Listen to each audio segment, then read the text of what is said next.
Dave, how you doing, brother? Welcome back, man. Welcome back. It is a scorcher today here in South Africa. I'm just hiding out in the air conditioning room because it is nuts. And I'm getting brain damage at the same time. Look at this. What is this? The hell is going on? Why would an ex-president sign with a talent agency? Name, how you doing, bro?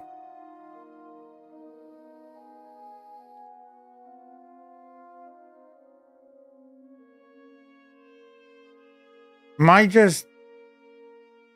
What the hell's going on?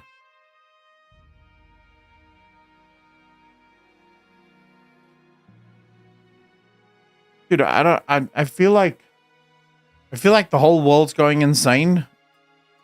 Tekla, how you doing, bro? I feel like the entire bloody world is losing its mind. An ex-president of the United States of America. Actually, not even ex. The United States American...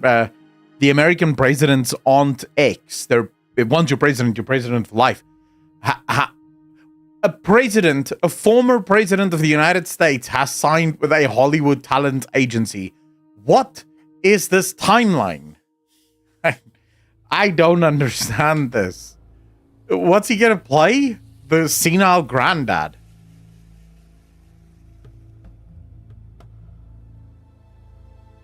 Joe, how you doing, bro? No, what did Trump post on X? What happened?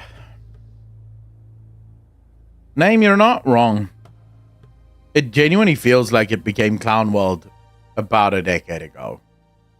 And it feels like Clown World has just continuously gotten worse since then. Like every year it gets a little bit worse. Every year it gets a little bit shittier. Classified the airstrikes in Somalia and posted on X.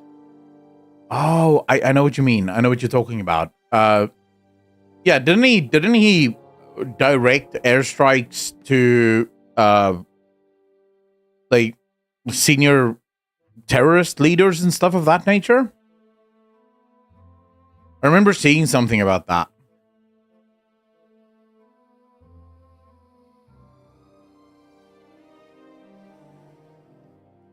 Why is PC Gamer writing about nonsense that no one cares about? PC Gamer, what's your name? What's your name? You can't even, PC Gamer. You cannot even have a trusted name in the very thing that your name is. In PC Gaming, you are one of the least trusted names in PC Gaming. The global authority on PC games, suck my pee-pee. You are definitely not the authority on PC games. But now you're tumbling into what? And you listed under gaming industry? How's this gaming news? New Year's Resolution begins purging US websites. Trump says it doesn't sound like a bad idea. How's that gaming related? They're going after him because of Trump axing the DI programs, which also affect those gaming studios. Yeah, well, they're full of crap. So that's the problem. Pringles, how you doing, brother?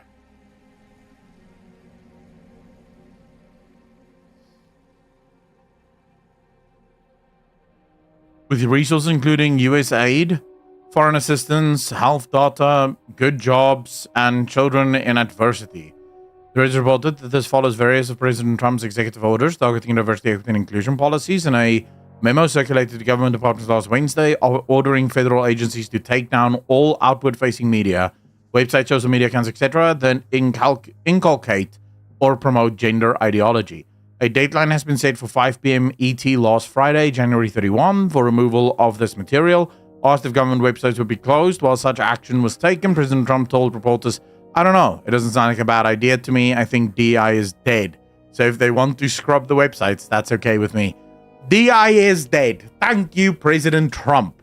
Can we get some hearts in chat for the President of the United States of America? ID must be changed back to my L. I don't know if that's going to be a requirement, because all this really is, like, a lot of trans people are going, oh, they're erasing trans people. That's not what this is. They're basically just erasing the propaganda. They're saying no more propaganda. Simple as. You're not allowed, the government isn't allowed to preach to people about gender ideology. The government isn't allowed to get into gender ideology. This has nothing to do with the government. The government officially recognizes two genders, male and female, and that's it. Right? But if an individual still wants to change their gender from male to female, then they're allowed to do that, right? It's an individual case. It has nothing to do with the government. It's not something the government should be involved in, I think. So I don't think that's what's going to happen. Like, yeah, pretty much.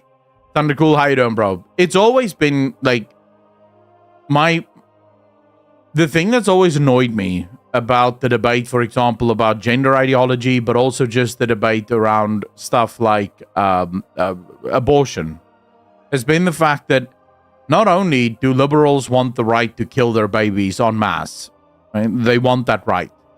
But then they also don't want them to pay for it. They want the American taxpayer to pay for them killing babies. And I say, wait a second, but that's not how that works. You can't ask about 50% of the United States of America who aren't pro-choice to fund your killing of babies. How is that fair? As long as they don't get identified as toxic male, bad ancestors. Today I hate him, bro. Wait, Thundercool, give me the link to that. I wouldn't be surprised. I spoke to a developer last night for about an hour and change about the gaming industry. They had some bombshell stuff to say. Like, they know exactly why SBI, Sweet Baby Inc., why Sweet Baby Inc. is so prevalent within the gaming industry, because they've been approached by Sweet Baby Inc. for their game. They work for a AA studio. And Sweet Baby Inc. reached out to offer their services, so they know exactly what Sweet Baby Inc. does.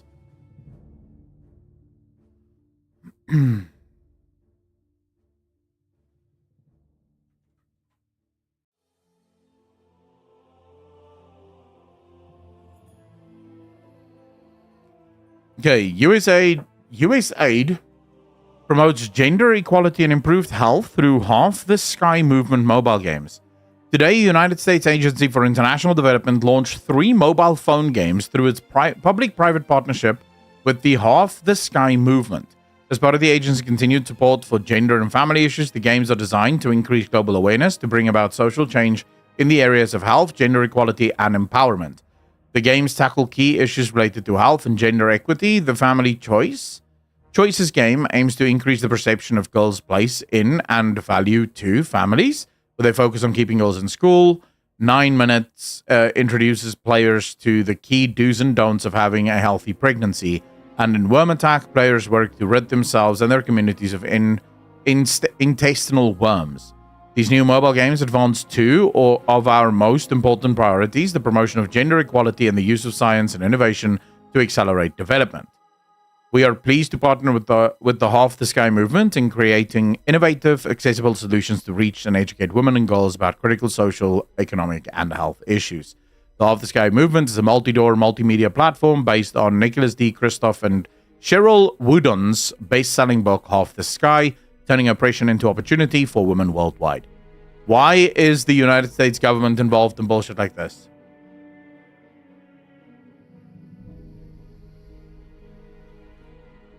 Brando, how you doing, bro?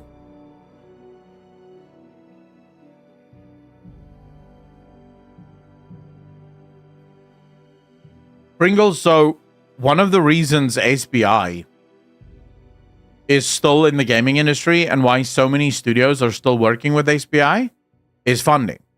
And not necessarily in the way that you and I thought it was. We knew it was always money.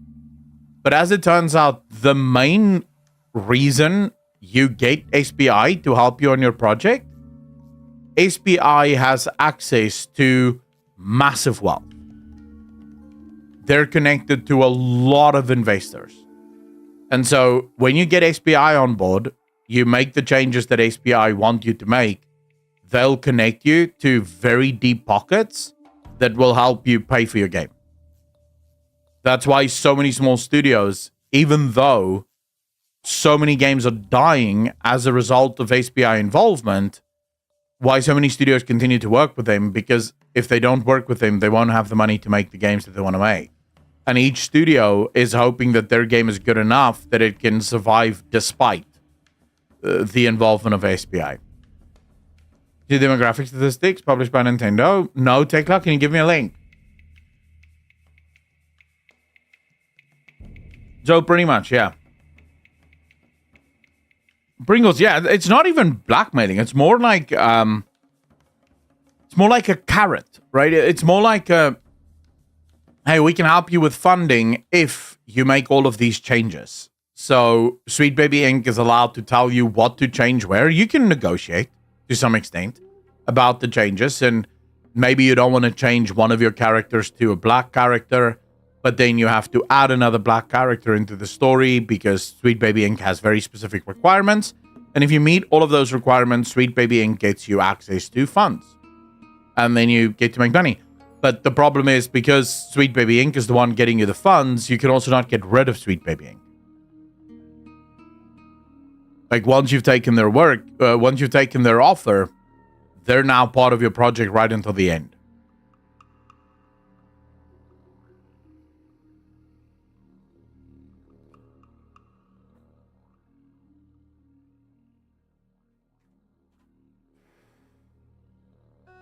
Press Secretary details some of the insane spending from the US aid over the past few years. That organization has been spending money on $1.5 million to advance DEI in Serbia's workplaces, $70,000 for a production of a DEI musical in Ireland, $47,000 for a transgender opera in Colombia, $32,000 for a transgender comic book in Peru. I don't know about you, but as an American taxpayer, I don't want my dollars going towards this crap, and I know... What the... Why? Like, can someone explain this to me? Dude, I swear I'm living in clown world. Like, US aid is supposed to be aid for countries in need, like countries that desperately need money. Why is US aid being spent on things like transgender operas and what was the other shit? Even I can't even remember all of this. The DI musical in Ireland, the transgender opera in Colombia, and a transgender comic book in Peru. What the hell are they involved with? As the corruption and theft within the US government is laid base and the whole truth is finally exposed, there will be nothing on earth more satisfying than seeing George Soros held accountable for all the harm he has done to so many across this country and the world. May every single miserable, self-serving asshole in his network enjoy the same reward for the suffering they too have caused. And to all of their affinity groups that have fed off the blood, sweat, and tears of taxpayers while they work to subvert the will of the people, may you enjoy the same reckoning. These people have terrorized decent Americans for far too long, and for those who chose evil over good and dark over light, nothing is more powerful than God. Amen. That's a creepy white man, huh? Dude, George Soros is beyond evil. I've heard that dude literally liken himself to God. That is George Soros. But there is a little bit of good news. Do you guys want to see some good news at least?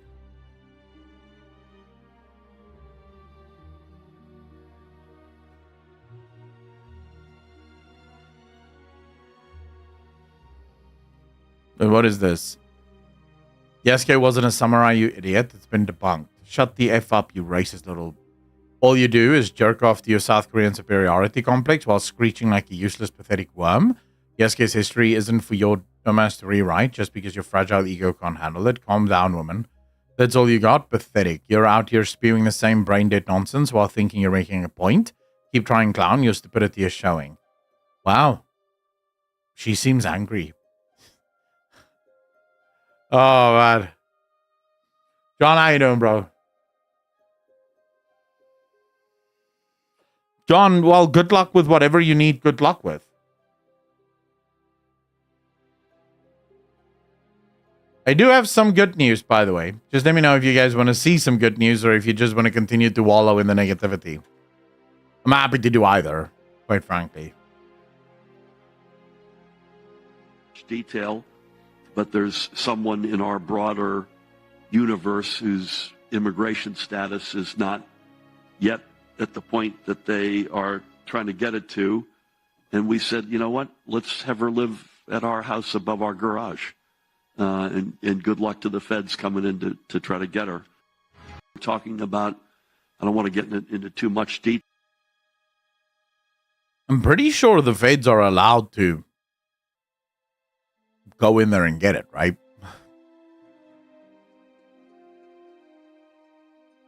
Nation Bros, the famed pro tag, is doing things for me. Tyria, hey, just wait for it to go on sale before you support, please. It's fine if you don't want to buy if you want to buy the game because you want to play with a female pro tag. I have to admit, Nawe is pretty cool as a character. If it was only Nawe, that would have been amazing. This isn't an Anne Frank moment, my guy. What a silly guy. John Zillen, the problem, of course, is that they think this is an Anne Frank moment. The issue is the left. I spoke about this before. The left has this tendency to change the meaning of words. So that words that once meant something, while you and I are using the word in the literal way that it's supposed to be used, they hear a completely different word because the meaning to that word is completely different. Like when we talk about DEI, what we're talking about is forced diversity and inclusion into video games, the tokenization of video game characters, the fact that you're seeing people only based on the color of their skin and nothing else. The racist part of it, to them, DEI has a completely different meaning. It doesn't even mean the same thing anymore. They change it, and what's nice is all of their meanings are very malleable, so they can reapply them and apply them in whichever way they want. But take, for example, the phrase illegal immigrant. Now, the word illegal immigrant means someone that is in your country illegally. And you'll have people say not all illegal immigrants are criminals. And it's like, well, actually, no. Literally every single illegal immigrant is a criminal. That's what illegal means. The word illegal means that you are a criminal if you commit an illegal act. Entering a country illegally is a criminal offense. You're not allowed to do that. That's why it's called illegal. So just based on the pure and simple definition of the word, they are criminals. All of them. Are all of them violent criminals? No, obviously not. But they're all criminals. They're in the country illegally. And then, more importantly, when you talk about illegal immigration, the left will say, well, you're an immigrant, get the hell out of there, right? Or they'll start using it against people that have legally migrated to America. And it's like, well, we're going to get rid of all of these immigrants. And it's like, okay, you do realize that someone who came to America legally is not an illegal immigrant. Like, by very definition, they're allowed to be there. They applied, they went through the process, it cost them a hell of a lot of money, and they finally made it. It's like, the problem is, you can't have a debate with someone when the meaning of the words that you guys use doesn't mean the same thing.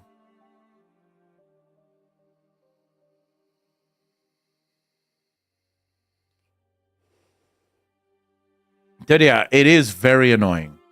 Because you are right. You get people on the right as well.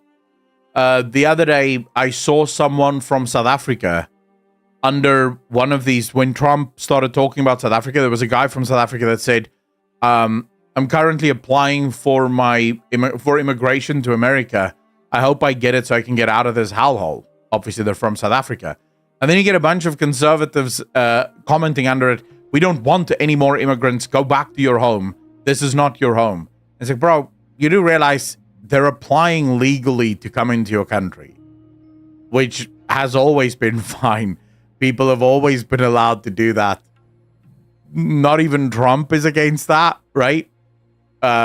and legal immigrants are not taking your jobs, because a legal immigrant can only come into the country if they have a position or a degree that is required within the country. So maybe America has too few doctors. So then it opens the borders, or at least opens immigration to doctors, because it needs more doctors. So it's not like America is legally bringing in millions of minors. That's not what's happening.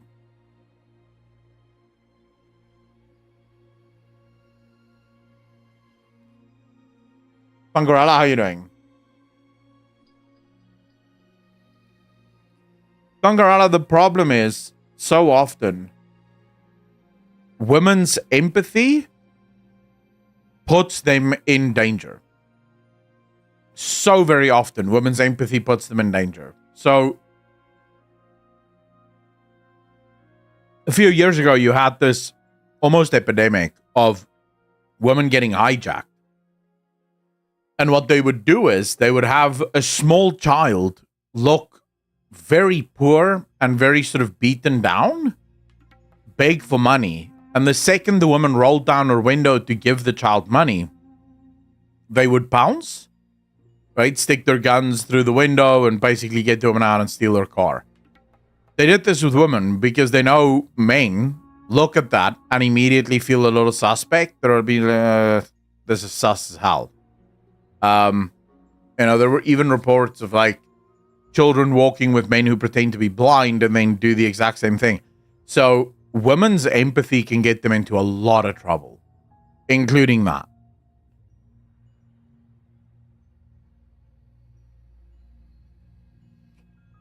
Women's empathy is great in the home for becoming a mother and for being a mother. It's not always that good when it comes to running stuff, or the way some women vote is genuinely heavily suspect. Is far preferable to the Trump state. Really, Bull? Hello, Mr. Crystal. For you, the deep state is preferable because you are listed as the president of defending democracy, which is an indirect beneficiary of U.S. aid through Rockefeller Philanthropy Advisors. You are exposed, hatted to Danny Campsalot. Dude, what?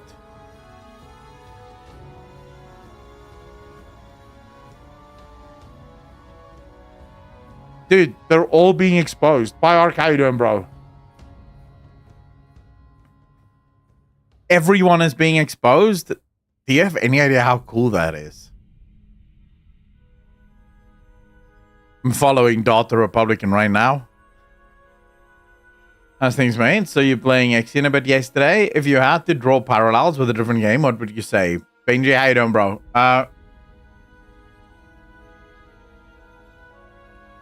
Probably based as Frostpunk in space, but with a lot more optimization. So it's a lot more about optimizing supply chains and managing resources and stuff. But I would say Frostpunk is probably your best, your best bet.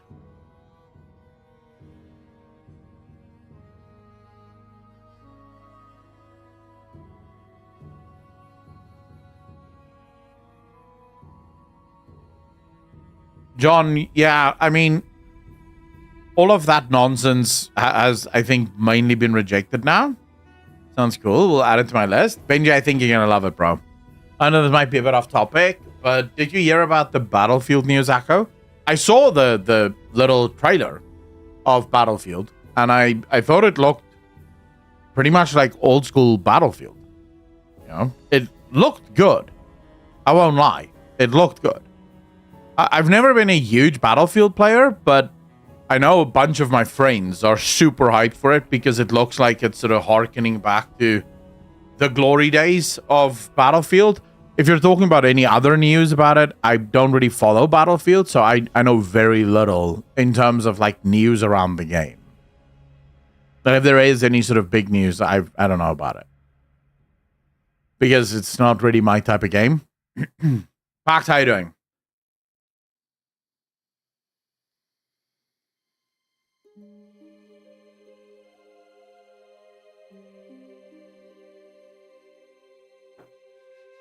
Yeah, John, I get it. The dev I spoke to yesterday, they're friends with a bunch of developers that worked on Battlefield 2042. And they asked, once the game went live, they asked their friends, what the hell? You knew this game wasn't ready and yet you launched it. And they were literally told, we were told launch, we'll fix it later. I have confirmation that almost every modern day AAA game, you guys know whenever a game goes live and you get this sort of roadmap for patches, like they tell you we're doing a patch on this day and a patch on this day and we're going to fix that. Those things are drawn up months before the game even goes live. They know about every single game-breaking bug in games long before it goes live. But the industry has sort of adopted the we'll fix it in post. We're not going to postpone. We're not going to fix the bugs before the game goes live. We'll just release patches. It's not a problem.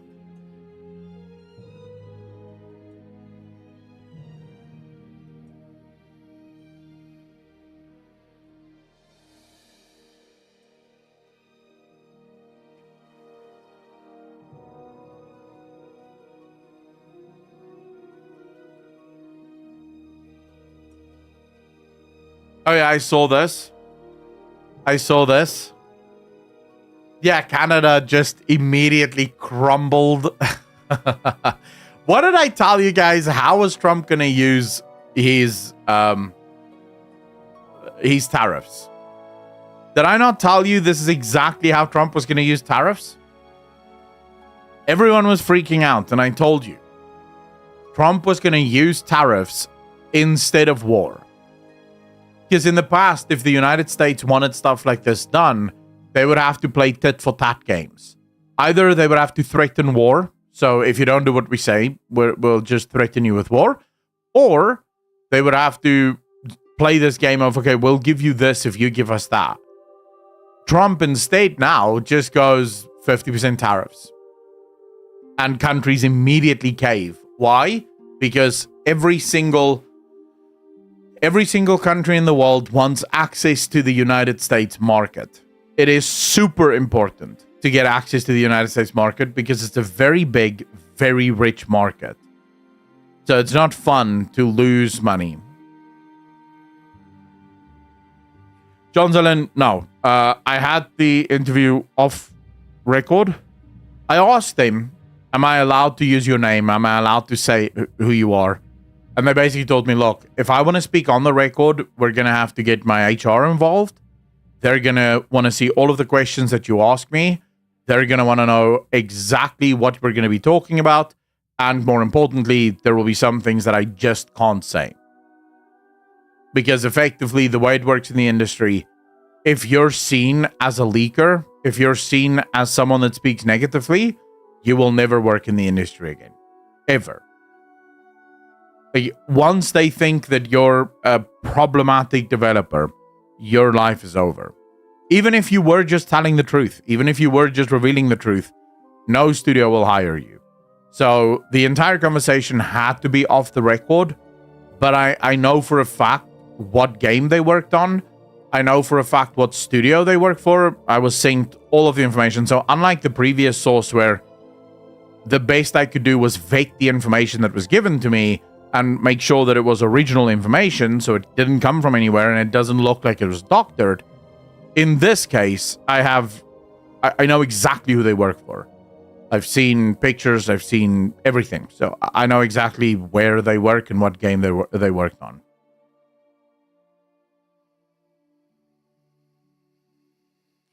John, I asked, but I was basically straight up told, as long as a developer works in the industry, they will not speak on the record.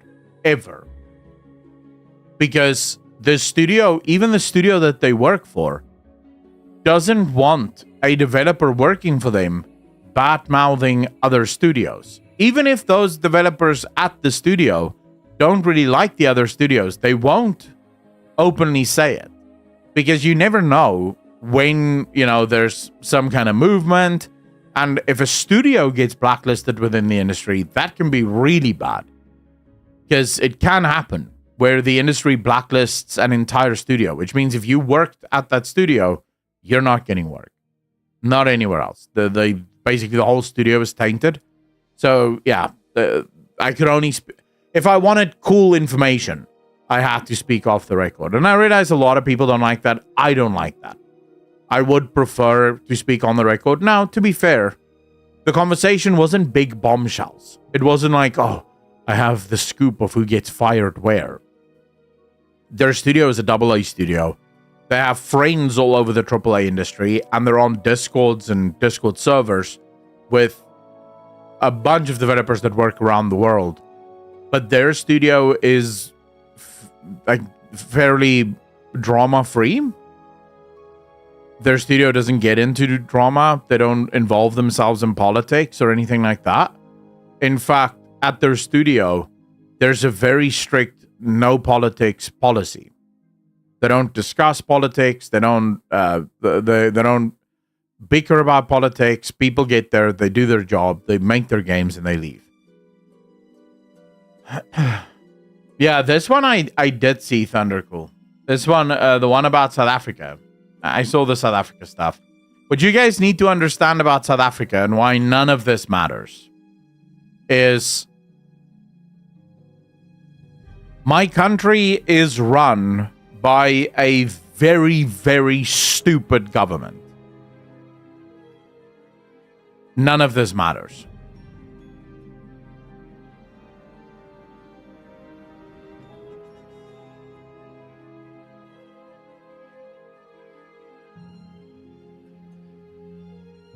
And also, what Trump and them don't understand is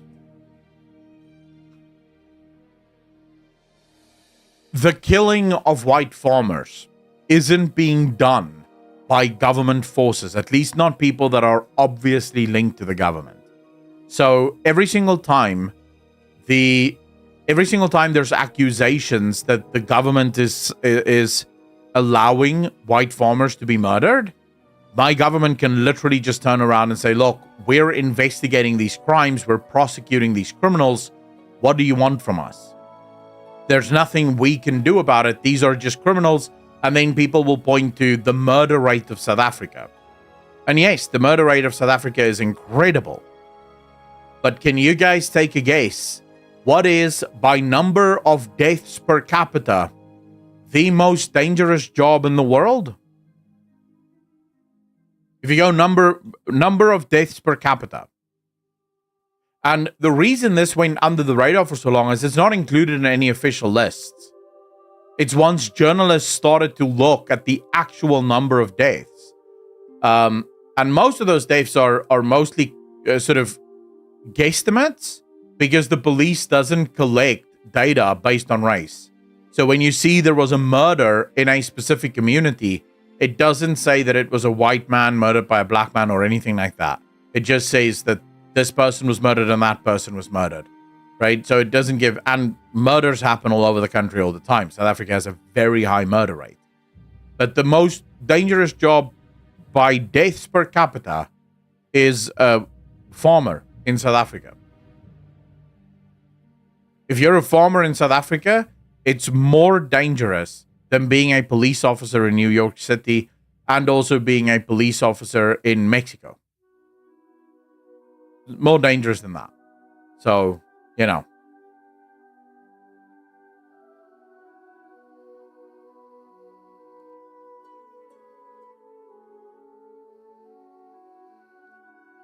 So does he just cover it? TLDR? Sure, we're looking anyway. Black representation, right? I've heard the reason for that is the land ownership problem, or am I wrong? Yeah, so you have a bunch of people in South Africa that have bought into a bunch of lies about South Africa. So there's a bunch of what they call themselves natives, right? So a large swath of the black population of South Africa believe that they were here first and that we then took the land from them. Very interesting little fact. that most people don't want to admit to. There was, in the entirety of Southern Africa, in other words, the country that is called South Africa today, only one group of people. Well, two groups, but they were so small that very quickly after they sort of merged into one. They became one people. And that was the Khoisan people. That was the only group of people in South Africa at the time. At the exact same time that the white man, Jan van Riebeeck, the Dutchman, arrives at South Africa, the Zulu cross the border into South Africa. Then you have historical records that show as the first voortrekker. So when the Dutch when the English replaced the Dutch as the new hegemon, and the English took South Africa from the Dutch, you had a group of these settlers that had now moved to Cape Town, or what was then known as the Cape of Good Hope. They didn't want to live under British rule, and so they moved away. They moved north. And they have records of coming to entire villages in the Free State and in Gauteng that has been decimated by literal genocide. There's no one left. The village is, everyone's dead. You just see a bunch of corpses sort of decomposing. Entire villages. And this was the Zulu. As the Zulu, because by the way, the Zulus are not, they're a nomadic people, but they're a war nation. So they don't grow their own food, they don't breed their own cattle.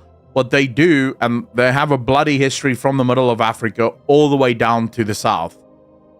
They get to a tribe, or they encounter a tribe, they slaughter the tribe, take their stuff, use the stuff, slaughter the next tribe, take the stuff, use the stuff. So they just use. Right? They just slaughter and use. They don't really grow their own stuff. They just keep taking everyone else's stuff. And the Zulu kingdom basically moved from the middle of Africa all the way to the bottom. And they arrived at the borders of South Africa about the same time as the white man. So in South Africa, the fantasy of someone stole someone's land is nonsense. No one stole anyone's land. There was no one here when the white man first arrived here. This land was completely unclaimed by anyone.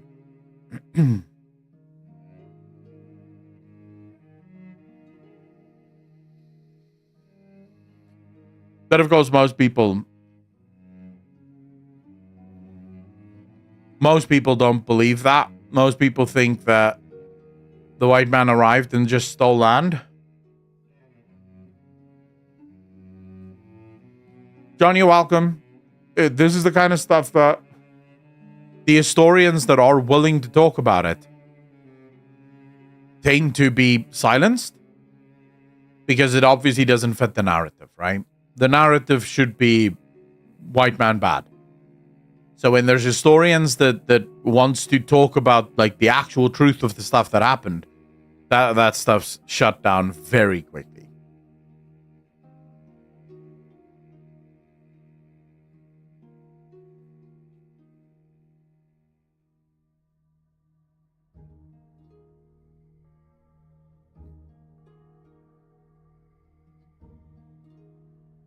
Wait, what is this? I want to make a very important statement regarding the Terrifier franchise in this ugly political climate we're living in. As most of you know, some of my cast and crew members have a very passionate political presence on social media with extreme and sometimes harsh opinions, which is their right. I'm all for freedom of speech and expression. That being said, Terrifier is not in any way, shape, or form a political franchise. I did not get into filmmaking to become a politician or promote any political agendas or ideologies, especially through a killer clown movie. I fell in love with horror movies as a form of pure entertainment, and those are the films I like to make. Since Terrifier 1, our cast and crew has and still consists of both Republicans and Democrats, and anyone is welcome to be a part of it, regardless of their political affiliations, as long as they're a decent human being. That goes for our fan base as well. If this doesn't sit well with any fans or cast crew members, that is your right, and I respect it. You don't have to buy a ticket, and you don't have to work on these films. Thank you, and I recommend you don't let toxic rhetoric on either side of the political spectrum deter you from being a Terrifier fan. Based. Seven Raven, how you doing?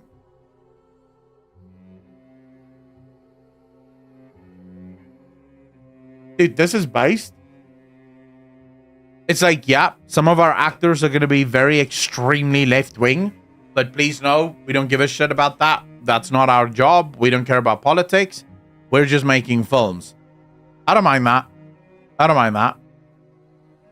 I do think they're going to find themselves being disliked because audiences go watch movies, oftentimes for the actors.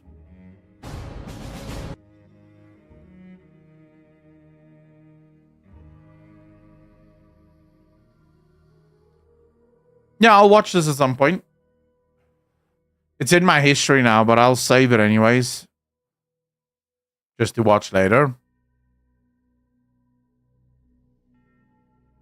Base, screw the actor, they don't represent the movie. But Caleb, the problem, of course, is when people go watch movies, they are, in a sense, watching the actor. For example, I watch every single Tom Cruise film because I'm a massive Tom Cruise fan. I think his movies are based, they're brilliant, they're fun, they don't pander, they don't preach, they're just fun, cool movies to watch. So I love Tom Cruise. But if Tom Cruise suddenly became this super woke asshole that I can't stand to see, I'm obviously no longer really going to want to watch Tom Cruise movies. I'll give you a great example of another actor that I used to be a massive fan of that I just no longer want to see on my screen, Robert Downey Jr. Like, seeing him be part of the white men for Kamala bullshit, that was just enough for me to go, okay, wait, I can't deal with this. I'm sorry, but no. No. You were a cool dude, but this is nonsense. So from my... And another good example is, I have hated the dude that played Hulk in the Avengers movies literally since the day he opened his mouth. The day he opened his mouth and he became this super left-wing nutcase, I can't stand seeing him on the screen. Like, I can't see, yeah, the Mark Ruffalo dude. I can't stand seeing him on my screen. That's why whenever I watch the Marvel films, I skip past any scene that he is in. And my favorite film was actually the last one where he's just constantly Hulk and I don't have to look at him. That was my favorite film with him in it because I didn't have to see his face. Star factor is a thing, but we can disincentivize that fact. Caleb, if it's a good enough movie, I'll watch anyway. I'll give you a good example of this. I'm not a huge fan of Blake Lively. In fact, I used to be a big fan of hers. I thought she was a pretty good actress and she was very beautiful. I mean, I got this weird feminist vibe from her in a few interviews, and I was just like, no, this is not for me. I don't much like her. And now, obviously, with the new stuff that's happening with this new film, she really seems like a terrible person. Like a terrible person. And I'm still a massive fan of this style of Gossip Girl. While I won't watch Gossip Girl again, I thought Gossip Girl was really well written for the time. You know, at the age that I was and I watched Gossip Girl, I thought it was a good show. I thought it was well presented. And so I still think she was brilliant in Gossip Girl, but I still hate her, right? So if a show or a movie is good enough, I will absolutely watch it, even if I hate the actor. But there are actors that so I will, for example, not watch a single movie with Mark Ruffalo in it. I can't stand that dude.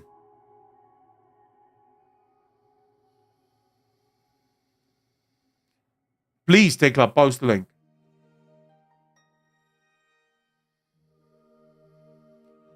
My favorite movie. I don't really have a favorite movie. I have movies that I like at given points in time. But I don't really have like a favorite movie. It's the same with games. If you ask me what's my favorite game, I'm never going to have a favorite game that's always the same game. It's going to be this game. So it's usually Mass Effect or Witcher 3 or Cyberpunk 2077 or Baldur's Gate 1 and 2 or Dragon Age Origin. It sort of goes, like this game is it. It depends on what I'm feeling at the time of wanting to play a game. They'll sort of move. I love the Dune remakes. I tried to watch the new Dune TV show. I hate that. It just feels awkward. I don't know why. The acting seems a little bit off, and maybe I should just stick with it a little bit more, because, I mean, it is part of the Dune franchise, and it's part of the Dune history, and maybe it will be good, but it just didn't seem very good, at least on the face of it. My favorite genre?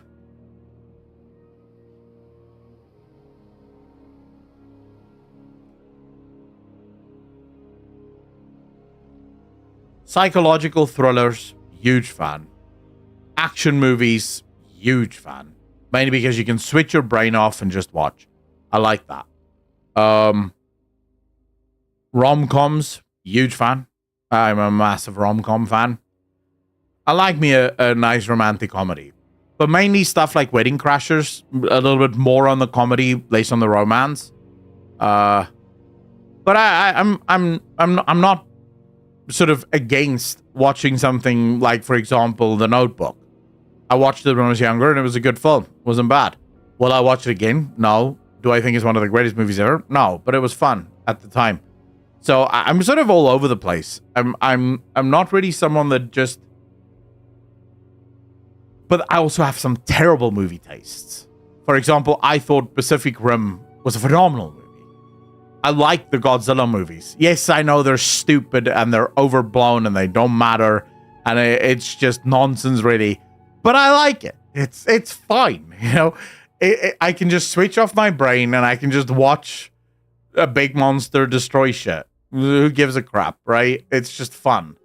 So yeah, I'm sort of weird in that regard.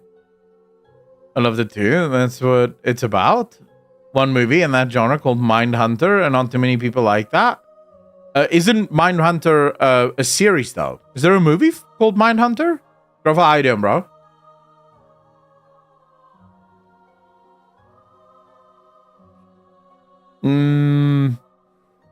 No, they destroyed the first one. I don't want to watch the other ones. I don't want to watch another one. No thanks. But yeah, Saban, I mean, I grew up with psychological thrillers and stuff like Shutter Island. What's it called? Is it Fragile? With Anthony Hopkins. Anthony Hopkins kills his wife and then spends the rest of the movie basically screwing the police. That was super fun. It's not called Fragile. What's it called again? Fractured. Fractured. That's the film's name. Fractured.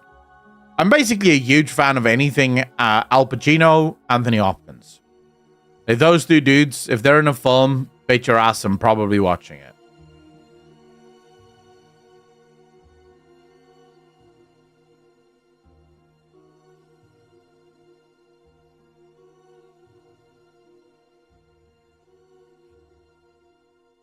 Edge movie.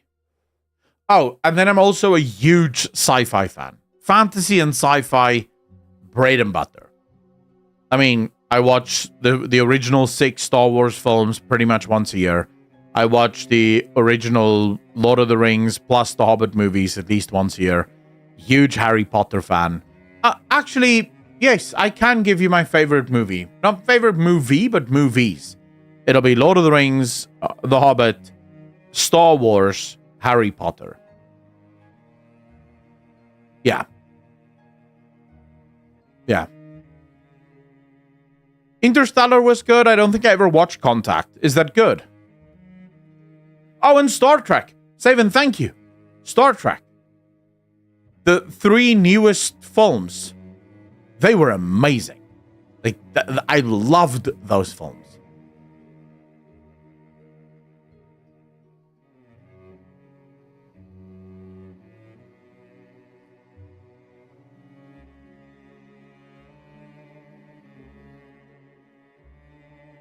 But was Mindhunter a movie or a series? Because I know I watched the series and that was fantastic. The Mindhunter series is probably one of the best series I've ever watched. I couldn't stop watching. I was completely engrossed in that.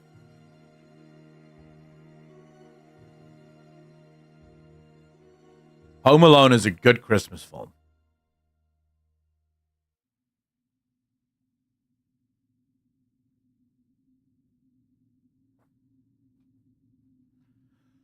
Jurassic Park is also good. Even the newest ones. Not the newest one. The Dominion one was shit. But the one with Chris Pratt. The first one with Chris Pratt. I actually love that.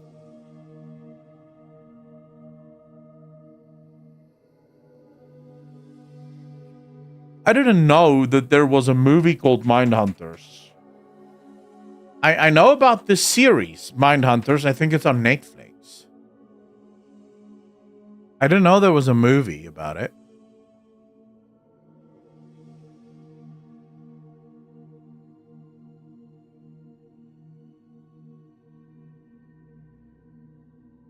So you have this movie.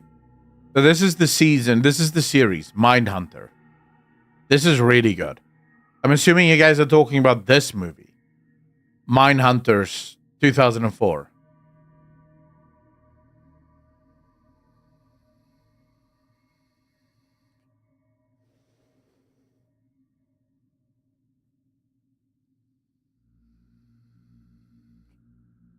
So 2 words, Mindhunters.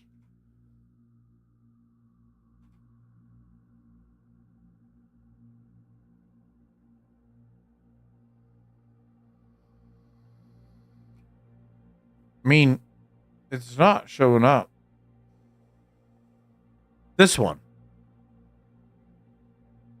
No, this is the 2004 thriller crime movie. Maybe it is this one.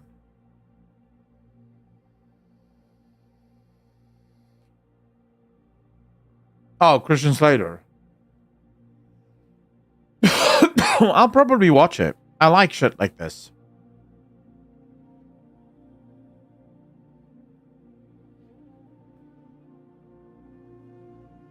I love movies like this.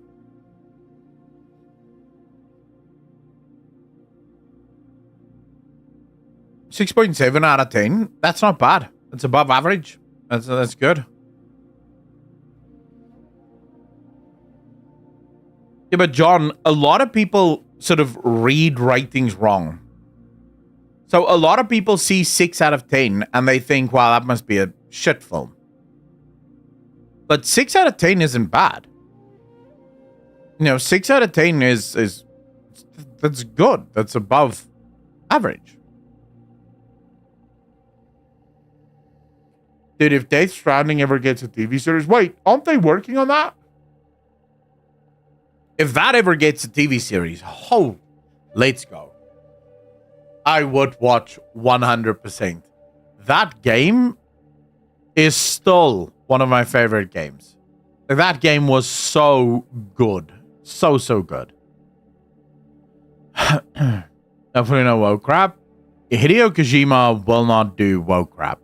His shows or his movies or his games are always mega political, but they're not woke. They're just political. They're written as political drama. I mean, that's the whole point of it. Metal Gear Solid was jam-packed with politics. Death Stranding was jam-packed with politics. The difference is, when you play his games, you're not playing a game where they're giving you options and preaching to you about shit. You're playing a character. This character has beliefs. This character is already established. You're just playing that character and you're seeing the story unfold. It's like a movie, basically.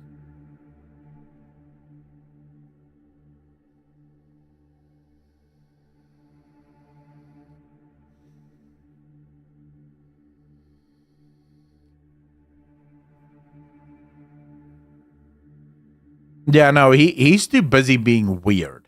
But I did want to show you guys a bit of good news before we get into some gameplay. Did you guys see this? I think Valve is I think Valve is truly gunning for top dog.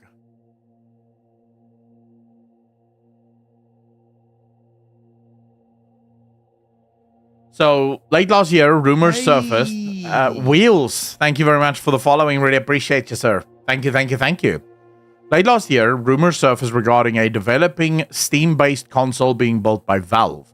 It was claimed that the device was being designed alongside new iterations of the Steam controller and a fresh VR headset. On social media, tech insiders were mulling over proposed specs for a Steam console, but of course, the claims were not addressed by Valve. Today, fresh rumors have hit the airwaves, with Xstasis commenting on social media and uploading a video about the very spicy claim that the rumored Steam console will compete with PS5 and Xbox Series consoles. And Xstasis said, new Steam console, very spicy with Valve. It already seems that a new Steam console is coming that competes against PS5 and Xbox in the future. Thanks to HandleDeck, we have learned that Valve works closely with AMD and its RDNA 4 technologies. In a follow-up video, Xstasis expanded on the rumor, but I don't speak Spanish, so perhaps you'll have better luck breaking this down. Valve has had plenty of success with the Steam Deck, which is considered one of the best handheld gaming devices on the market. But would the tech titans see the same results with a home console? It would be a welcome competition, but it could skew the existing market. For instance, it could prevent PlayStation from launching further exclusives on PC, as anyone with a Steam console could play them there, as opposed to buying a PlayStation console to get the traditional home gaming experience. Yeah, but PlayStation is playing with fire. Yes, but we have a good old console war. More competition is better. Wales, how you doing, sir? So, the main thing about this, and the reason this is great news, we now know that SteamOS is being developed for PC. In fact, we know that Microsoft themselves are deathly afraid of this, because Phil Spencer has already said they're going to be working with Microsoft developers to try and develop a new Microsoft-based OS just for gamers that removes a lot of the fluff and nonsense from Windows and just gives you a gaming operating system. And the main reason they're doing that is they know as soon as SteamOS hits the market, it's thanks for playing.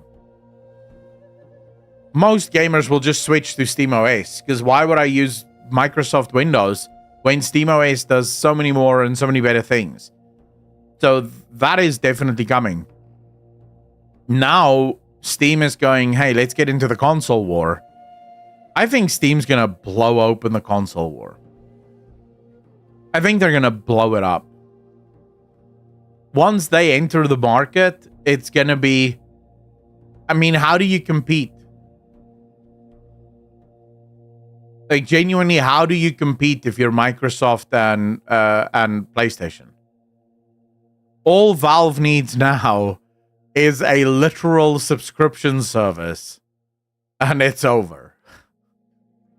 It's over. No one will be able to play against Valve.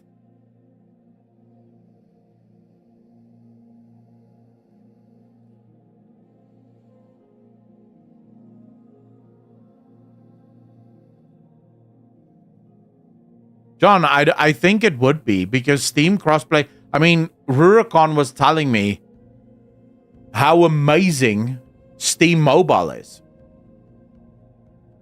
Like, Rurikon wanted to play a game, but he couldn't be at his PC.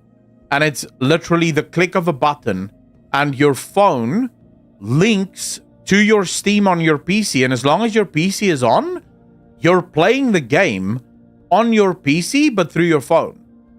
So you can be anywhere in your house. Your PC is doing the heavy lifting. Your PC is doing the actual computing. Your phone's just showing you what's going on. The Rurikon was blown away when he saw Valve just does that. It's just this feature in Steam. Does have a lot of goodwill with the customers. Evolution of gaming, absolutely. I mean, Valve has basically built themselves into this position where it'll take years for Valve to undo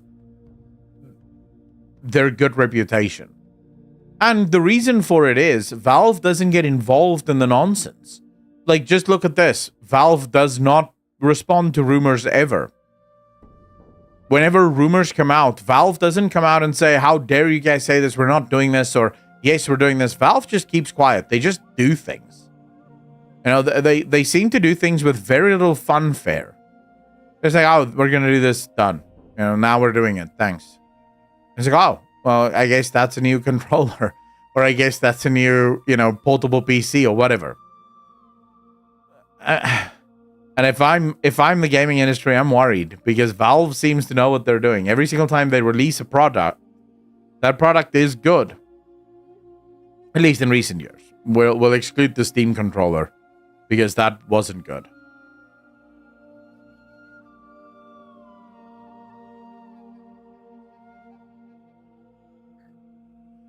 The question is just, will Valve finally also get exclusives? I hope not. Yeah, Tekla, I mean, but that's again, when the media blames Valve for being too white, what does Valve do?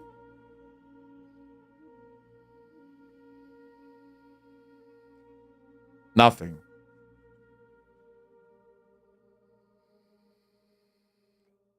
They couldn't give two craps. They just keep quiet, do their thing, build their games. Who gives a crap? And we're just gonna do our thing. You guys can complain about it on your own time with your own bullshit. We're just here to play video games. More ways to build the Steam Deck. Well, the thing is, and this is why, I mean, I made a video on this, but the reason Valve is predominantly white and predominantly male is, remember, Valve doesn't have a mentorship program. Valve doesn't have a path to becoming a developer. If you want to work for Valve, you have to prove that you have done something amazing in the gaming industry. Like, you have to be a very good developer to work at Valve. Gaben himself, in an interview, said he estimates that there's maybe about 8 to 10% of the world population that can work at Valve. Because the developers they get are the best of the best.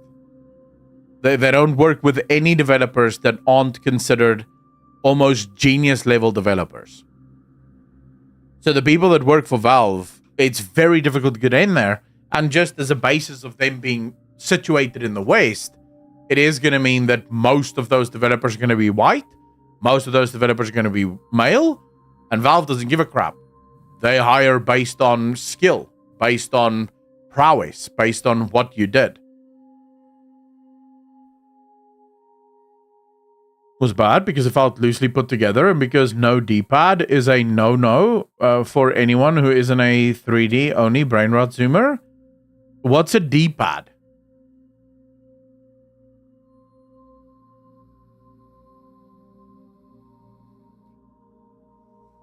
Sorry, I know nothing of consoles. Is it the one with the little the 4 buttons?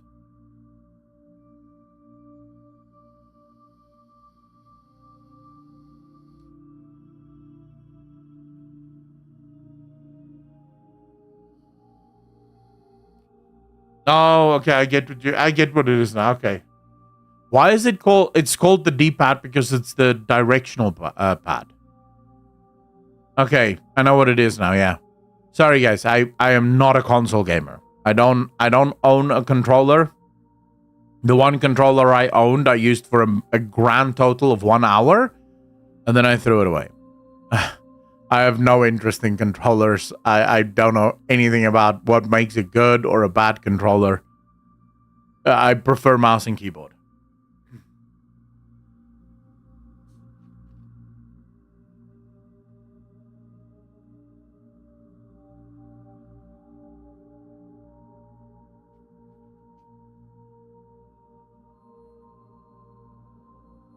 What about the 4-button D-pad? Red finally is in the find out phase.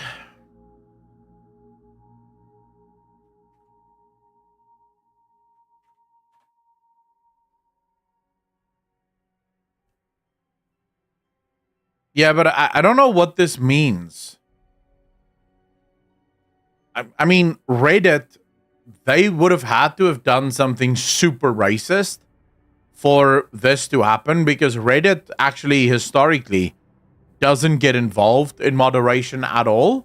In fact, whenever the Reddit owners have been asked, they've always said they prefer that the community do their own moderation. They don't get involved in moderation too much.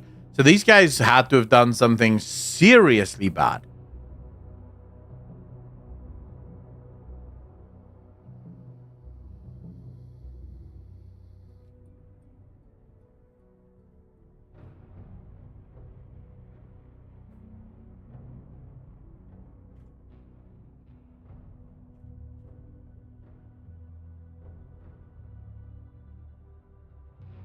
Oh, wow.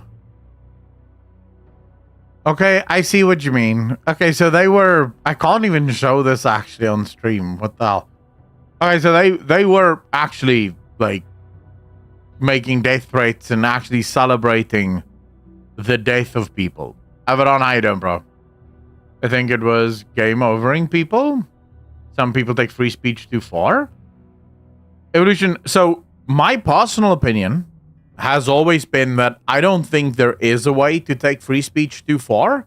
I'm actually, in that way, a bit of a free speech absolutist.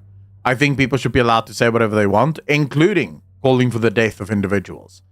The only place where I say the line should be drawn is when you are physically telling your followers, go kill that man over there, here's the gun. Right? Then that's no longer free speech. Now you are absolutely inciting violence. You're telling people what to do and how to do it. Right? That's not free speech. But apart from that, like if you're just celebrating the death of people, even if they're not dead, I think it's vile. I think it's disgusting. I think you're a disgusting human being. But I would want to see that so that I know who not to invite to parties. Rated, didn't meet diversity quota.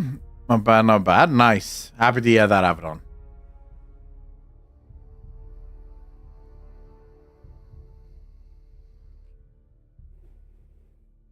Oh yeah, but evolution, I mean, most of the people that people would be against having free speech are pretty evil.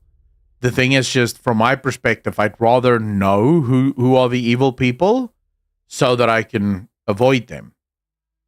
You know, I don't want it hidden.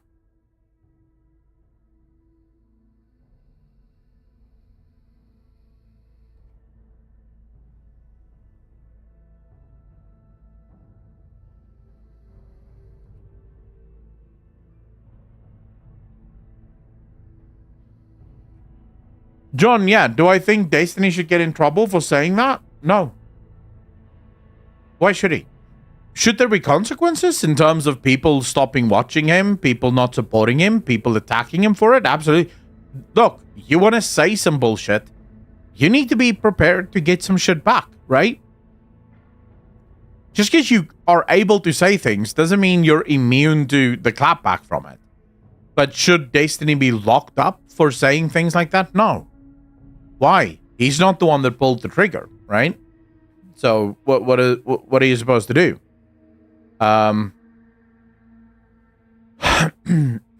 He will get it for his misdeeds. Better than the F's planning it around the dining room table, and then one of them being crazy enough to actually give it a go. Well, the problem is what people make the mistake of thinking just because you ban. This is sort of the same thing with the conservatives, right? People that is celebrating Trump banning DI and removing DI from governments. Now, there is value in that, and I am glad that Trump is doing it. But we shouldn't think that everything's going to go away now just because it's banned. Remember, just because the government said you can't say that doesn't mean people aren't going to say it. People are still going to say it. They're just going to say it quietly, right? Or they're going to say it to people who they've already know feel the same way. You don't kill speech by banning it. You kill speech by showing the stupidity of it. Now, the reason I'm in favor of Trump banning the DEI stuff is a lot of that stuff wasn't speech. It was action. Right? You had government departments literally funding a lot of these, transgender stuff and a lot of the DI stuff. That's no longer speech. You're physically funding a lot of this nonsense. So there, I'm fully on board with it. I'm just saying people shouldn't think it's over now because these things are banned. That's not how it works. That is not how it works. They'll keep saying it. They'll just say it outside of sight with only an echo chamber, and then they work themselves up until it blows up. You are correct, Abaddon. Looks like Destiny may have done some illegal things that might land him in jail. Yeah, well, Destiny... I hate to say it, but if that happens to Destiny, it's his own fault. That's just how it is, you know?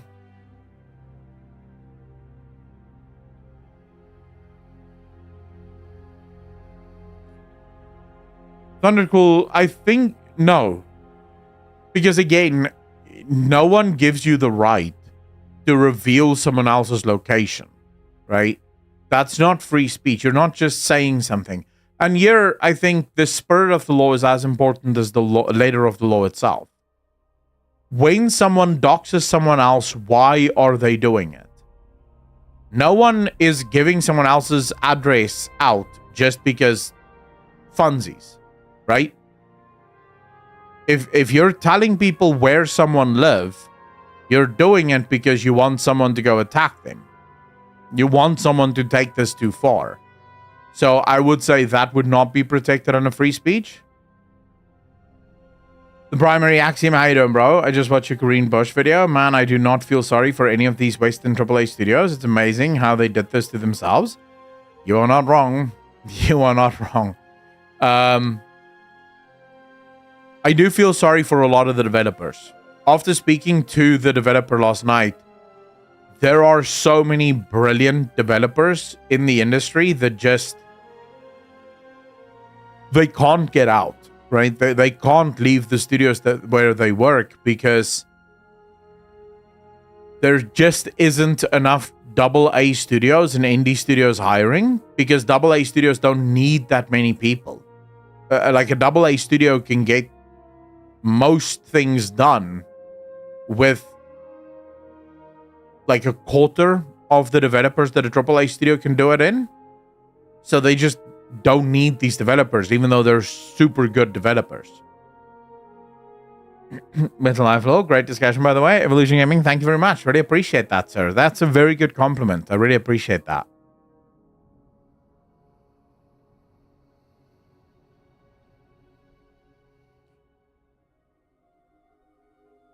So yeah, we should always remember that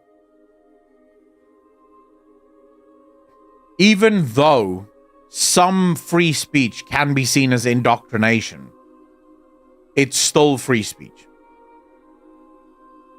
Because again, if you have someone that's, telling young people to, change their sex or their gender, is that indoctrination? Sure. Would you rather they do it in public where everyone can see and can speak out against it? Or would you rather have it be secret? Because we already know that this stuff is happening in secret. I mean, think of how many teachers are doing this stuff to children behind the parents' backs. It is much better when it's out in the open where we can actually fight back than trying to force it down or force it underground. Because all that happens when you ban is you force it underground. People aren't going to stop believing what they believe just because the government say no. What podcast, Tekla? Always think of Ubisoft's arrogance in saying that Skull and Bones is the quadruple A game. Dude. Yeah, I mean, quadruple A just stands for ass. That's literally it. The extra A is ass.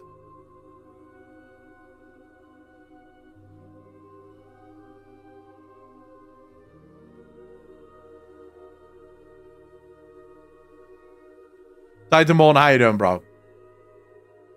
You are correct, Abaddon. You are very correct. those that want to ban free speech, as always, using straw man, like, well, you should not yell fire at a movie theater or yelling a bomb on an airport. Well, the funny thing is, if I'm not mistaken, you are allowed to yell fire in a movie theater.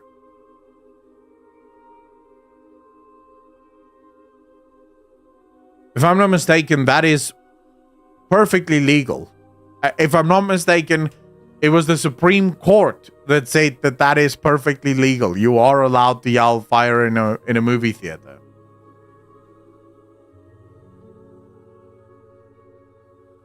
John, no. I believe the quote was taken out of context.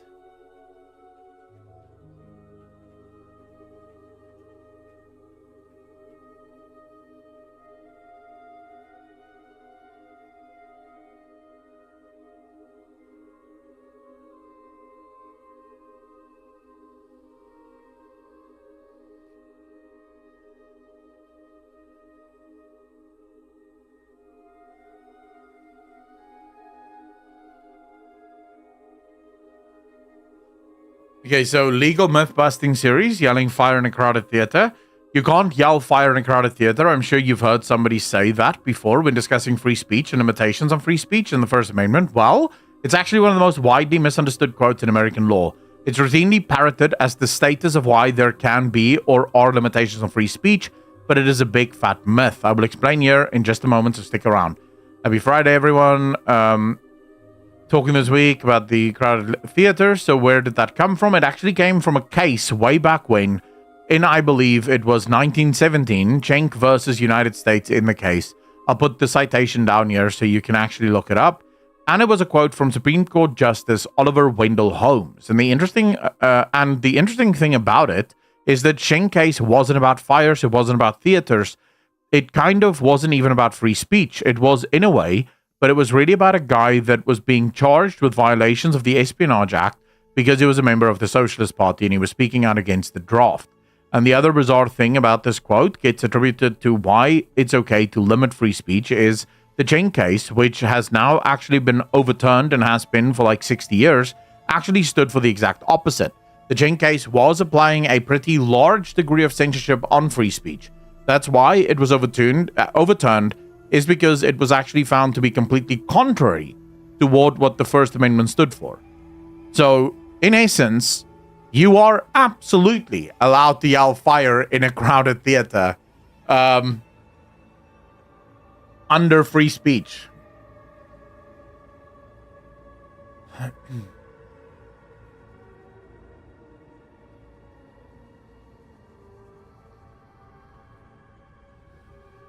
Oh, the primary axiom. It's always funny to me how Europeans will make fun of Americans for not having guns. You know, they'll be like, oh, you don't need guns? And I just always think to myself, let's wait and see what happens when the government finally turns on you. Because to my mind, it's not a question of if. It's a question of when. Every country throughout the history of the world has had its government eventually become the enemy of the people. It has always happened. And as has always been the case, this leads to violent revolution and the populace usually overthrows the ruling class. Some cases, the ruling class wakes up and they stop it. So they pull back, they stop their nonsense before the people sort of overthrow them.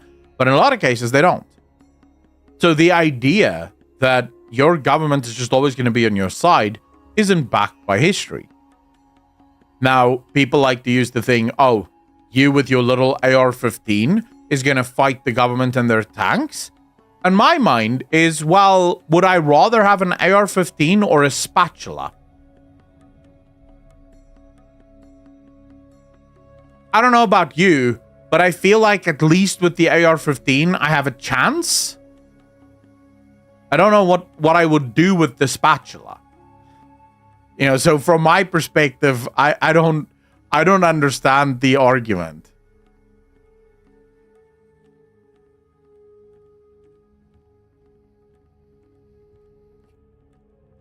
Avron, what is this?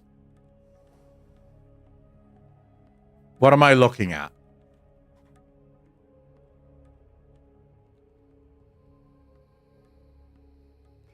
Oh, Command and Conquer.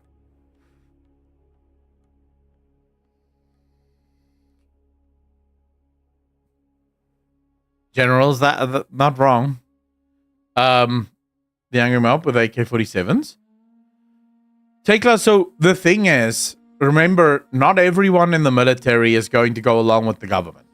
That's usually the counter argument, and the counter argument is usually very good. We actually have very few times throughout history where the public commits a violent uprising against the ruling state, where the military actually stands against the public and with the government. Because what you need to remember, the military are also just made up of people.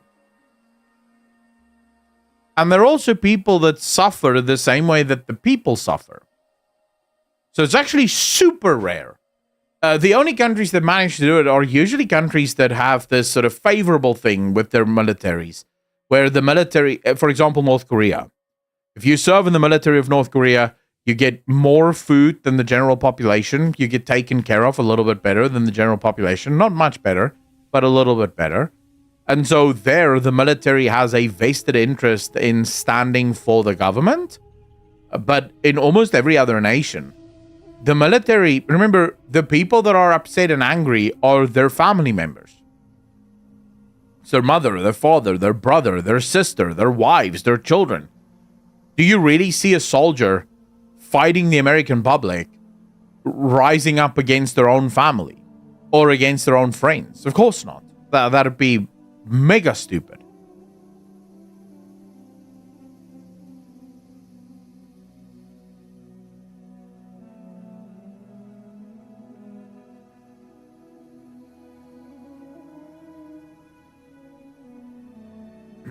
Yeah, Civil War, basically.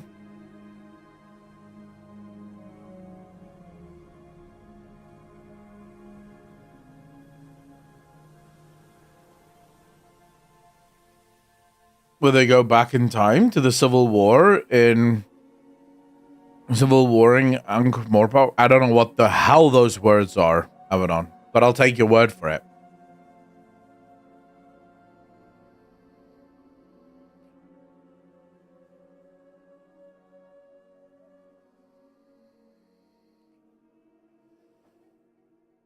Oh, but Abaddon, yeah, that obviously will happen, right? Soldiers are just normal people. And while a lot of the generals might be on the side of the government, not all of the generals are going to be on the side of the government. And so the military will eventually rise up and join the people. And then it is really helpful when the people have guns. Right? It's not helpful if the people doesn't have guns. Because now you have all of the military, or at least half of the military, plus the people with guns. That is a significant fighting force. So shooting each other, it's the other way around. In Texas, I never see road rage, but in Oregon and Colorado, where I've lived, oh my... Primary axiom. What most people... So, for example, America has a lot of gun crime, right? In terms of just in Chicago, you have a bunch of handgun crime. And then you guys have a shit ton of school shootings. Now, you would think, listening to the rhetoric on the left, this is all because of guns. What pandemic does the UK have?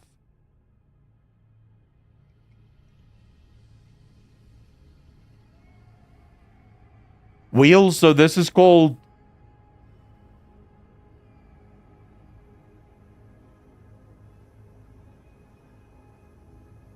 ginger beer. It's Stony ginger beer, 0 sugar. No, I don't drink beer. I don't drink alcohol. So, I only ever drink soft drinks. Chris, thank you. Knife crime. When you ban guns, evil people will find another tool to commit evil acts. The problem in America isn't the guns. Guns don't shoot people. This is like the most cringe old school thing to say, but people shoot people. That's the rules. Right? A gun doesn't get up one morning and go, oh, bang, bang. No. Someone has to hold it, someone has to point it, and someone has to pull the trigger. The people who are pulling the trigger are deeply disturbed individuals. The question that Americans should be asking themselves is, why are these individuals not in care? What exactly is it that's creating these individuals? Because it's not like America didn't have guns before. It's not like there was a time in period in time where America didn't have guns. Why are school shootings becoming more and more popular?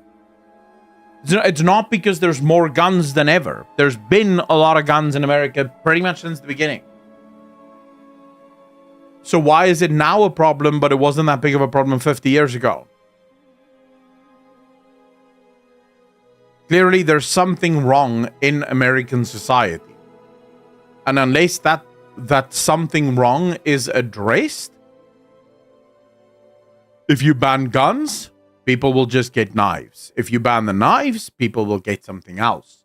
But people who reach the point where violence becomes the answer will find a violent way to commit the act. They'll find a way to do it. Now, a lot of people say, well, you can't kill as many people with a knife as you can with a gun. Are you sure?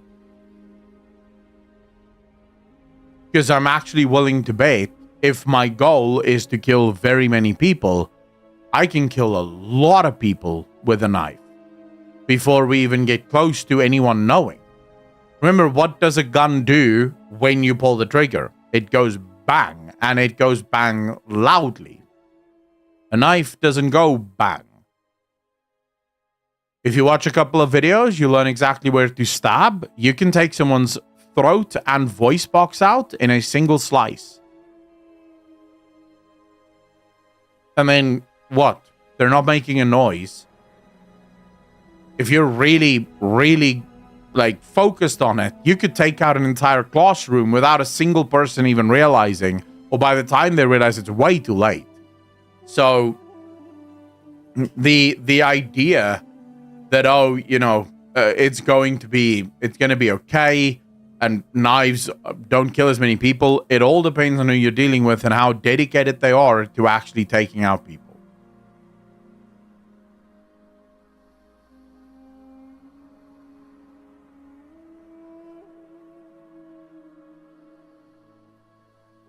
From Axiom, the other problem also is knives tend to do a lot more damage. I know this sounds strange, but guns, a bullet travels very fast, right? So a lot of the time, unless it's hitting very vital organs and stuff, most bullets is through and through, unless it hits bone, in which case big problems. But a lot of bullet wounds are just through and through. It goes straight through because it travels so fast. Knives do damage. You stab someone in their stomach, they basically have problems for the rest of their lives. Because that's what knives are designed to do. They're designed to cause massive trauma.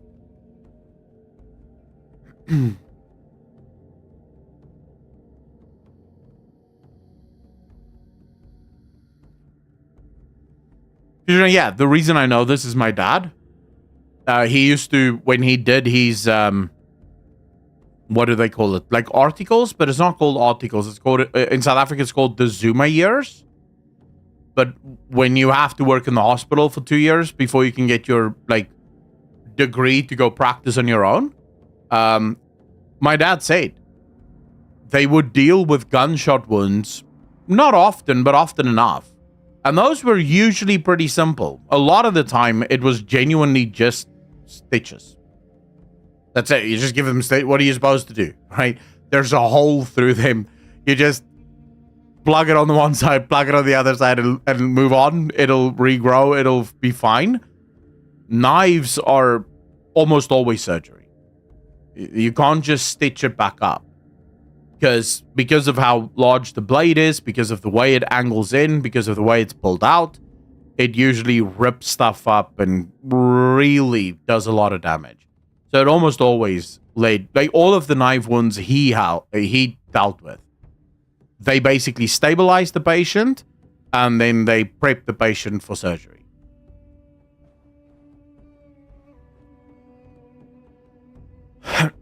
Is what right, Seven?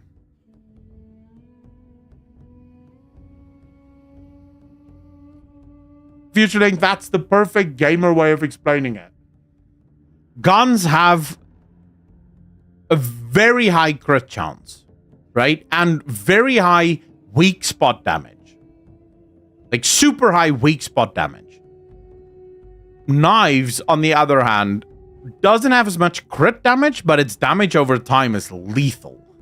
Even in non-crit, non-weak spot, locations.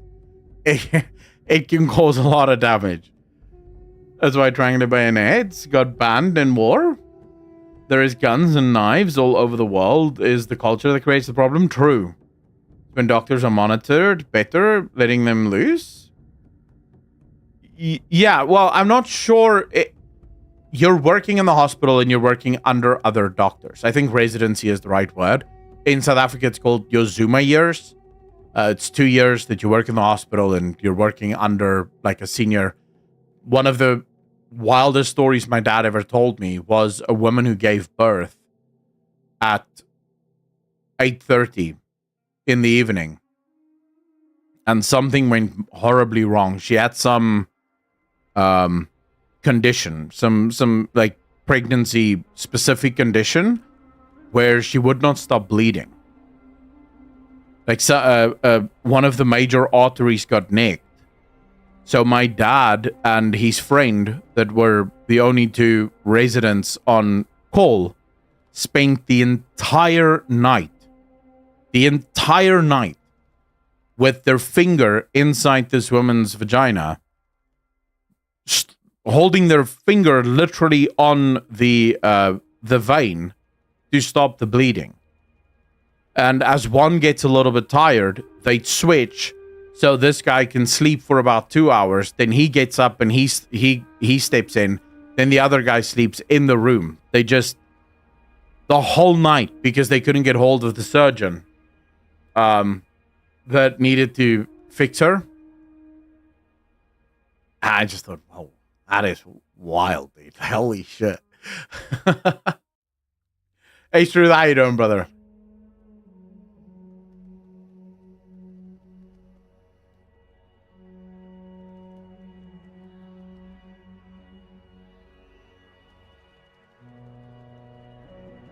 There was some dumb UK actor advocating recently for kitchen. Oh yeah, Idris Elba.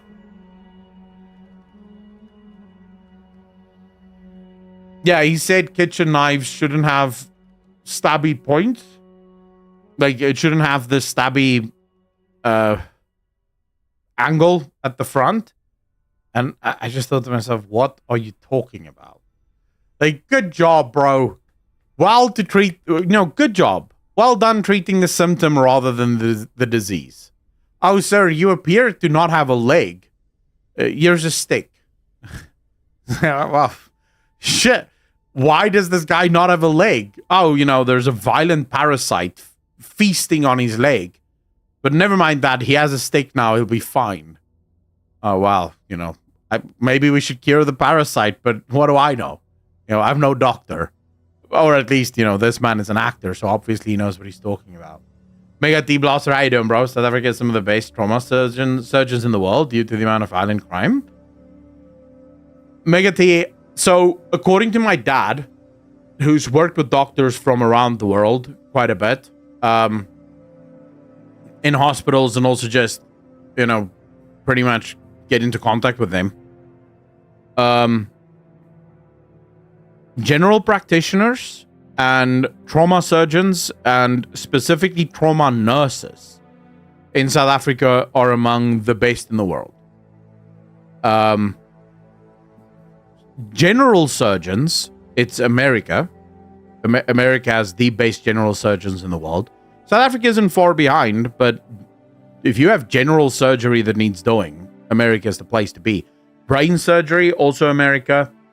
Heart surgery, funnily enough, South Africa. Not sure why, but it is. Also, the reason it's funny is it's the home of the heart surgery. The first heart transplant was done here in South Africa. And then knee surgeries is actually Switzerland. A lot of the sportsmen here in South Africa, when they like crush their knees or harm their knees, they go to Switzerland for knee surgery. And what's funny is, as you mentioned, because of all the crime, that's why the trauma surgeons are so good. Because of skiing, that's why the knee surgeons in Switzerland are so good. Because of skiing accidents. So they have so much practice on working with knees that they're just better than any other doctor or any other surgeon in the world with that shit. Gomez crying for the illegal aliens. That was so cringe. Oh, the cringiest part was Selena Gomez literally saying, "These are my people." And I just thought, what did you do? I should look into Selena Gomez.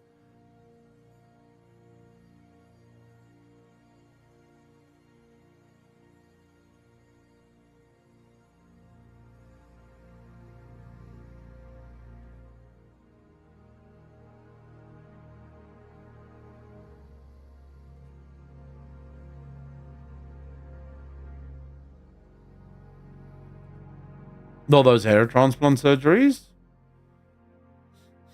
I think there is genetically, I think baldness is quite common under in the Middle East, like in Middle Eastern countries, and that's probably why they have so many hair transplant surgeries there.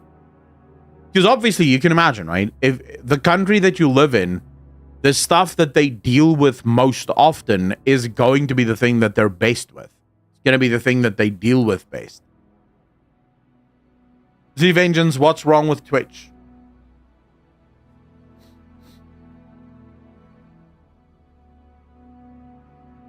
Saban, the problem is that, and this is one of the big reasons I'm so grateful that RFK got into office, or that he is going to get into office. I'm not sure if he's been approved yet, but I think he has been. America sort of gives the marching orders to the rest of the world on medicine, on all things medicine. And in America, the medicine isn't designed to cure people. It is designed to make people sicker. Primary axiom, I've not decided that yet. I don't think so. And it's not because I think the game is woke. That's got nothing to do with it.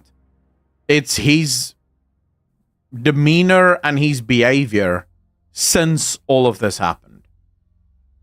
You know, like, people had genuine questions about Kingdom Come Deliverance 2.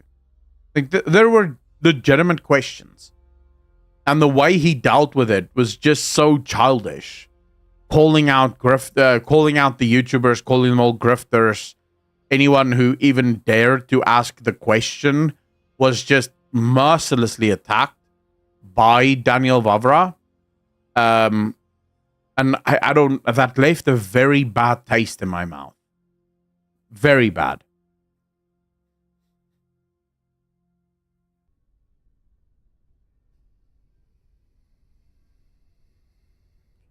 Do the Democrats have enough numbers to stall the nominees? Can they actually do it, or can the Republicans just go ahead and do it?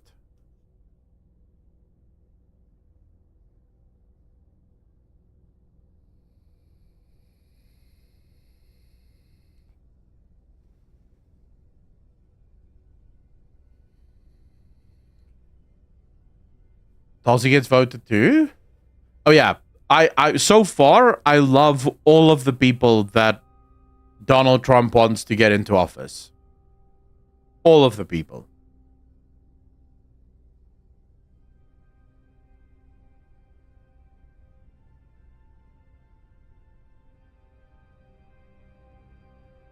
Get a chance to pontificate.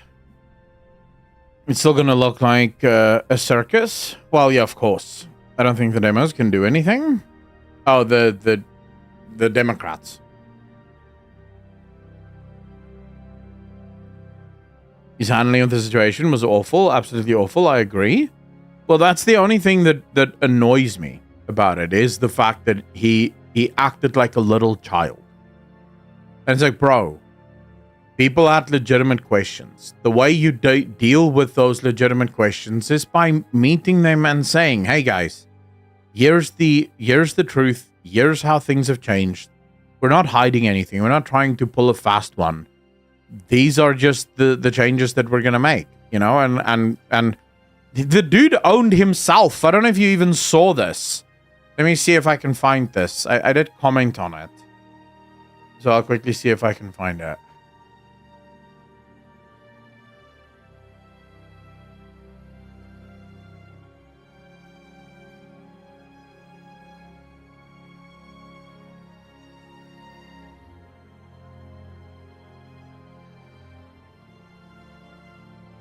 Here you go. So Daniel Vavra says, the most comical of the recent conspiracy theories I hear every day is that Embracer was bought by BlackRock and they forced me to put DI in KCD2. Here is official ownership structure of Embracer. Do you see BlackRock anywhere? And wait when you found out who Savvy is. Now, BlackRock isn't on here, but who do you see on here?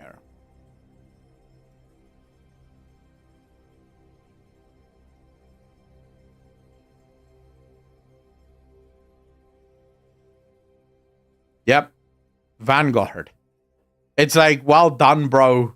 You just scored an own goal. Like, you're celebrating while the rest of your team is looking in horror. Like, what are you doing?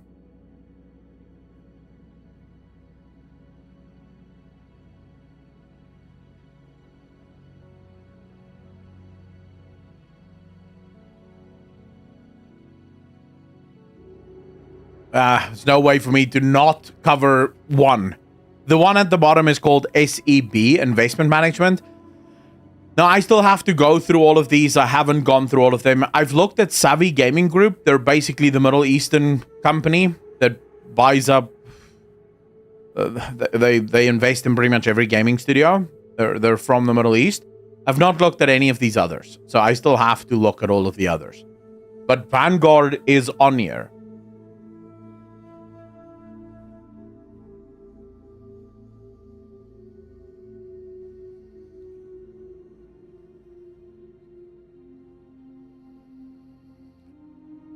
What pension plan?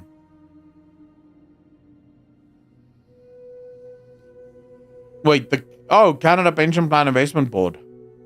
Oh, well, to be fair, gaming is a very good investment from like the perspective of pension funds. Because game companies that do good work do a lot of work. Like they do some heavy lifting. They can make you a good chunk of change. So that's most likely why. Controlled media, I used to see in Iran. It is just full-blown propaganda and lies. Full? True.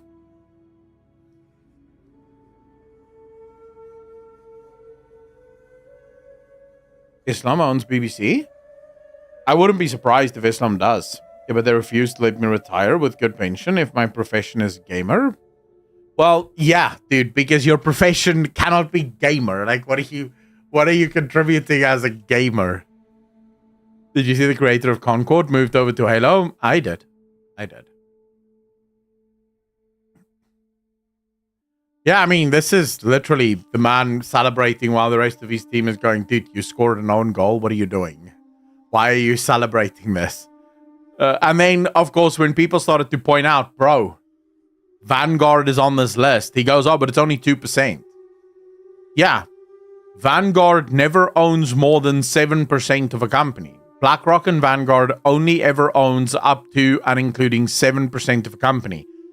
The secret is Vanguard will own 7% in, say, Embracer. And then they'll own 7% in another company and another company. And all of these companies together gives Vanguard such a big voice that Vanguard can absolutely tell you what to do and how to do it and when to do it. Because they own collectively so much shares. That's how Vanguard operates. That's how they've always operated.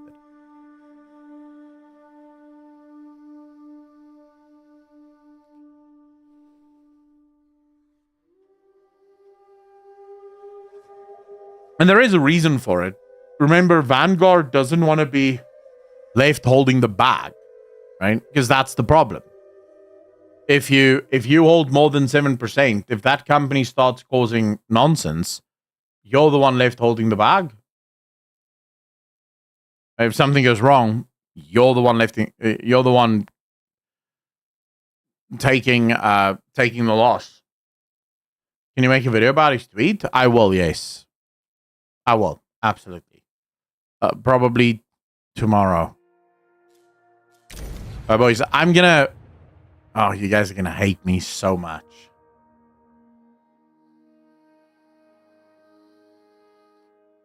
You guys are gonna hate me.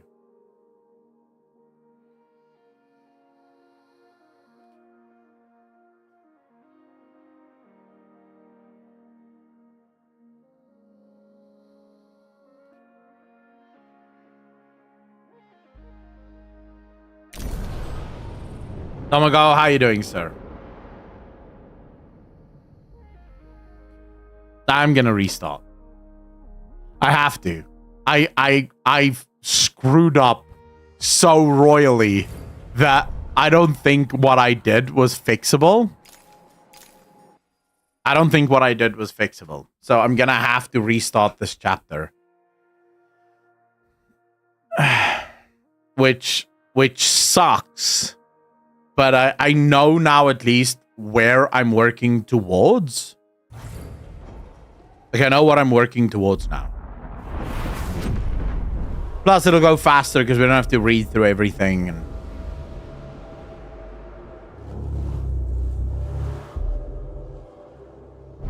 full jump complete. Running preliminary diagnostics.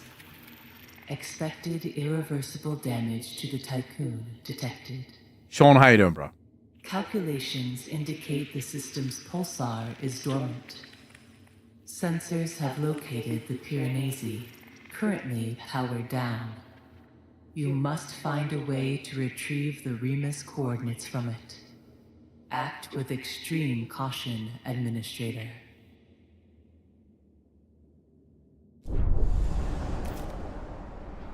Okay. So we have to think mega carefully now.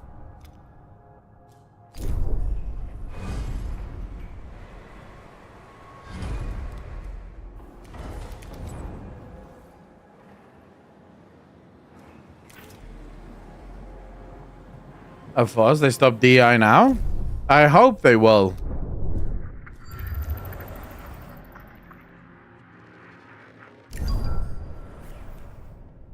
Big Ben plays, you got this. You have the 4-8 for it. Wow, I feel like I'm being insulted.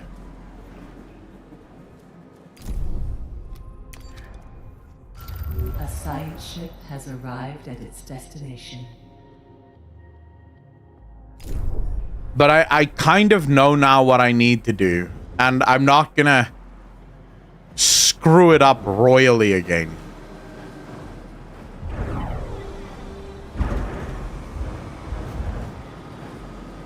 See, I don't really need any of this.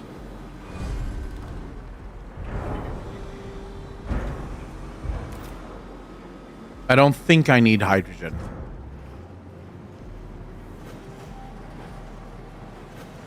But I do kind of know now how I want to run things a little bit better. But now watch me ruin everything again.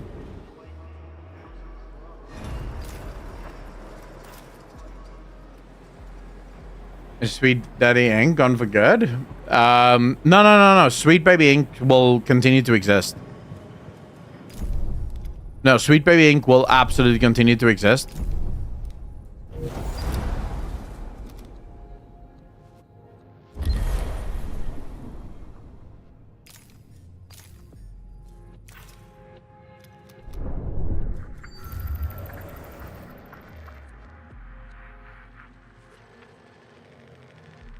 Should probably get some.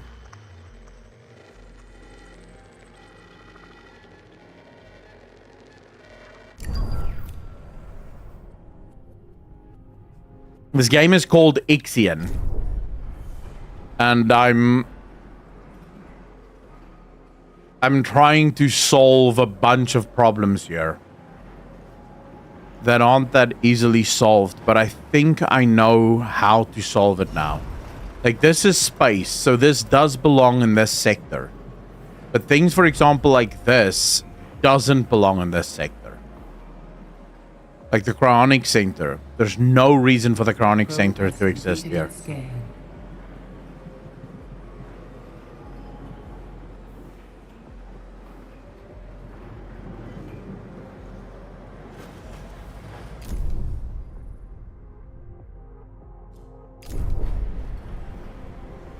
You think SPI will disappear? Wait, stop giving them DEI funds? It's not governments alone. I think there's way more people that is funding these companies. I think the problem is it's gonna take a while for us to actually figure out exactly who is funding what. Nuka-Cola, I would say this game is 100% worth buying. Yes. From my perspective, this is a phenomenal game.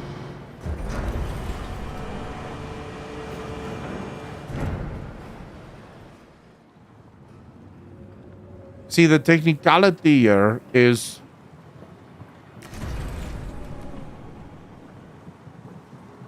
I have all of these different...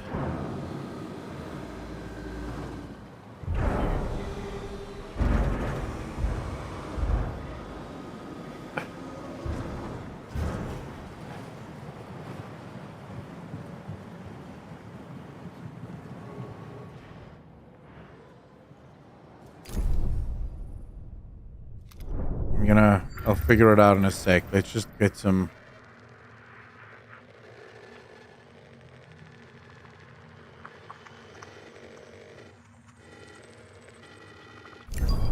A science ship has arrived at its destination. Oh, that is very good. Watching these streams should help you decide if it's worthy. To my opinion, this is the best. This is one of the best games ever. At least if you like games like this. Like, obviously, if you're not a huge fan of games like this, you're not gonna like it.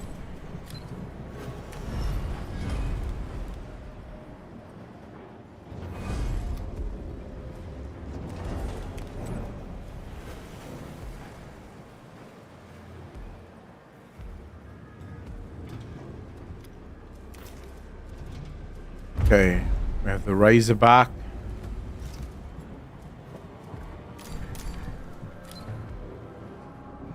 I just don't know. Like, you're probably gonna have to have multiple space, like multiple space ones. Because if you look here at the, Has completed its scan.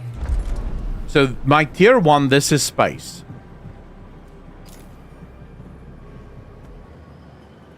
Sector 2 is food. Sector 3 is industry. Sector 4 has no specialization. So Sector 4 being space again would probably be good.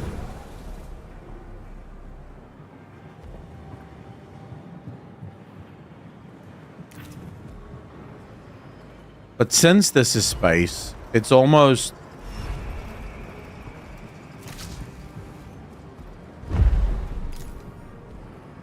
definitely worth removing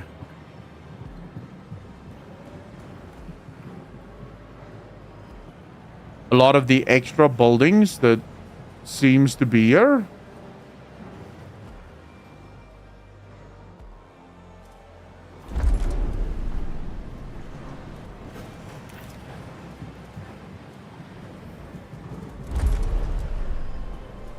Where do I see how much? Oh, here we go. I have place for 1,456 people in this section.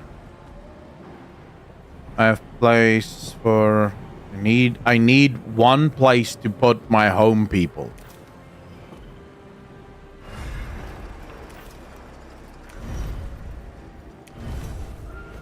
I need a population center. That's actually the big thing I need now.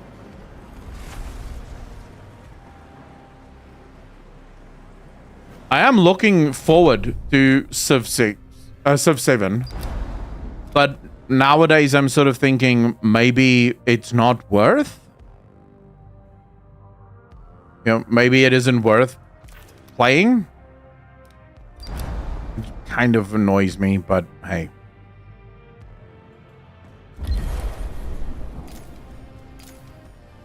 I think what we need is a proper civilization center. That's the one thing that I need right now. And to build that,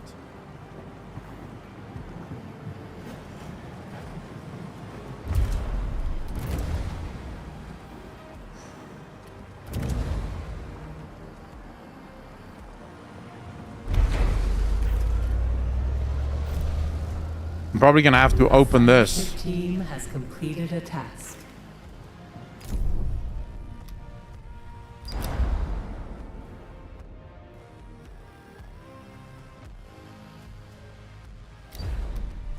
Oh yeah, this is this. I remember this. Let's just collect these so we can finish the research. Or I just turn this into my population center. What do you guys think?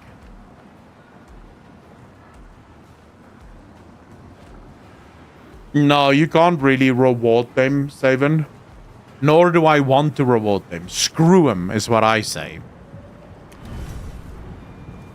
Let all of the sons of bitches die, to be fair.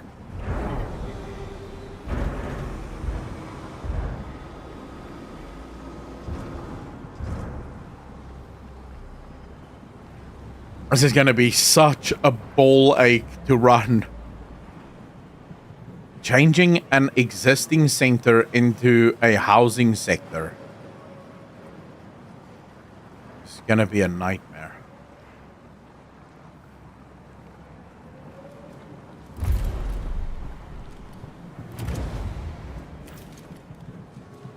I won't lie to you guys, I'm not looking forward to this. Either this or I open another sector and I just make that my housing sector.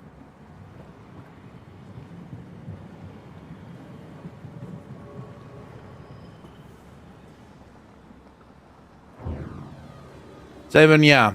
A lot of people revolted. A lot of people didn't like my ruling style, which was very awkward to me. I don't know why. I was trying to be the best person I could be, but they were not happy with me.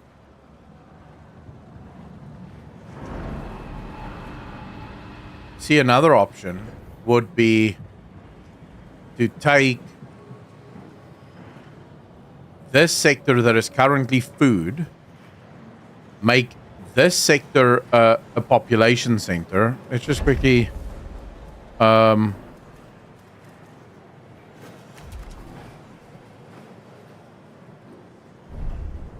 what is the... I don't think hospitals have designations. If hospitals doesn't have designations, this might actually be perfect. Because basically what you want to do then is you want this sector to be a housing sector. So where you house people. An accident has occurred in the This sector, say for example, will be a industrial sector. This sector can be an industrial sector.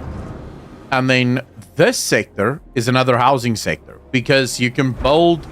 There are things that you can build in the housing sector that is super good and can work with the train station for the sectors that's next to it.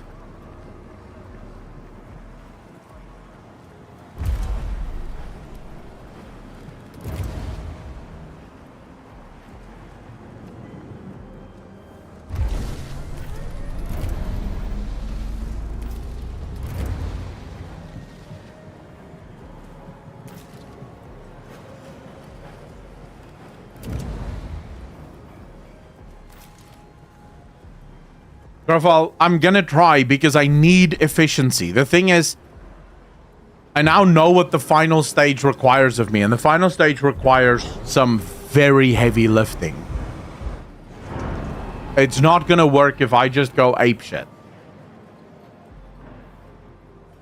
That'll be a nightmare.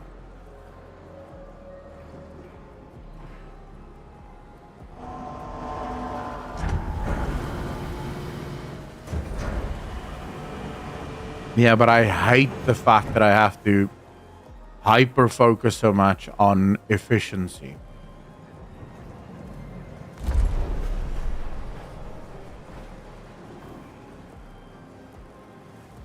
We're in sector 3 now. We have enough homes for 672 people.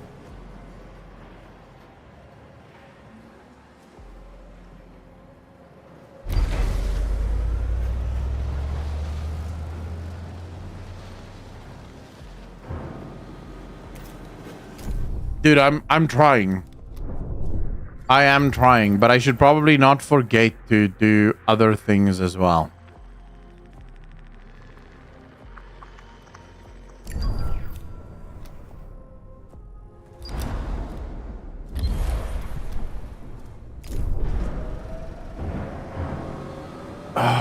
Okay, so the plan now was to turn this into a housing sector.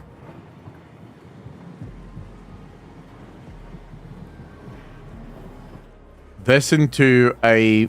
This can stay as is. I think.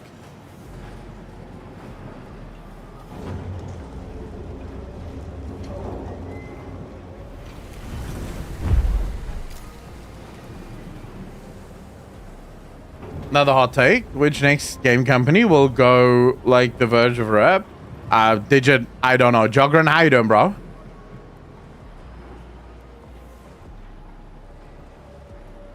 I did see the stuff. I covered the stuff for Neil Gaiman. I covered that stuff. Have you tried out Seen Satisfactory before?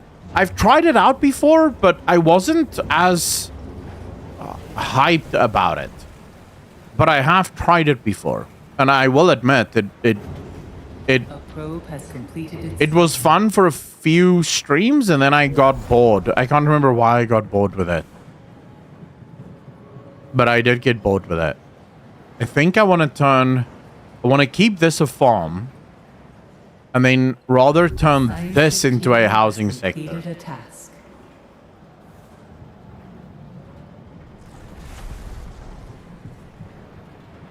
But this means this has to become...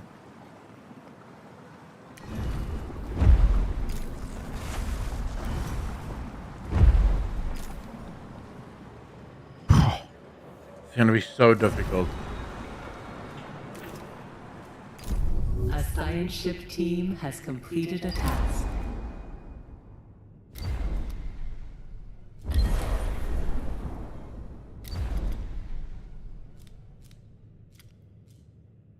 We'll approach that in a second.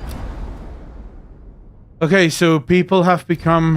Oh, I hate this. I'm gonna lose my people, but... Okay, fine. Go. Like you tried it in EA when it had even less of a story? Well, when I played it, it had almost no story.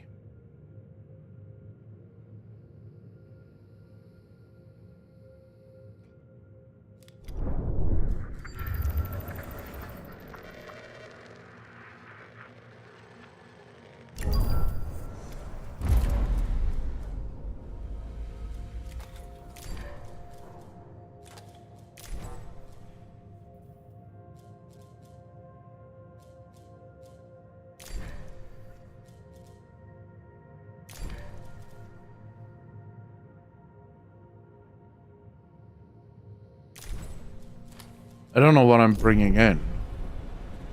This is sector 4.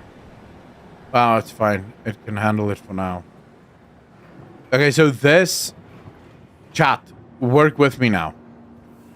This is going to become my new manufacturing sector.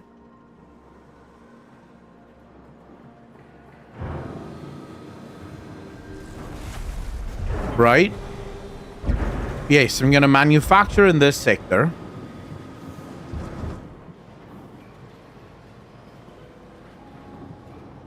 Yeah.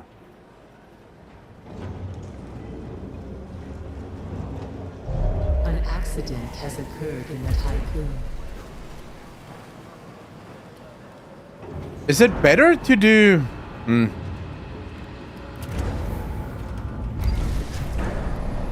I wonder if cell housing isn't a good fit for like places like manufacturing centers and stuff where you don't really give a shit about your workers and the money that they make, just as long as they, you know, just as long as they do their jobs. I feel like that's a better option. Like, shut the hell up, bro. Just do your job, all right? Like, enough of this.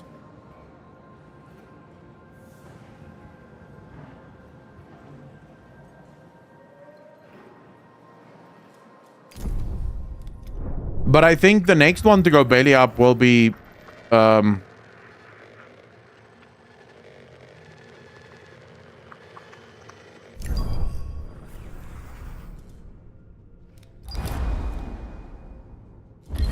next one to go belly up will be oh, what are they called again? Ubisoft. I think Ubisoft is going to go belly up. I don't think Ubisoft is going to be around for a long time. In fact, I'm willing to bet good money that Ubisoft doesn't survive. Not for a long time.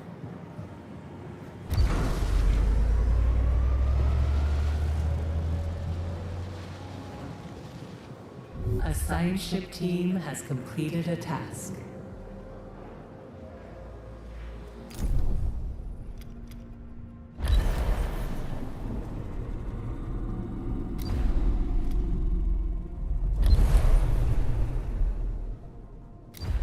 That's the assumption that Shadows will do well, no? Why are you assuming that Shadows will do well? Probe has completed its scan. A science ship team has completed a task.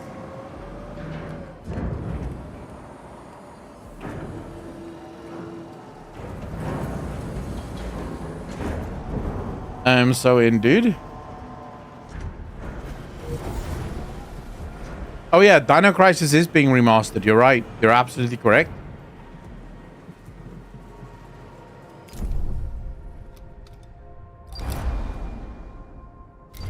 For those of you wondering why am I skipping through all of this? We've already played this.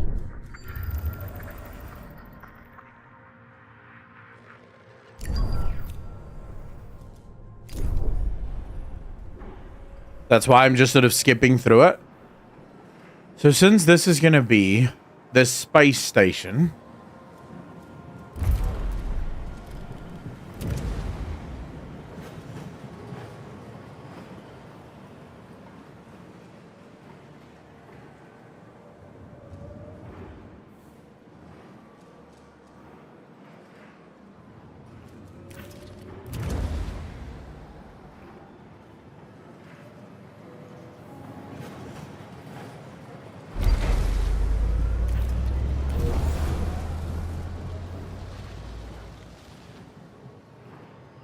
I think we'll need at least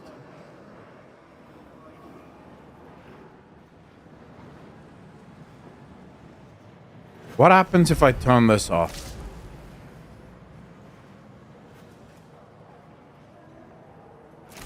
Bad things happen when I turn one of them off.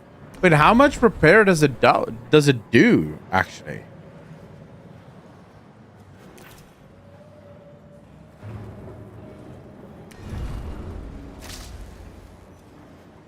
Why is this completely unaffected? Okay, there it goes.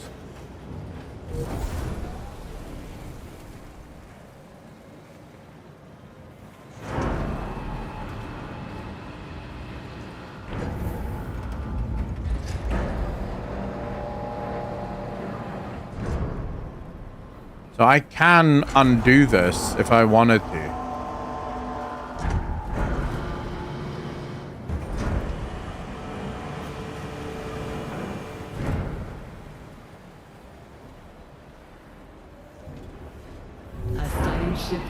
Has completed a task. But do I want to undo it is the question. Chat, I need help. I need help. I need to figure this out. This is going to be a mighty undertaking. This is my food sector. I want to remove the ship, this particular one, from here. I don't need it. It's moving to the space area.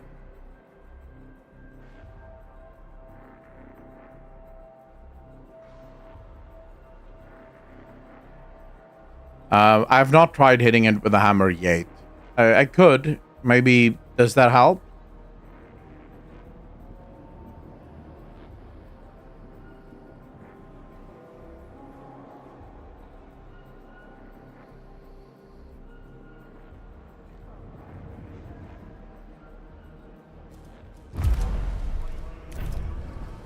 See, this is the space center. This will be another housing sector. Space center, food center, housing center. Not housing center. This will not be a housing center.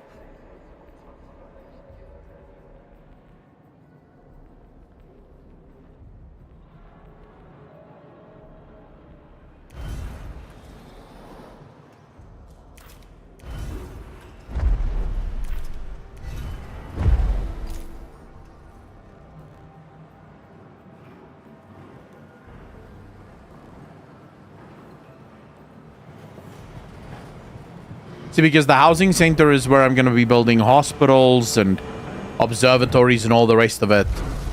And the nice homes will be in that area because those people like to complain about nonsense.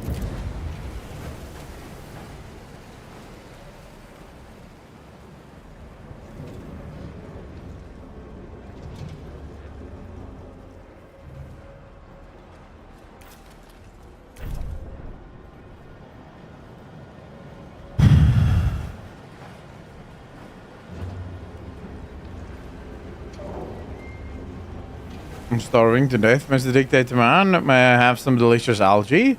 Dude, they're not starving. They have more than enough food. Like, look at all the food we have on this bloody place.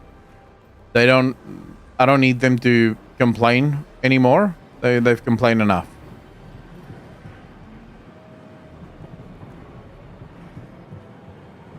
I kind of feel like all the policies are the way that I want it.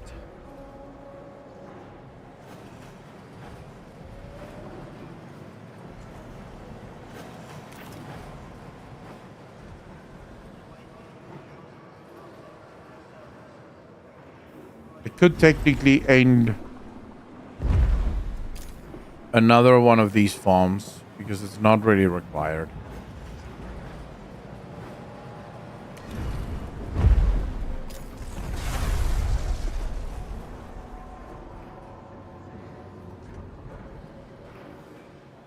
There we go. That's enough.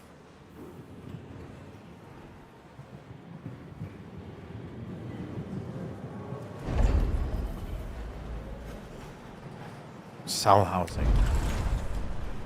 The only problem with cell housing is it takes a lot of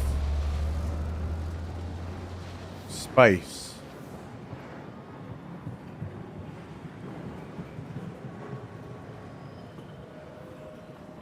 It does provide a crap ton of housing though.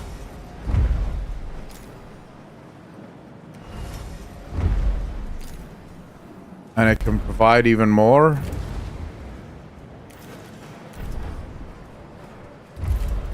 Which is pure perfection, so we'll do that.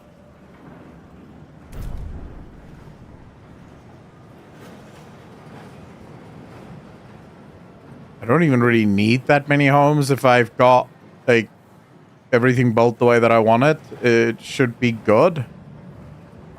Because technically I need Nerodia, 5 months part of the degeneration. Appreciate you. Thank you, thank you, thank you. You're far too kind. How you doing? Have them live near the food so they can see and feel like it's bounty.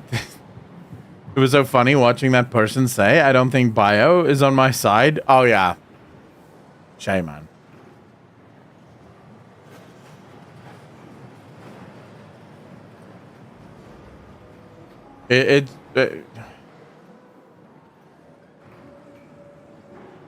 we laugh, but technically, you know, it is sad.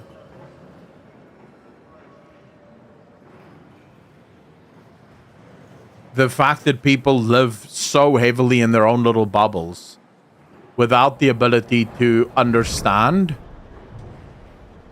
what is happening around them.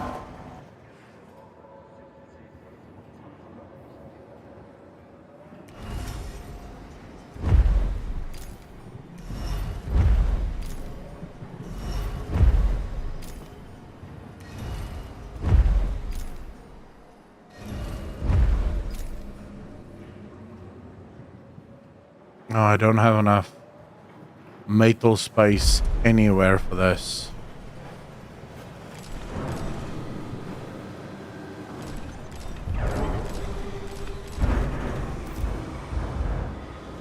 Spread the metal, boys. Spread the metal. Maybe I can create enough metal space? Not really.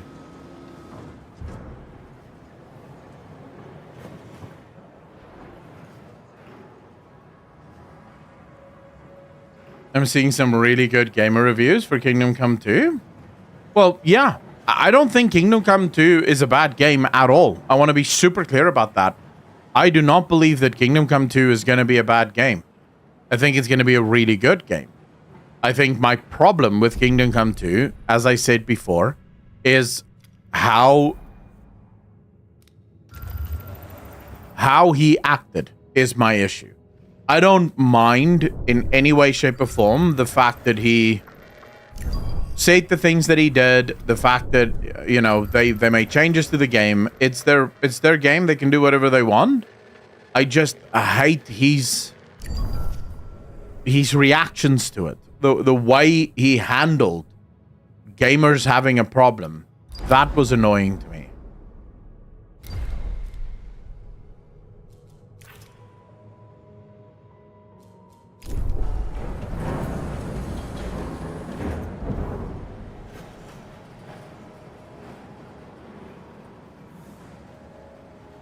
No, he didn't call me a grifter.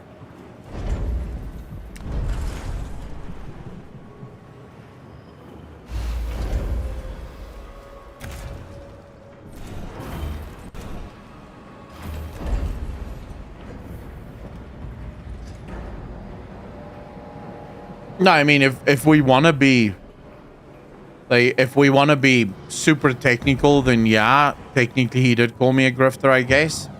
But he didn't directly call me a grifter.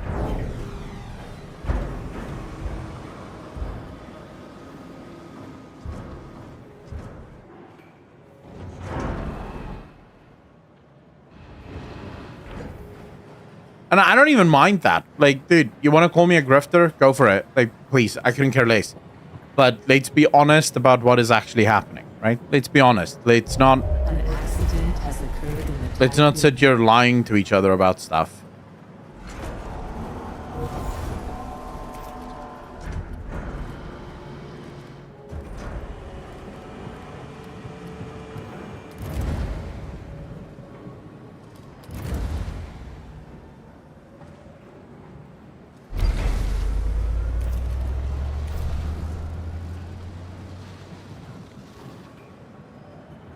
For the good work. Nerodia, thank you so much.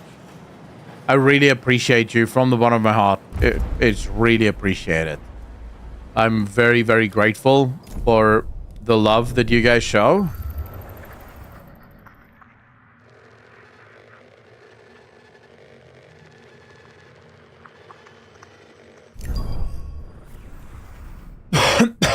Epic Thulu, how are you doing, sir?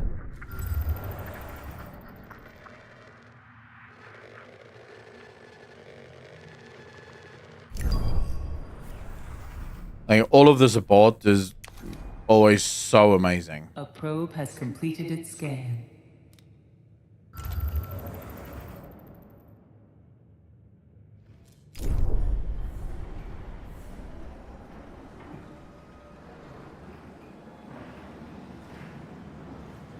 Kind of feel like this uses up valuable space that could otherwise have been used for, well, literally bringing in items.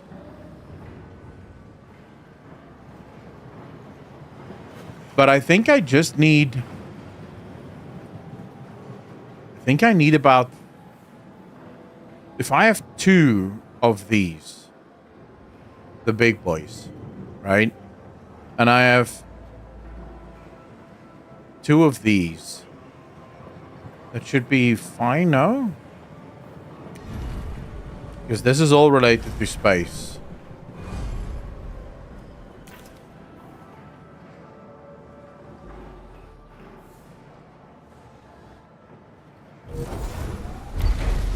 A probe has completed its scan.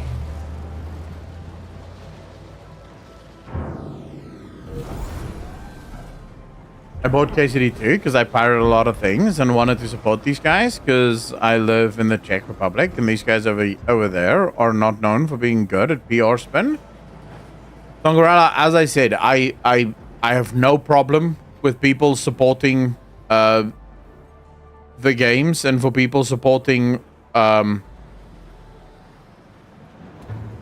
what these guys are doing or trying to do. I'm perfectly happy with that. I think my main issue is just that it feels like there's far too many sort of weird things going on. Like the dude just feels like he's acting very, very strangely.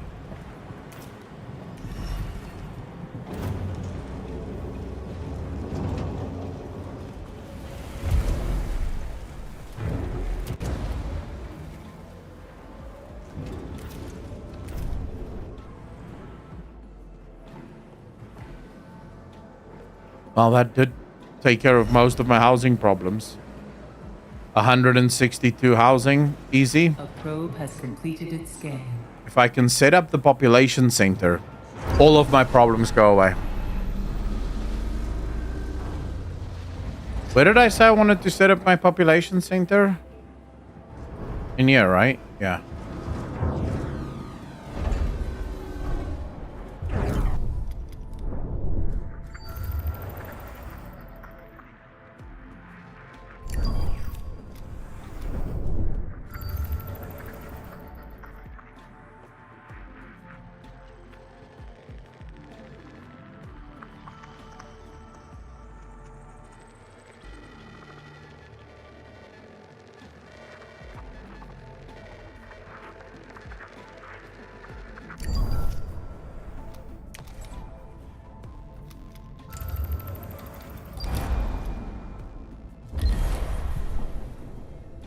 To take them, they will block you.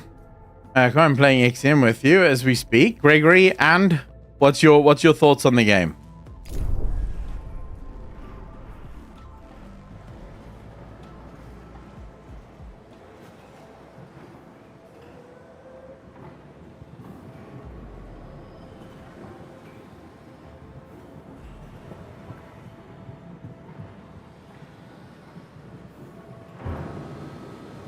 The choice, of course, could be leveraged better.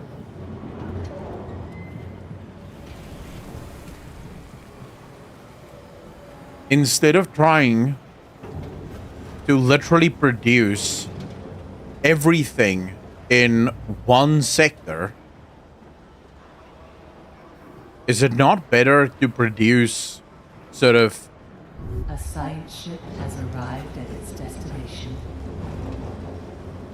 How would you... That won't work. A science ship team has completed a task.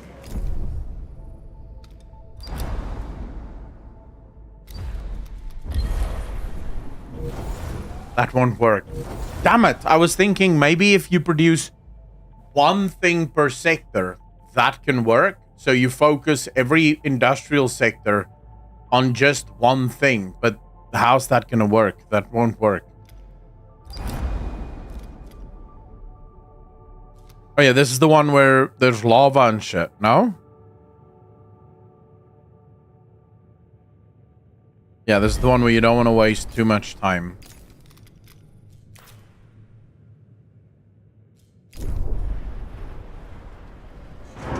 First one I have it installed. I gotta play through that one first. Are you talking about KCD? The first KCD? Turn the whole city woke? I don't feel like I want to do that.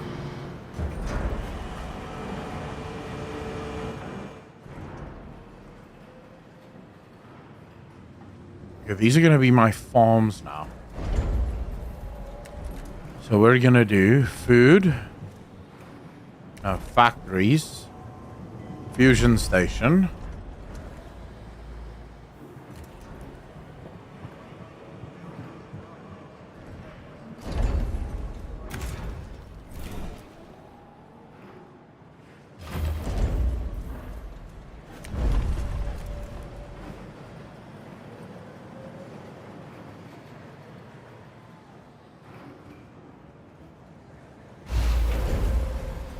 Where the hell is my ice? Hello? Crap, I don't have ice. Bring in ice, boys. A probe has completed its stay. Actually, Santa Sleigh. I don't need you. I do need a mining ship, though.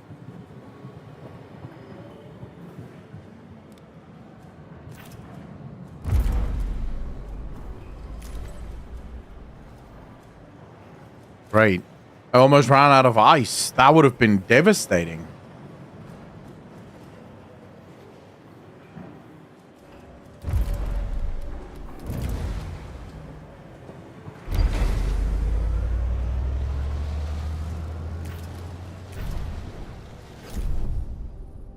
An accident has occurred in the Tycoon. Guys, calm down, please. Calm down. I don't want to deal with this nonsense. Kotaku got hacked by some crypto clowns? Wait, did they really? Oh yeah, I saw that. Someone told me. Someone told me that they got hacked. That's funny as shit. Oh man, this is taking so long. Why is it taking so long? I just want to get rid of these buildings, man. I'm gonna have to do something I don't really want to do, but I don't really have a choice.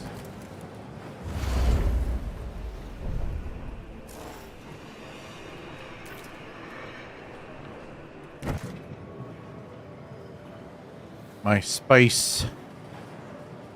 My spacefaring peeps. I wish there was a way to get rid of, like, these cryonic pods. Just yeet them out. No questions asked.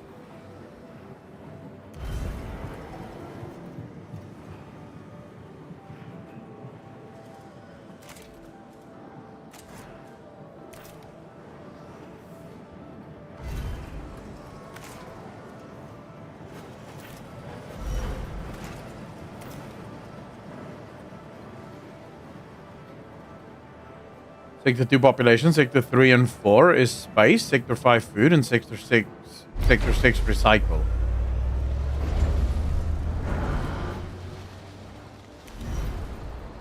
But you can have recycling and industry in the same spot, actually.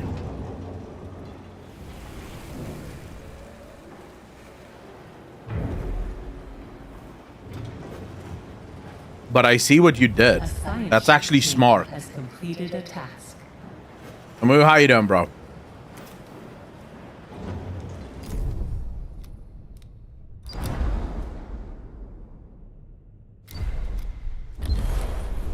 Okay, leave the planet. It's fine. Where's my other ship? Here we go.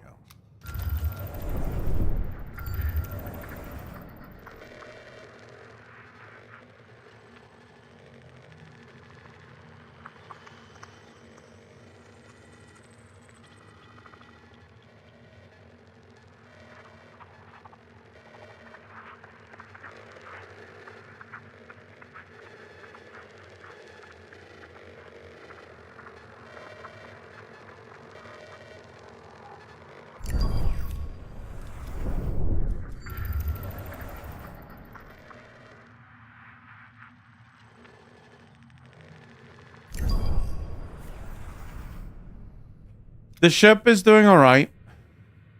I mean, it's not going great, but it's doing all right. It's... I'm not having the amazing time that I was promised, if I'm honest with you. But I think I have a better idea now of kind of what I want to do. So we may be able to get something done here. We may be able to get something done soon. Because this is going to be my space. My little space place. But I first need to make a number of changes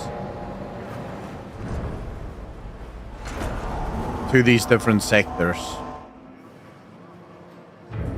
I like your idea, Gregory. I like the fact that recycling goes in its own little spot.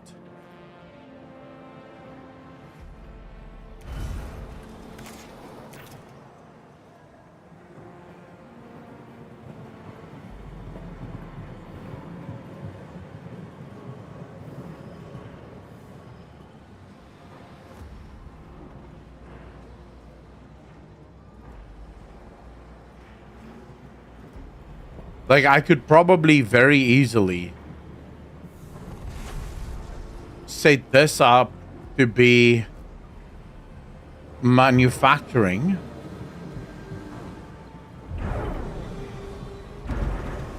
And then next door can be recycling.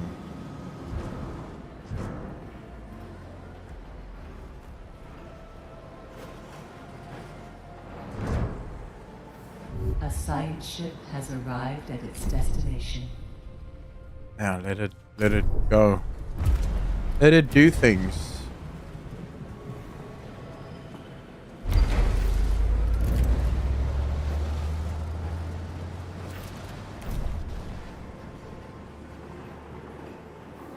A probe has completed its scan. See, the one problem I have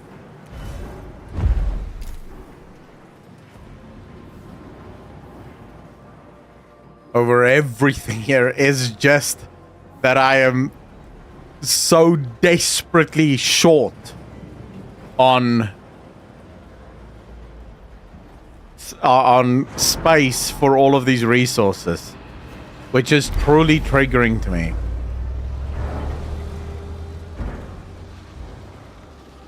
Be well, I'm headed out. Truth Gaming, take care of yourself, sir. Thanks so much for hanging out. Really appreciate you, man.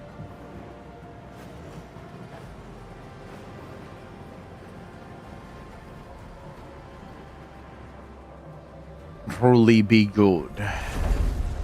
Okay, population, cell housing.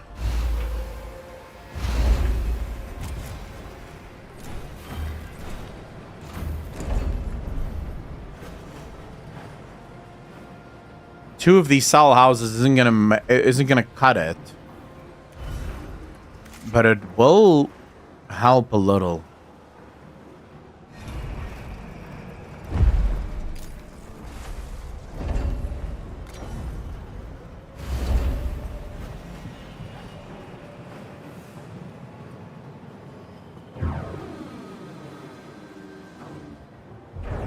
Could you fit another one in here?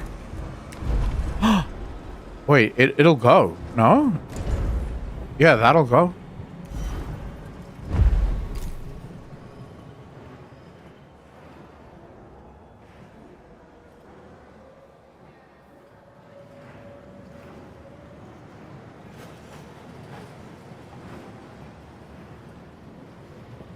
This leaves you with so much space.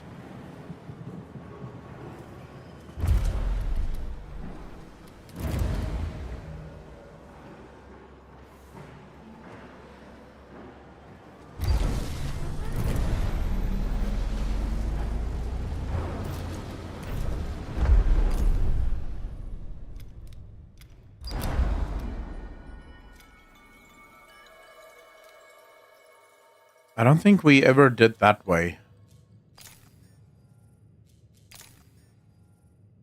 Use up the entire wall as it's relatively space efficient. Yeah, it is space efficient. It's not the greatest thing in the world, Oh wow, that does not sound well.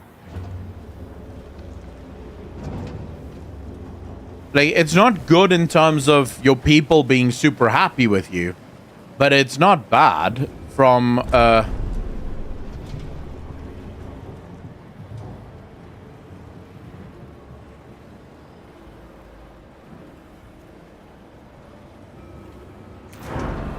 I have a plan to stop the fire, yes.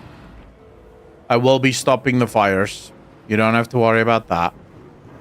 Fires will be stopped.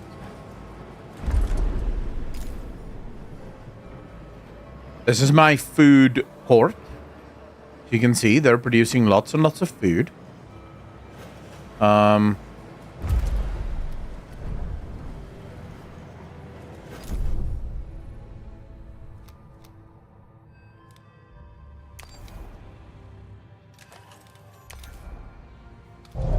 accident has occurred in the Tycoon. Please stop making accidents. This is unnecessary. It's not required.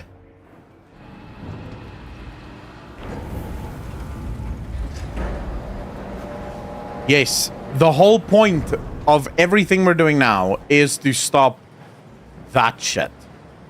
Like, that's literally why we're here.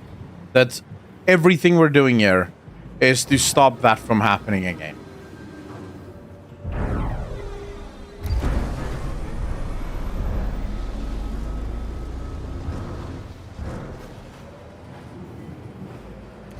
I just don't know how to stop that. A science ship team has completed a task. My Rubik's Cube solved under 100 seconds. How do I use this to get chicks? I don't think chicks take that. I mean, you could probably try to pretend like you're very smart. Administrator, a new request awaits your attention.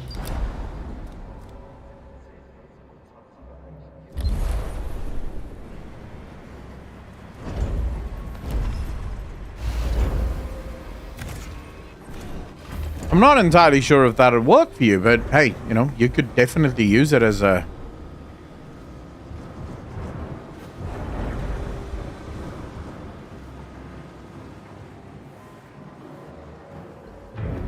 as a look at me, Ma kind of situation.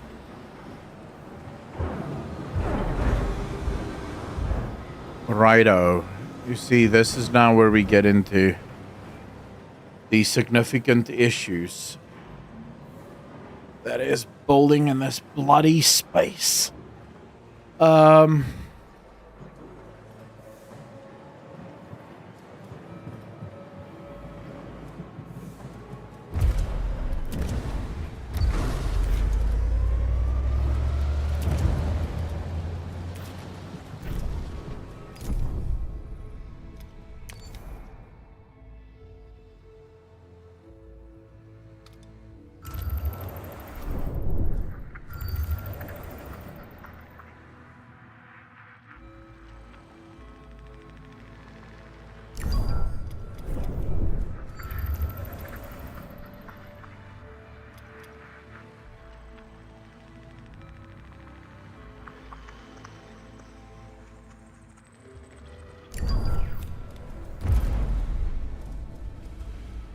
Right, we are collecting everything we need.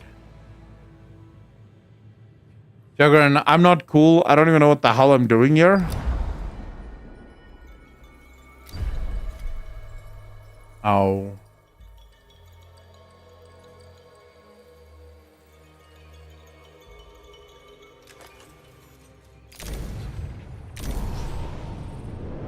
I mean,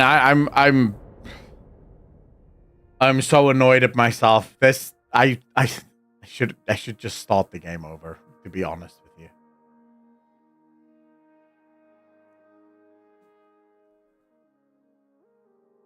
I never played any of the Homeworld games, no. Is it good?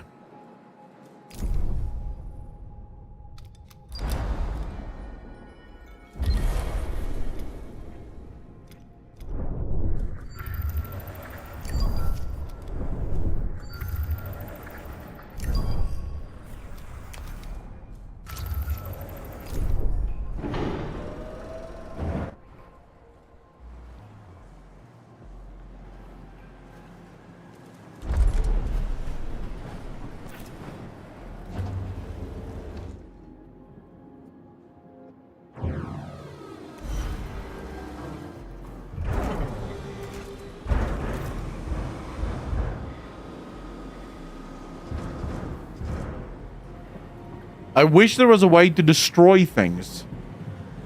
You know, that'd be so good if I could just destroy things.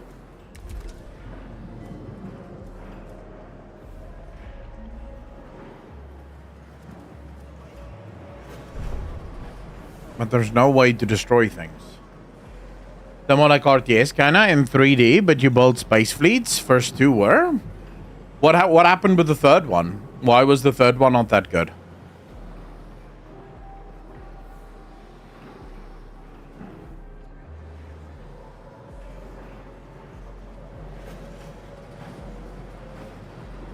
A lot of ladies in cutscenes yelling at each other. Oh. Okay, I see why that would be annoying. Administrator, a new request awaits your attention.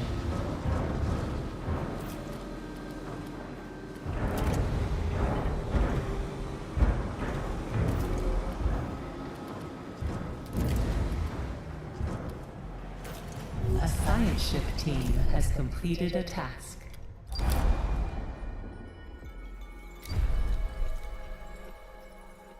I know I'm losing a bunch of people here. Well, I want to see something. What happens if you just leave the planet?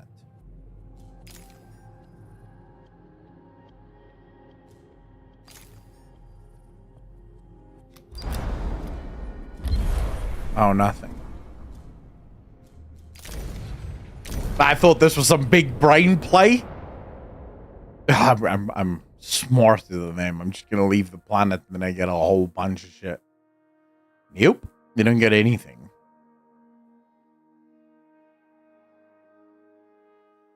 Is that Homeworld 3? They got the license years ago. It's a space running game I had when I was a child. It was based on Disney Treasure Island, probably the best one I played. Disney Island. Why do I not know? I don't think I know that name.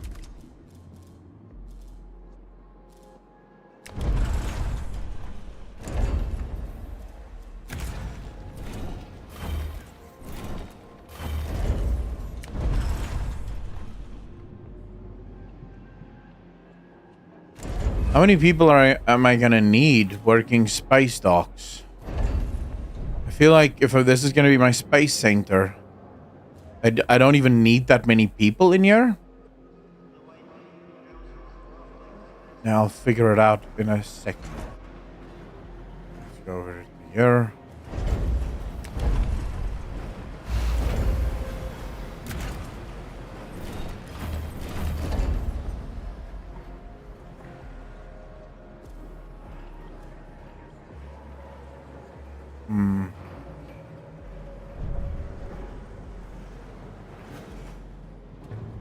See, I need...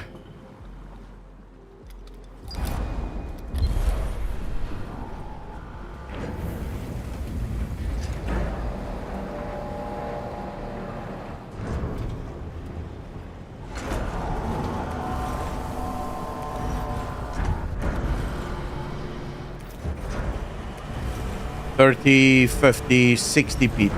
So I'm gonna have to close these down and send... No, these down and send 60 people, 65 people. No. 55 people over to a new sector.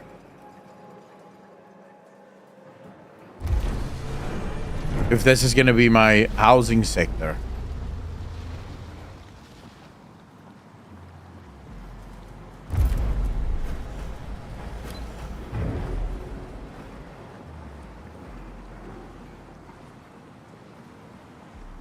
Actually, I know some people who played Outlaws and said it has some weird design choices, but it's not terrible.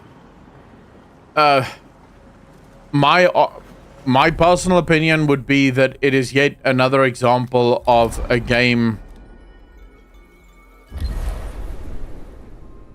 that could have been good, that was destroyed because why not?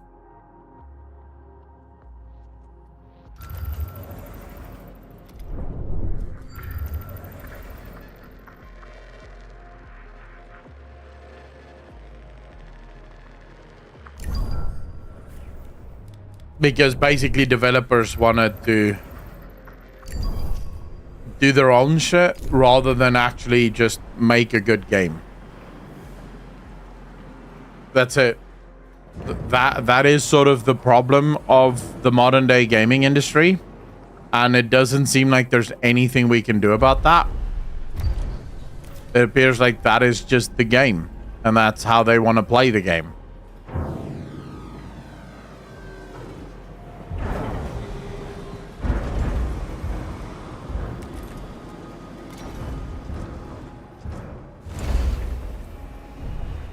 Okay, so my plan now... An accident has occurred in the typhoon. ...is open this sector, get this sector up and running.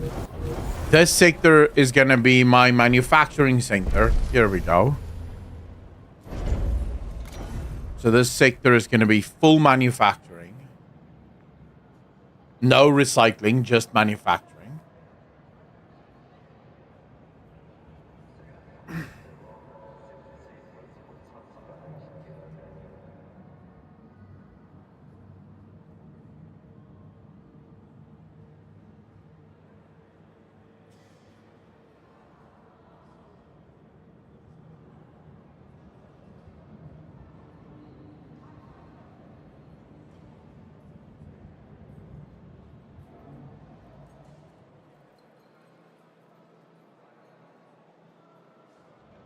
A DI invokes in that stuff in media. Why get bothered by Siri being a Witcher 4?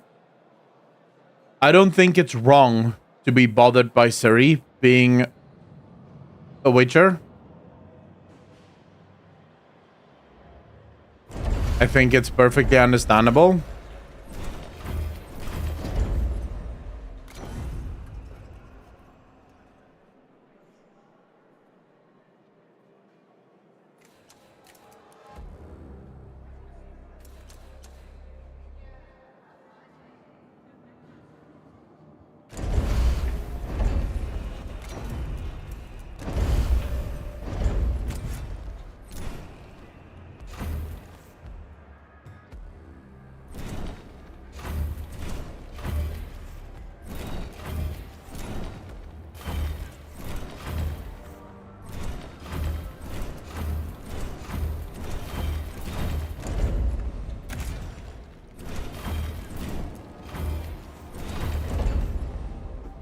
The thing is, if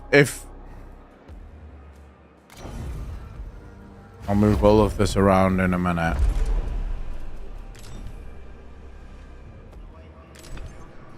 What do you mean? This is sector 5. Oh, because it's not connected yet. Okay, no worries.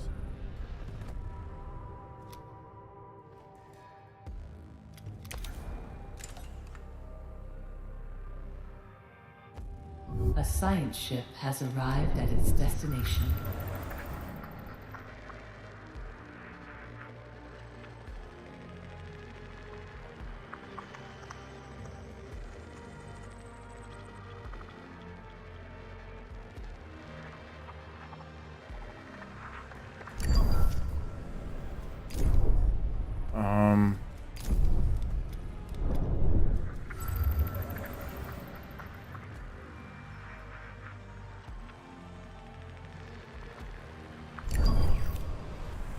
That's the way. Just prioritize each sector for a single specific specification, and sector 6 being recycling. Yeah, so what I'm going to do is this is going to be manufacturing. Then this is going to be... this is going to be recycling. This is going to be manufacturing. This is going to be a home center, so a population center. And then this is going to be another population center. Because you can build things like observatories and fight clubs and all the rest of it in home sectors that you can't build in these sectors, and they work with the train system.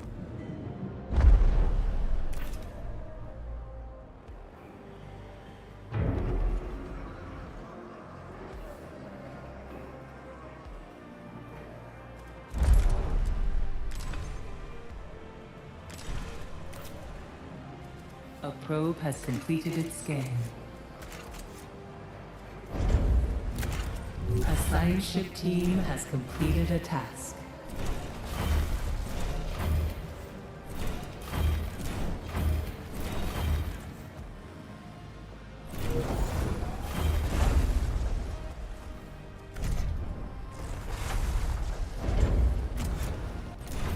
I want to get rid of all these boxes so I can restructure and reorganize everything better than what it is at the moment.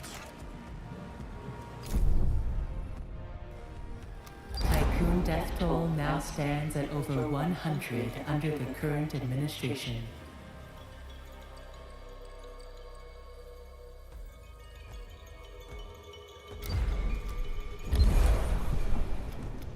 Dude, what the hell?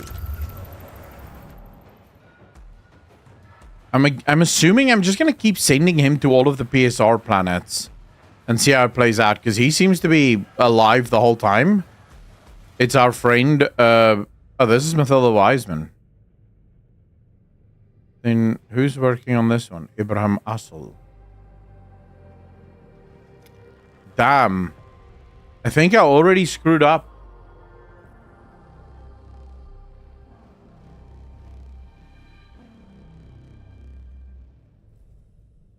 I think there might be value in sending only one ship to all of these different planets.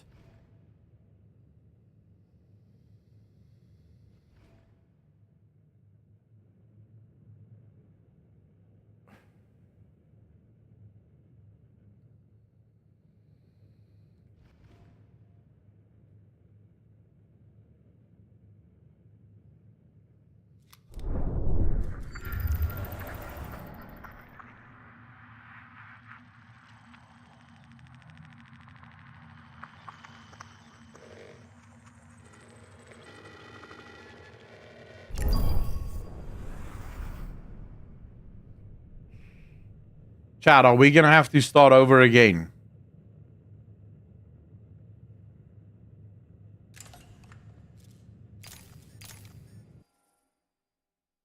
We're starting over again. Only this time I know what I want to do. I know exactly what I want to do. So it's gonna be much faster than what we did previously. Although I don't think most of you even give a shit. Like, how many of you are actually watching the game, and how many of you are just here because why not? Full jump complete.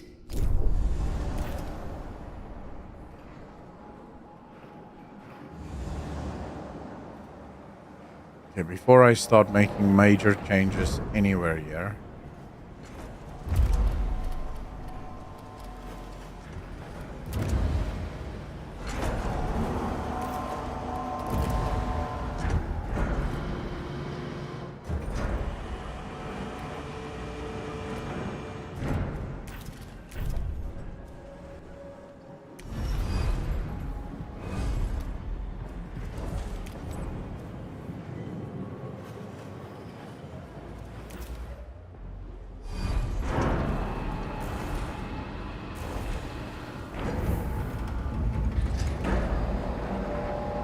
what do you mean, can I be assigned while docked?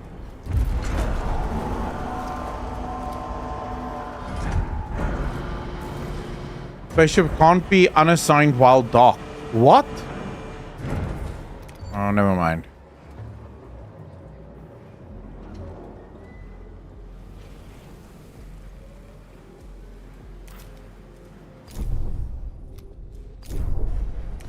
I think I know what happened. It's fine though. I mean, let it do what it does.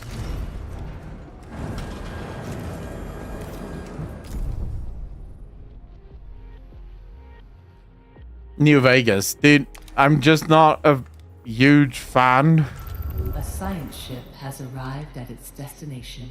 of New Vegas, and I hate New Vegas. It's just not my type of game.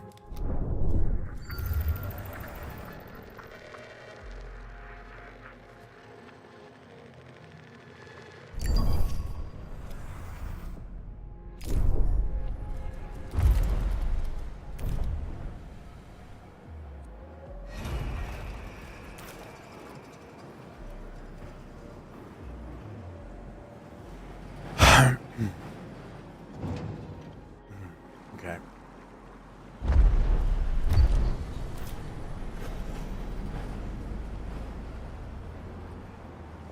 I'm more of a stalker guy than a Fallout one. I can respect that. I can respect that.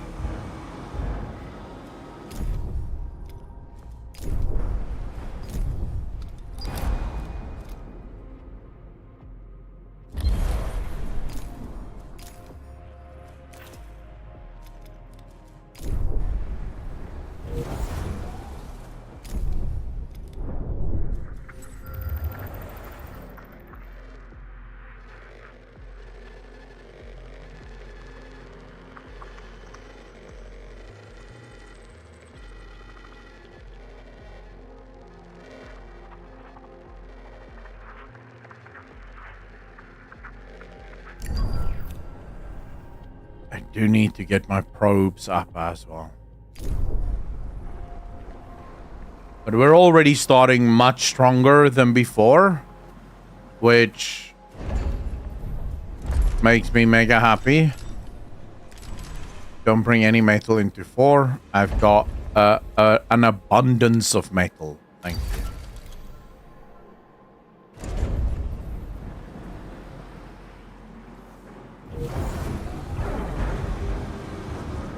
A probe has completed its scan.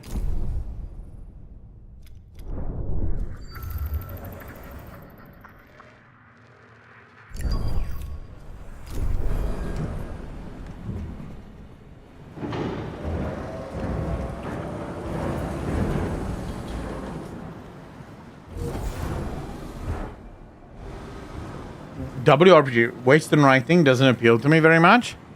I will never understand that.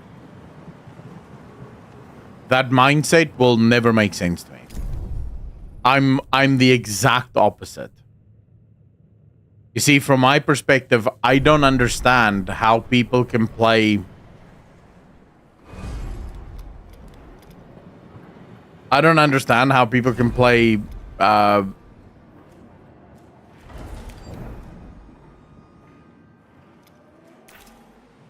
What's the game called, man? JRPGs? I'm not a massive fan of JRPGs.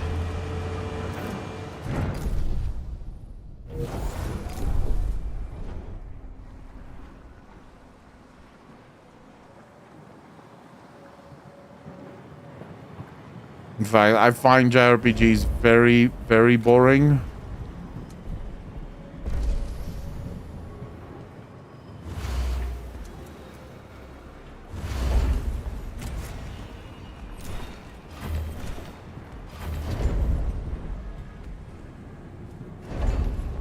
Okay.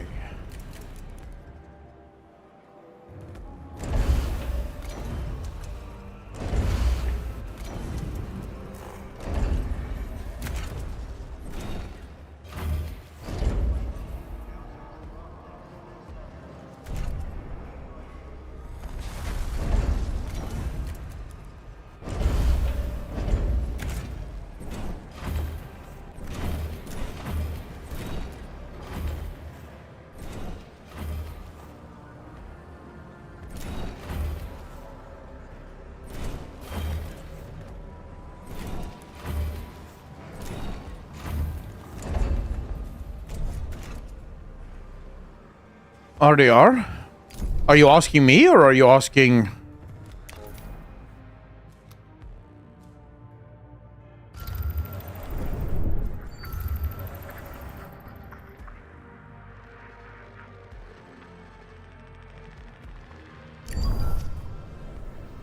Because if you're asking me, I'm a huge fan of Red Dead Redemption 2.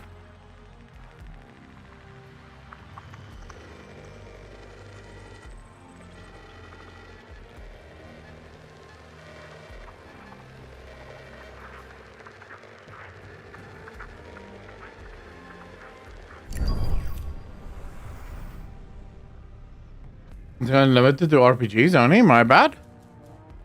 Well, I didn't I didn't limit anything to anything.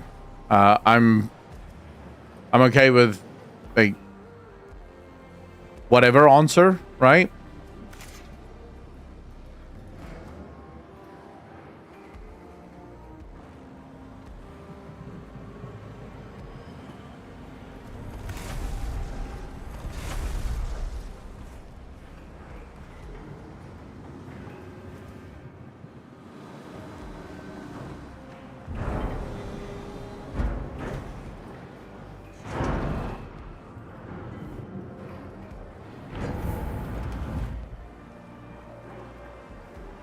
Okay. Wait. Yeah, wait. Oh, yeah. A science ship team has completed a task. Destroy that immediately.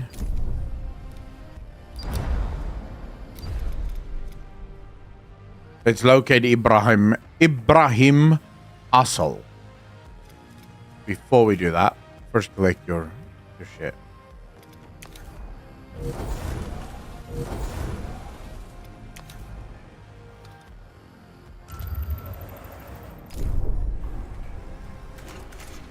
An accident has occurred in the Tycoon. Okay, boys. Let's build some cell housing, shall we?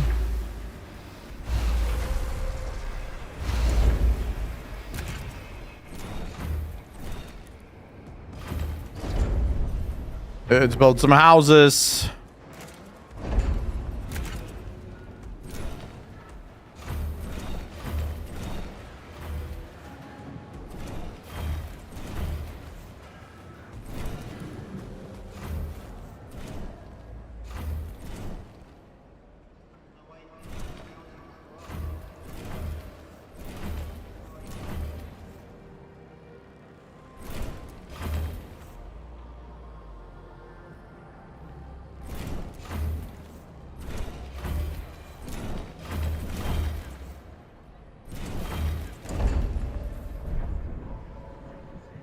A science ship. Probably gonna have to set up some. Send me some, please. I'm gonna need ever so slightly. Gonna need a few. I'm working, so I can't really dive too deep at the moment on my own. I see you posted it in chat, but I did not look at it. What was their purpose? The purpose of who? Of what?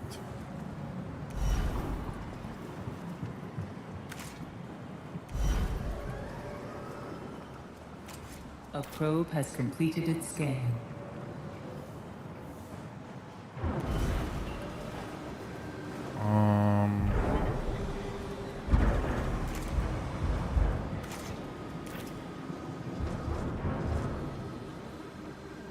Oh, you're talking about Madame Savage stuff. Okay.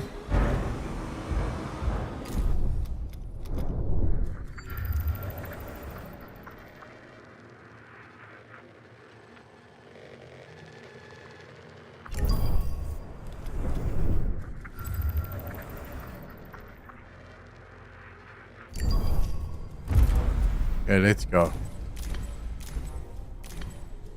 And then we're gonna be working as follows. You're gonna bring in that. You're gonna bring in that. You're gonna bring in ice for yourself.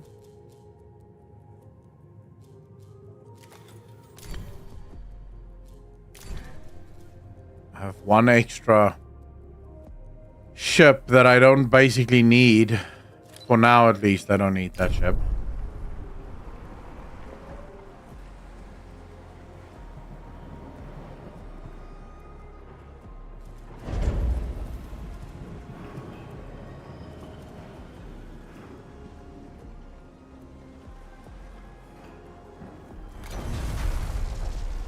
A probe has completed its scan.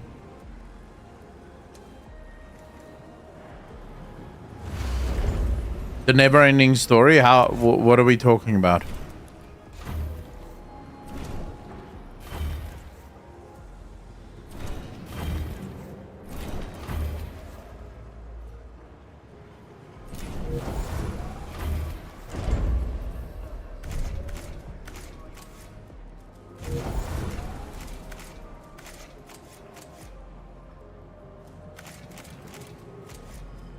I did say this was going to be my...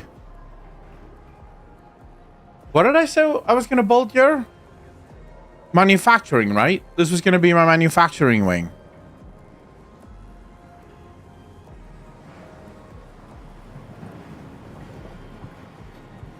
And this was going to be my...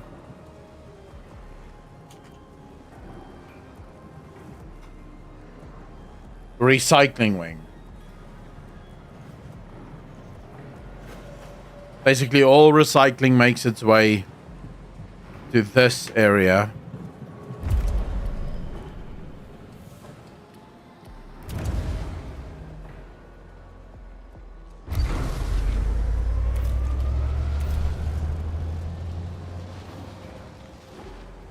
I live in the tub? No, no one lives here. This is my house.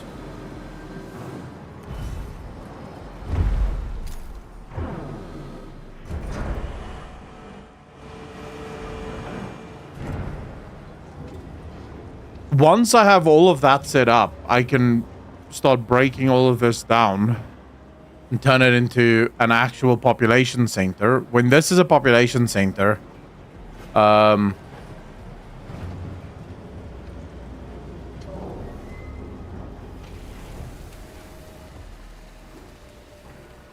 can move these massive amounts of people out of here, turn this into my space center.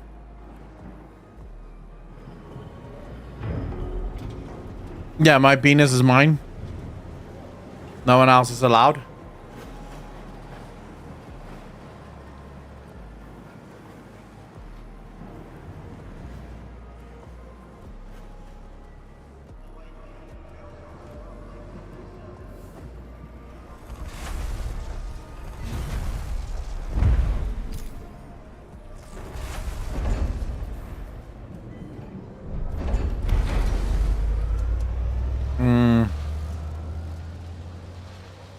Do I want to build it like that? Actually, no, I don't.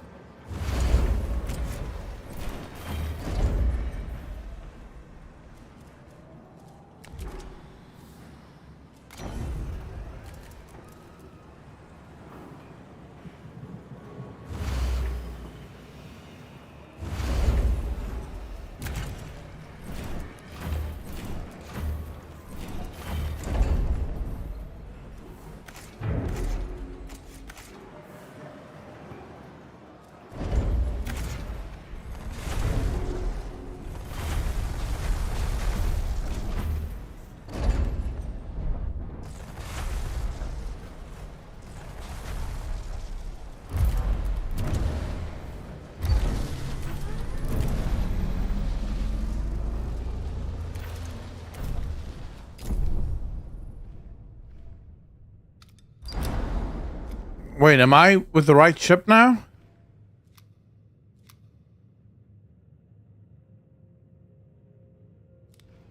No.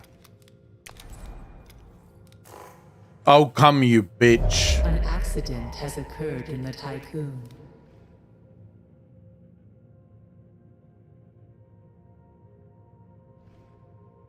Why did I come to this place?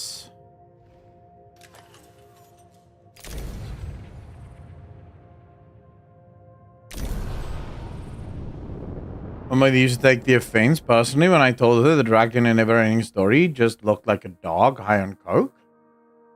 Dude, Neverending Story was a classic. Why are you bad-mouthing classics?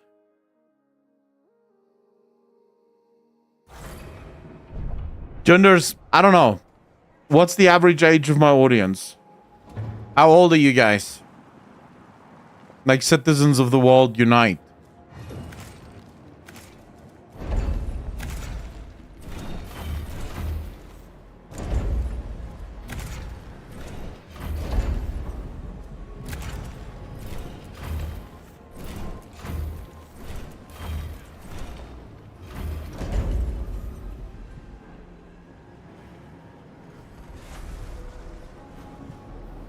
Average age old as balls.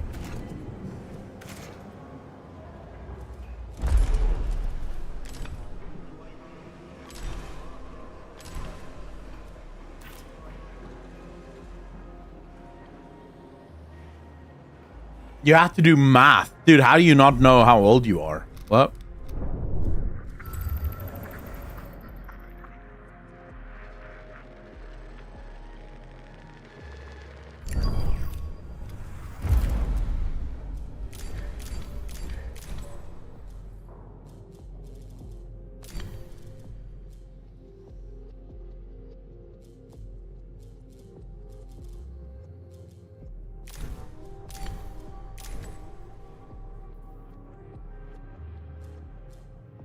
Four is kangaroo.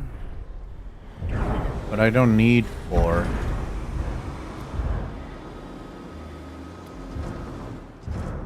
I don't really need to. But it's fine for now.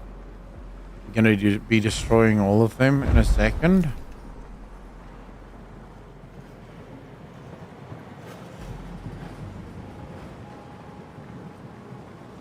And the game's 20 years older. Has completed its scan. Nothing wrong with that.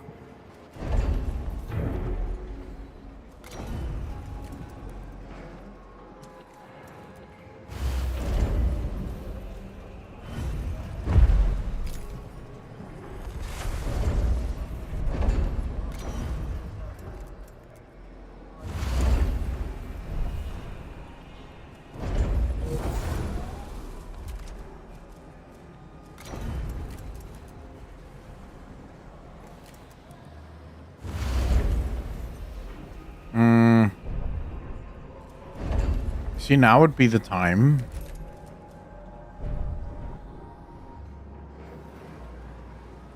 An accident has occurred in the Tycoon.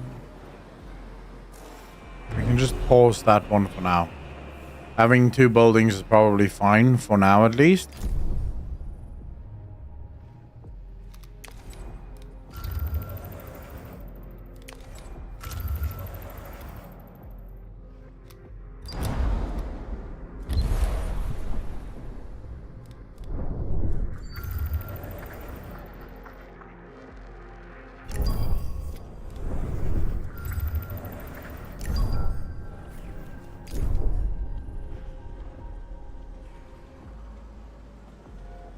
Fantasy World, it's always funny when people who are Gen Z blame Gen Z.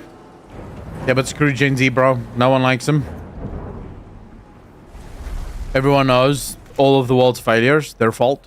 100%. Absolutely true.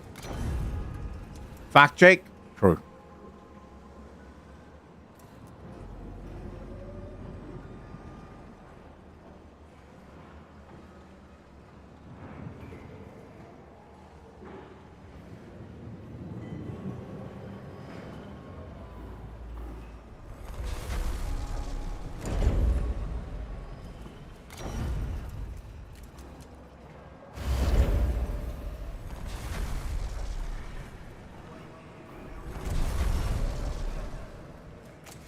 A probe has completed its scan.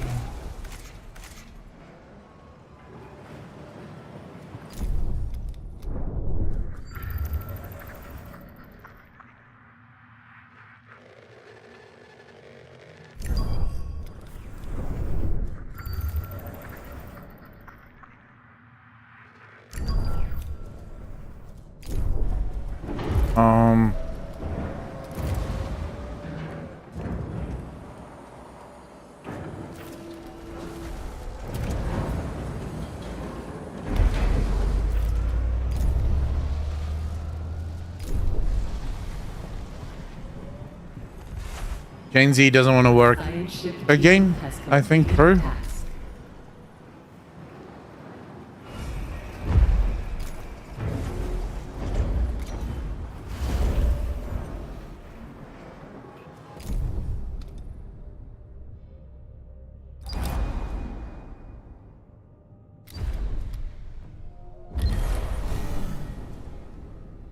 So what do you guys think is the thing that I should be following here? Should I follow the... Like, there's a 12G. It's all called the same planet, but one is plus 12G, plus 12D. Should I follow the alphabet?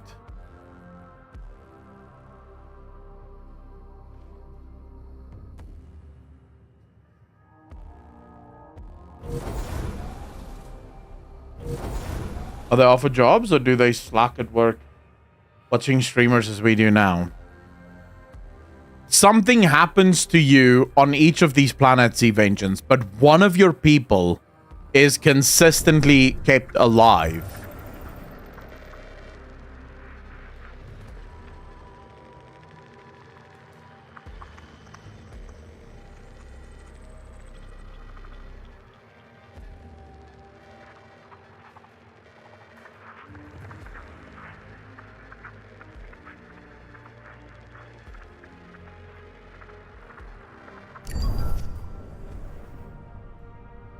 Yeah, I'm trying to figure out if there's a way for me to... Like, if there's something I need to figure out from this guy.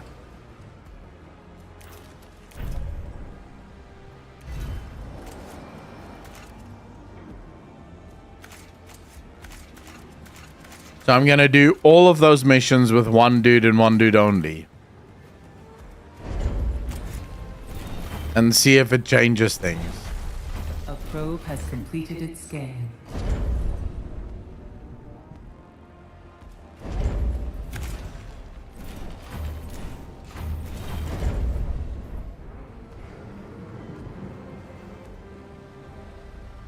Actually use him when we need to nuke the Bernese? Well, you never know, right? Like, there's always some kind of plan that can be drawn.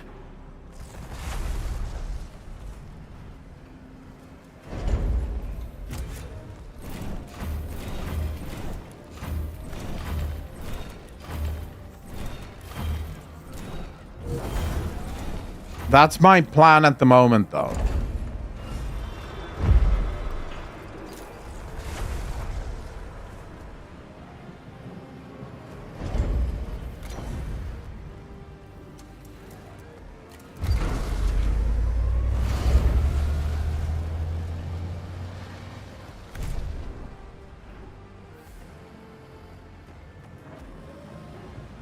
And now we have to seriously think.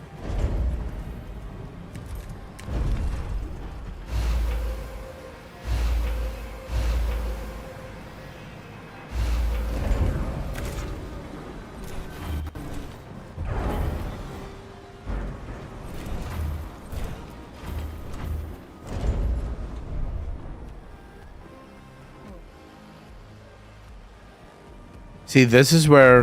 A science ship team has completed a task.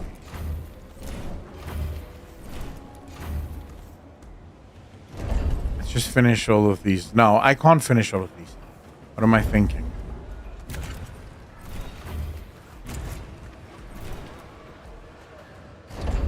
I can probably build these here.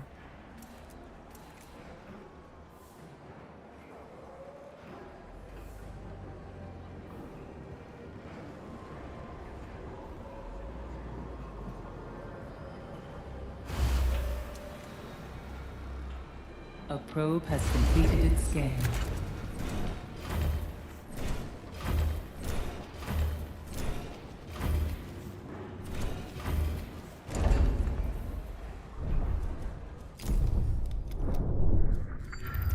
Man, you guys are gonna get so fed up with me.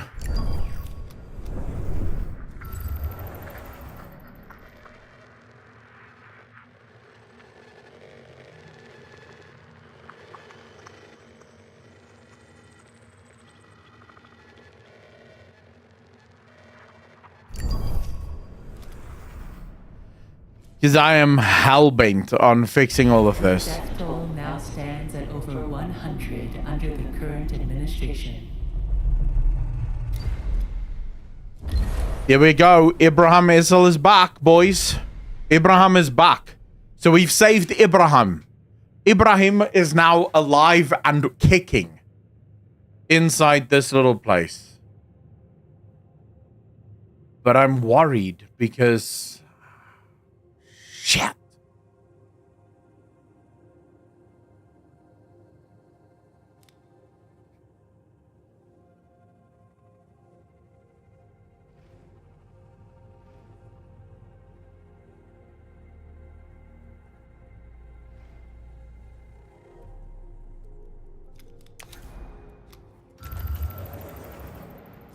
Did I just screw up again? I think I screwed up again.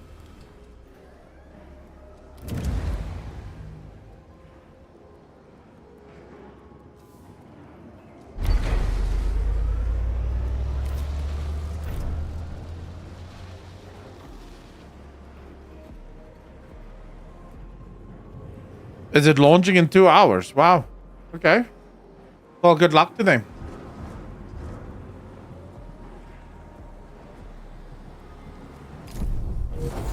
Dude, I think my worst fears are about to be realized.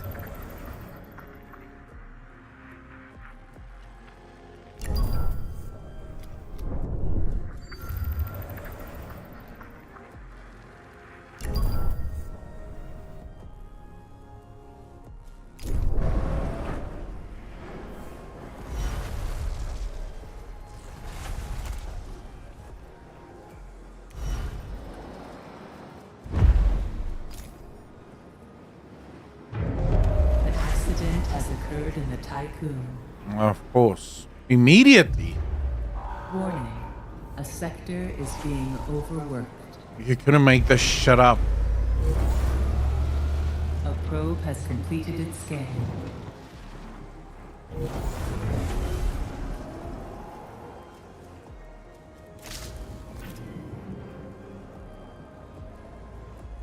Wow. Everyone's tired. Okay.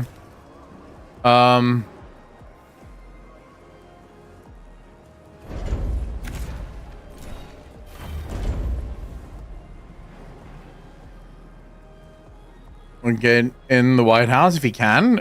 Did he say he's actually gonna go to the White House? Oh man. Okay.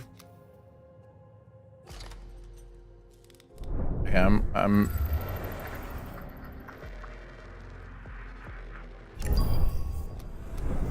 I want to see something before I...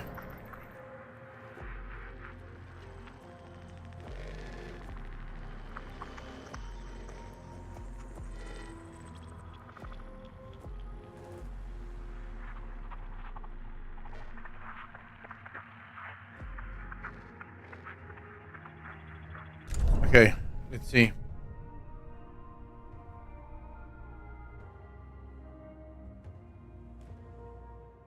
I think I might have to start over again.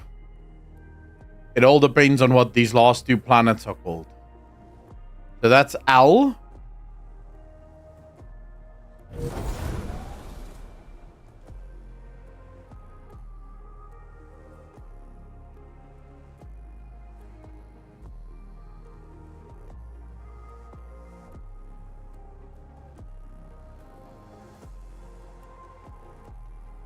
This is purely for science, by the way. Don't know if this is going to help at all. Don't know if it means shit at all. I just want to do it.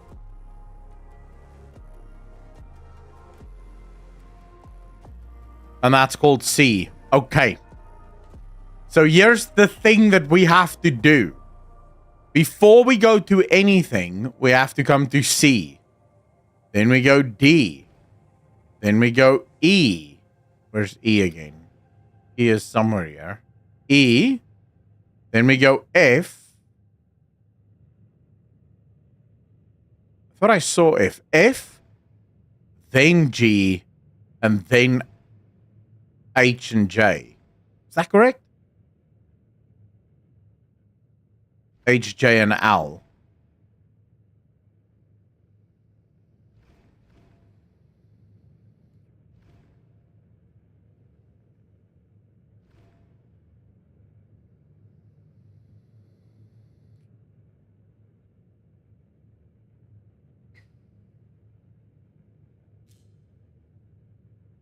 Because it's very funny, but there's A. Where would be B? All we need is a B.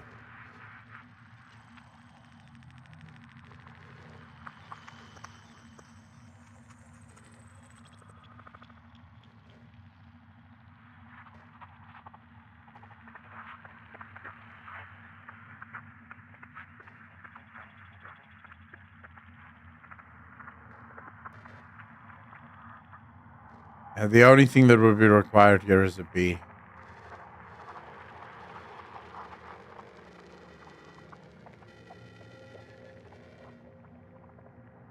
If I could get a B, we'd be fine.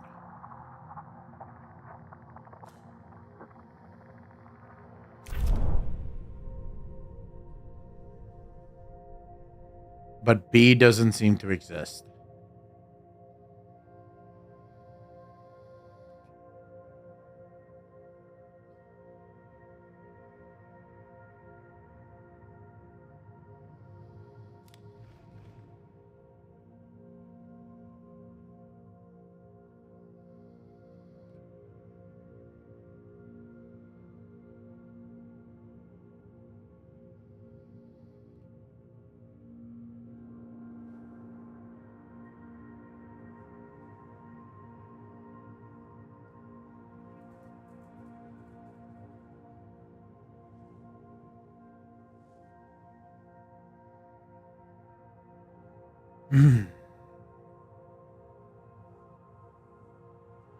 Unless, of course, the idea is that you have to go counterclockwise. This could take forever.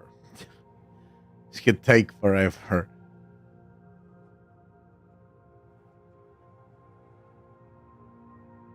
J and L. Yeah, Z Vengeance. That's exactly the point. And the question is, do you go clockwise, so you go in the order of the alphabet, or do you go anti-clockwise? So in other words, you do L first, and then you go J and so on. Abstinence, even within a marriage, is the only safe way. Currently in Sweden, in order to have safe sex with anyone, including your spouse, you need to record the entire act to prove against rape accusations. And yes, can turn to a no instantly. Michael, wait, is that actually the law?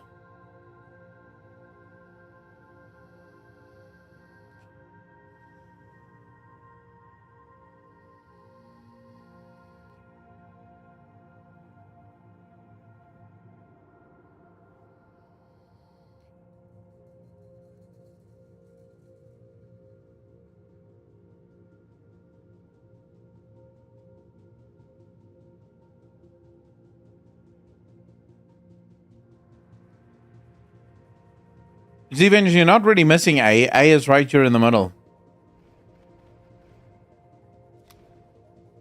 But I think for this to work, you need to do it with one ship, because there appears to be one person that remains alive the whole time.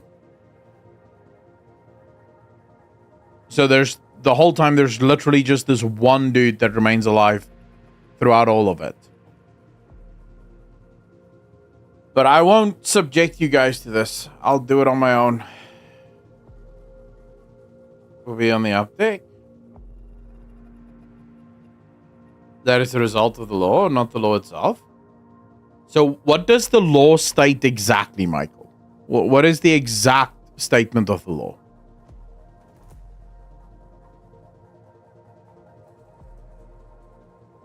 Well, not just sometimes. In my opinion, the lawmakers never know what their laws actually mean. Consensual sex laws in Sweden? Oh, Pankrat, I heard about the weirdness with that.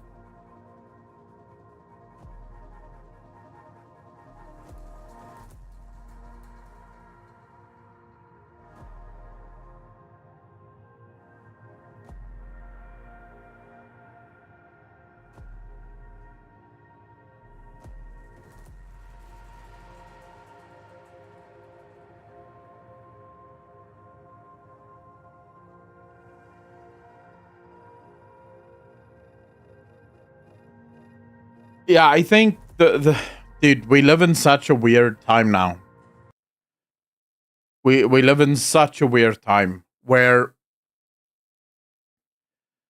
the world has entered this collective sort of bonkers situation where in order to, and I don't think this is something that all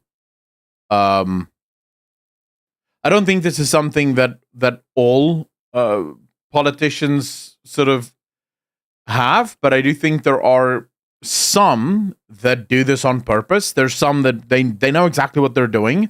They're doing it anyway. But we seem to live in an era now where the world has lost touch almost with what I guess we could call reality in a way. Where you have lawmakers that, because they're trying to protect women, because there's these wild things about how bad things is for women, how bad life is for women. And in the quest to try and protect women from the terrible things that men are apparently doing to them, we seem to have this almost craziness where laws are passed with the idea of protecting women, like the #BelieveAllWomen movement. But in reality, when you really think about that movement, when you think about the idea of believing all women, can you think of something that is more stupid than that? Because the believe all women idea effectively then means that you don't believe that women are capable of doing anything wrong. You don't believe that women are capable of being evil, of lying, of doing the wrong thing at the wrong time. You just sort of keep going, and it doesn't matter to you. Whatever happens will happen.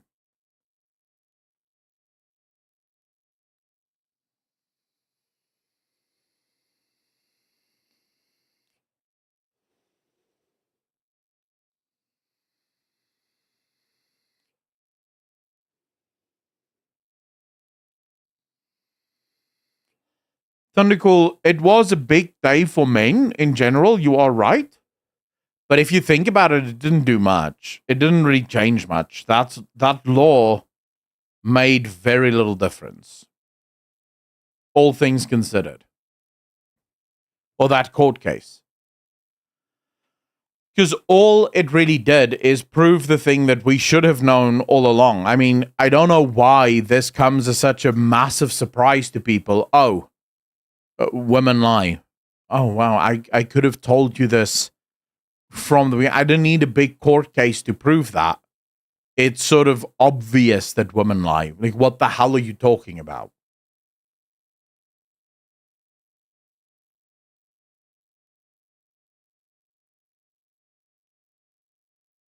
My friend was physically abused by his wife. He's 6'7". He could not retaliate. He'd have killed her, but when he went for divorce, no one believed him. I think that is the general sense of or the general problem for men.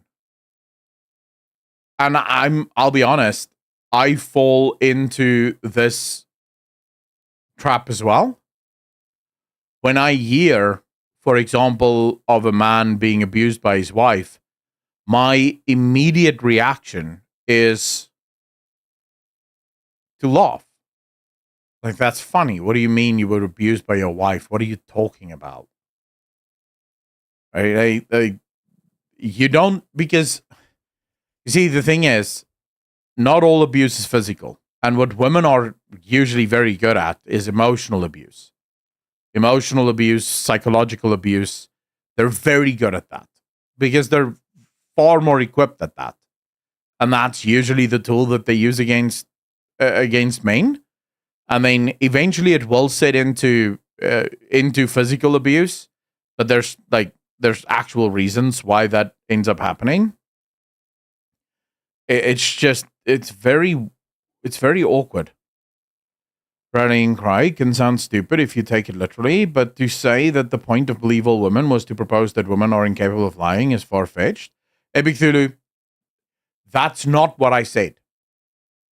Don't put words in my mouth that I did not say. I said the mantra, believe all women, is stupid because what you are saying when you say that is women don't lie. I never said they said that because they don't think women lie. I said with that mantra and passing laws based on that mantra, like #BelieveAllWomen, and yes, the law we're literally talking about now is a law in Sweden that basically if your wife accuses you of anything, you're guilty. You have to prove that you are not guilty. So unless you have a physical form that says, hey, she signed, right? And then before the orgasm, I made her sign again. And before I went down on her, I made her sign again. Look, here's all the signatures of her having sex with me. And she was consenting all the way through. And it was literally right after I orgasmed that she revoked her consent, right? Unless you can prove that, you're going to jail. Congratulations. You're now a sex offender. That's what we're talking about. When you pass laws based on the idea of believe all women, you are de facto saying, well, women don't lie. Because that is the extension of it. But it doesn't matter what you think you're doing. It doesn't matter whether you're, but it's just a mantra. We're just saying it. It doesn't actually mean that. It absolutely does mean that. It 100% does mean that. Because that's what you're saying. And when laws are passed on the basis of that mantra, then that is the implication of those laws. See, Vengeance, I covered that right at the start of the stream. But yeah, it's really good.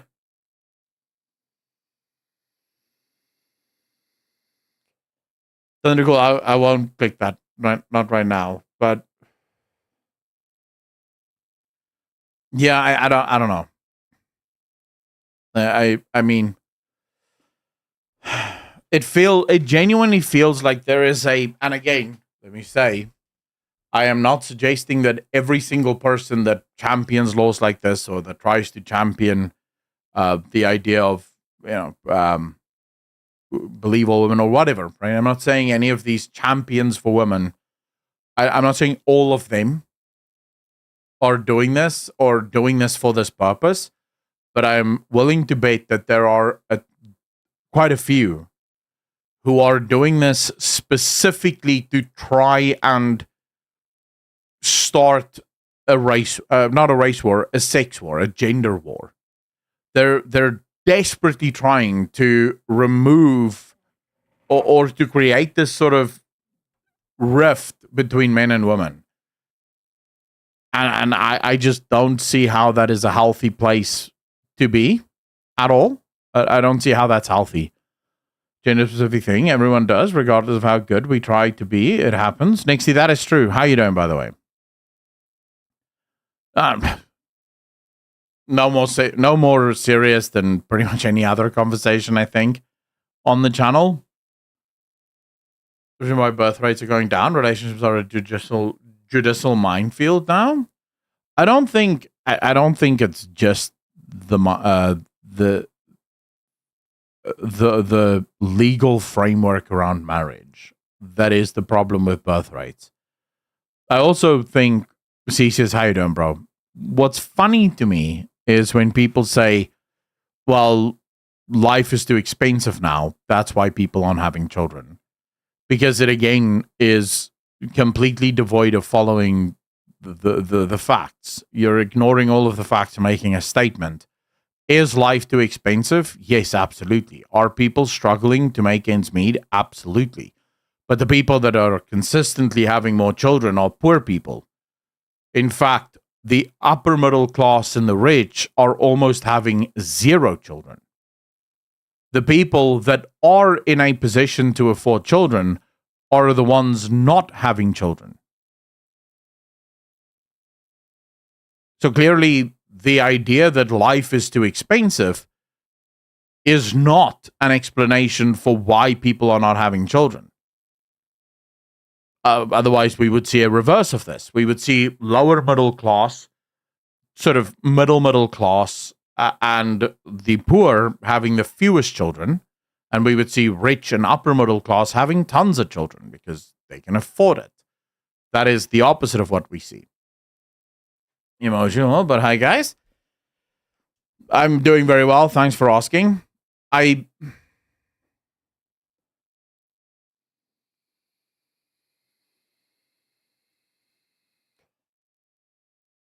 trying to think if I'm in the mood to trigger a lot of people now, or if I should just leave it.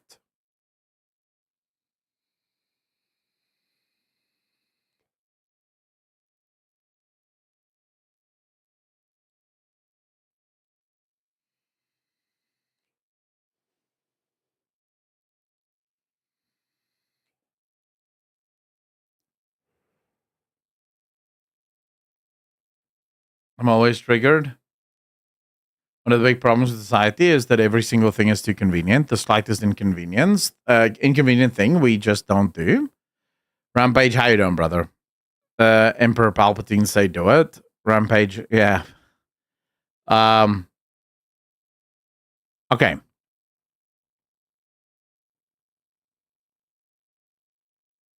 Now, I'm going to say this, and there's maybe a few of you that's immediately going to take exception to it. Listen to the end, but listen closely. The biggest mistake society has ever made was the allowance of women to work. That was society's number one mistake. And the reason for it is the psychological framework and makeup of women.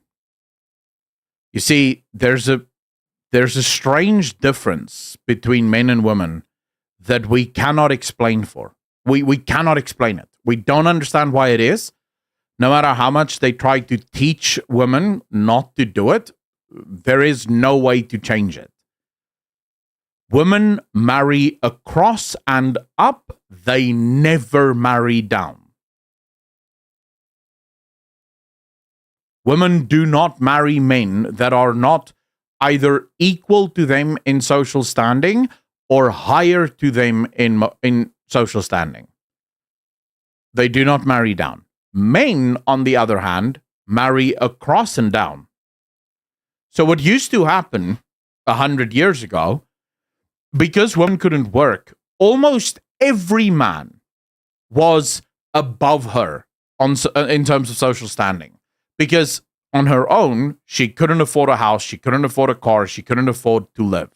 So any man with any job was a suitor worth going for. Now, of course, you had your rich caste and the people that's super rich and women born into super rich families.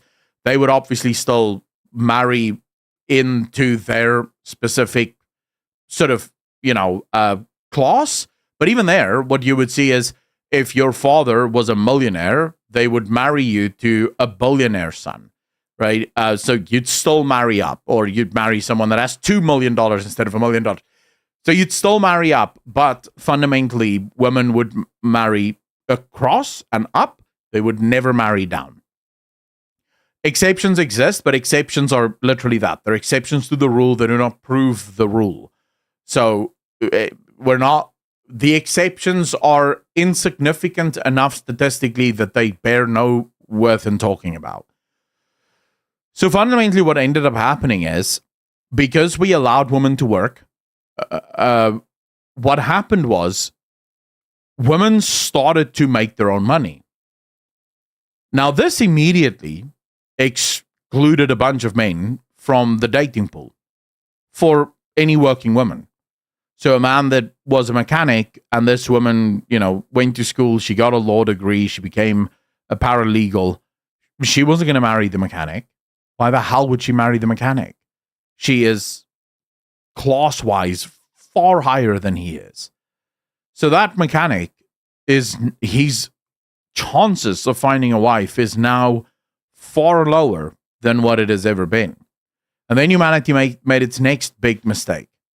And that was to push for affirmative action. To not only get women into the workplace, but to force companies to hire women over men. And this was the second biggest mistake. Because we see it now. In the outlier, so when it comes to top management, executives, and CEOs, men tend to rise to those positions far better than what women do, because men are willing to give up everything to reach that position. Men who are CEOs don't become CEOs because they laze around all day, and go shopping. They become that because they spend 80 plus hours a week working. Right? They're basically married to their jobs.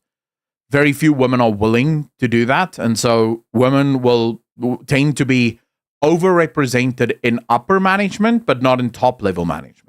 So you get a lot of women in sort of management and upper management positions, fewer and fewer as you go to the top, fewer and fewer as you go to the bottom, because obviously affirmative action means women won't stay at the bottom.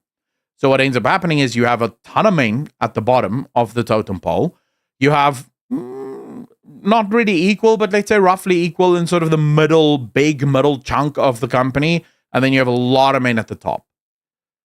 But this means that the overwhelming majority of men in society have no chance of finding a wife. Because the woman that would have married him just 40 years ago has zero interest in marrying him now. Because she earns her own salary, she doesn't need him. Why would she? Now you might say, but Aklon, why is that woman's problem? I'll tell you why. What happens when you have a young male society with no hopes of ever reaching the top of that society, but also no hope of ever finding a woman and starting a family? What is the logical outcome of that society?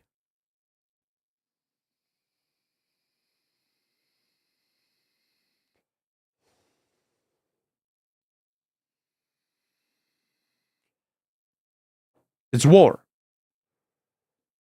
Young men who do not have the ability to start families, find wives, or find decent employment and a decent life, and a wife and kids brings that to a man, start revolutions. All throughout history, every single revolution is fought by young men, not women, men. So the West has basically laid out this perfect little path and set up all of the conditions perfectly for young men to lead the next big revolution. And the clampback's going to be real. It's going to be massive. And the reason, I mean, we can go so much further with this, because I have the same reason why I don't think women should ever have been allowed to vote, because it created I think a lot of women don't understand what actually happened around the laws that was passed for women to have the right to vote. I think a lot of women don't understand that at the time of the whole voting thing, only 12% of women in America actually wanted the right to vote. In fact, they had 3 referendums on it. It was voted against by women 3 times, and then Parliament or Congress just forced it through. This was the workplace one.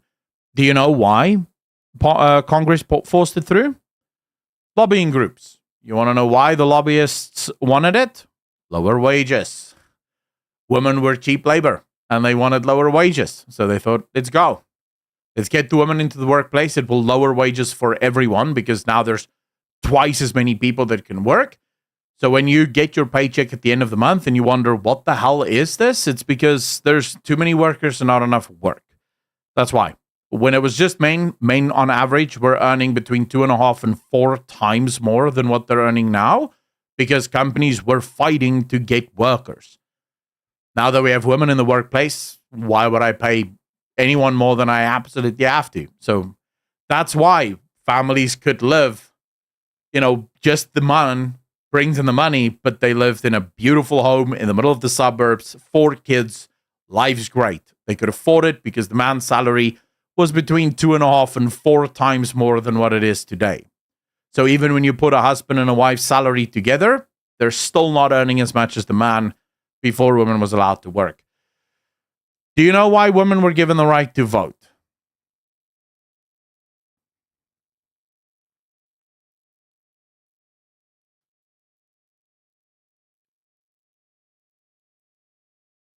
The research on this was finalized in the 60s, 70s.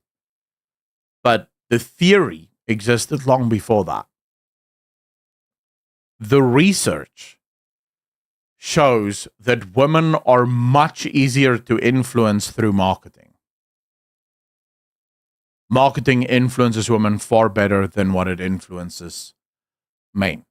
That's why when you look at ads today on television, almost every ad is targeted at women. Even car ads today show a man with a beautiful wife or with a very sophisticated lifestyle and a wife and kids or whatever, because that is the the woman is the one that's going to tell the man to buy a specific car.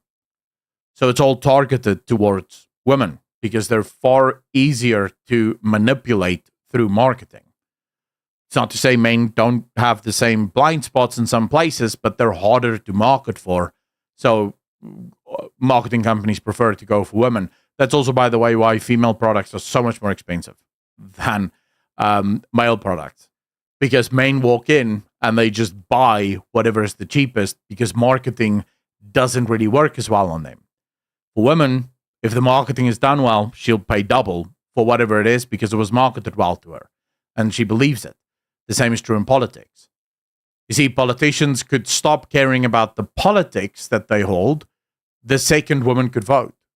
Because now all they had to do was say, hey, I'll give you more rights. And they knew all the women were going to vote for them.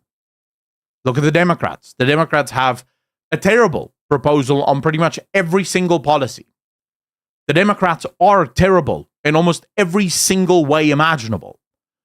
Why do most women vote Democrat in America? Abortion. The right to kill their children. And the Democrats know it. They know they don't have to be good leaders. They know they don't have to have good policies. They just need to tell women, hey, I'll give you the right to kill your baby. And there's a boatload of women in America that goes, yep, that's the one I'm voting for. Yeah, sure, the economy is falling around apart around me, but who gives a shit? I can kill my babies. That's literally it. It's a whole game. It's a game. It's a political game, and the politicians and the rich people won. Now, of course, when you start to talk about this stuff, there's literally...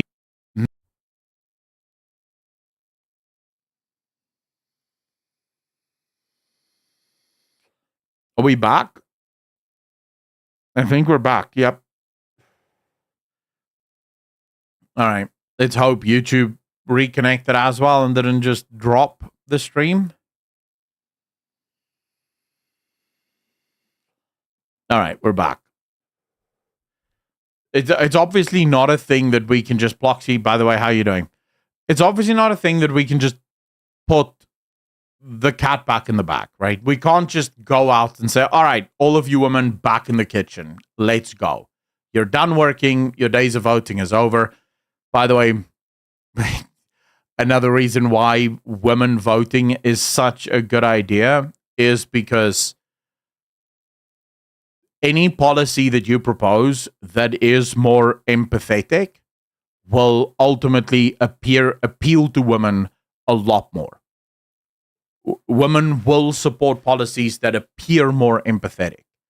And that's why you get a lot of politicians running on a lot of bullshit that sounds good. And if it sounds good, women tend to prefer that. And this is not me criticizing women. I want to make this super clear. All of the reasons that makes you easy to manipulate, all of the reasons that makes you vote empathetically rather than, based on rationality or logic, are all of the reasons that make you phenomenal. It's all of the reasons why you make phenomenal mothers, phenomenal people, why men need women, why the statistics show this. Married men are far more successful than unmarried men. Why married men are far happier than unmarried men. Right? The statistics bear this out because the things that make you, for lack of a better term, not great voters are the very things that you need in order to keep a society together. And it's not, the common belief is that, so you just don't want women to have rights. When did women not have rights? There's so many people that don't understand how things used to work. Women were very active politically. Sure, they couldn't hold political office and they couldn't vote. But you had entire female groups that championed for women's rights, that put pressure on politicians to get certain votes through and to do certain things. This is one of the reasons why so many women were against the vote. This is why so many women said, look, we don't need the right to vote. We get what we want without having to sacrifice anything. But we don't have to go to war. We don't have to sign up, but we're still getting what we want because contrary to popular belief, men like making women happy. I know it sounds strange, but that's true. Almost everything men do is for women. Bloxy, I'm very good. Thank you very much. Talking heresy. BlackRock is funding the next ME game. Well, look at the Q4 report with the amended clause. Well, BlackRock or Larry Fink from BlackRock has just disinvested from all DEI programs. So do we still believe that BlackRock is the evil guy? I don't know, right? Who knows?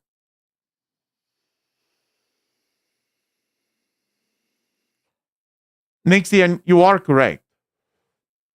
Women care too much. And sometimes in order to run society, caring too much can destroy it.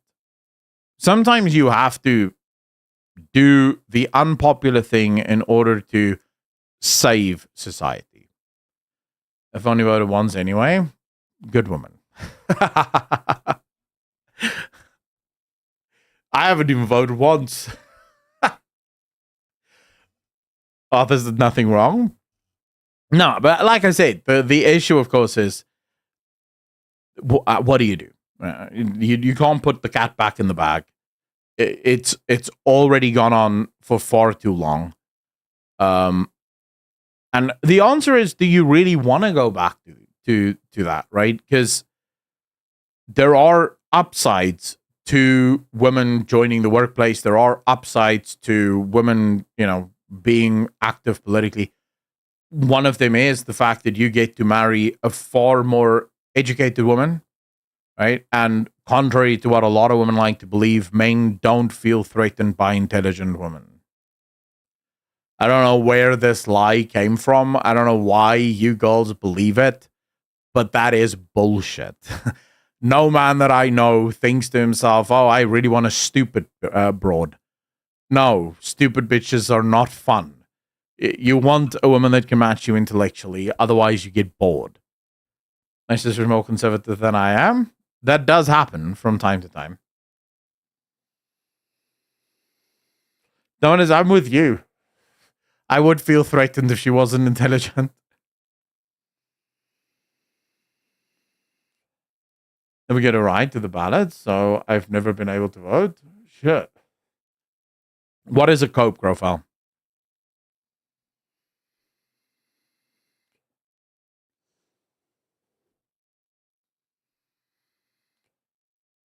I sort of just exist and do my own thing. If anything, I have more beef with other women than with men. Damazal, I'm assuming you just joined. If you listen to the whole of my speech, you might have a beef with this dude. Because I basically just laid out a case for why women should never have worked and never should have voted. And I hope in a non-sexist way. The thing about intelligent women, what is the thing about intelligent women? Grofal, please enlighten us. What is the thing? I mean, we're down this rabbit hole anyways. We may as well just keep going. If we're going to dig a hole, let's make it nice and big. What's the thing? I'm glad I got a daughter because this generation is a woman's world.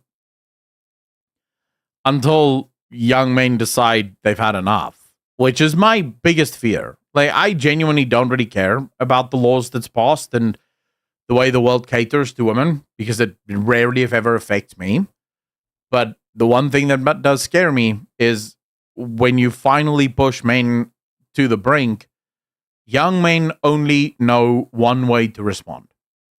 And I promise you it's not to march down the street with pink pussy hats. That is not why young men will march. That's not how they will march.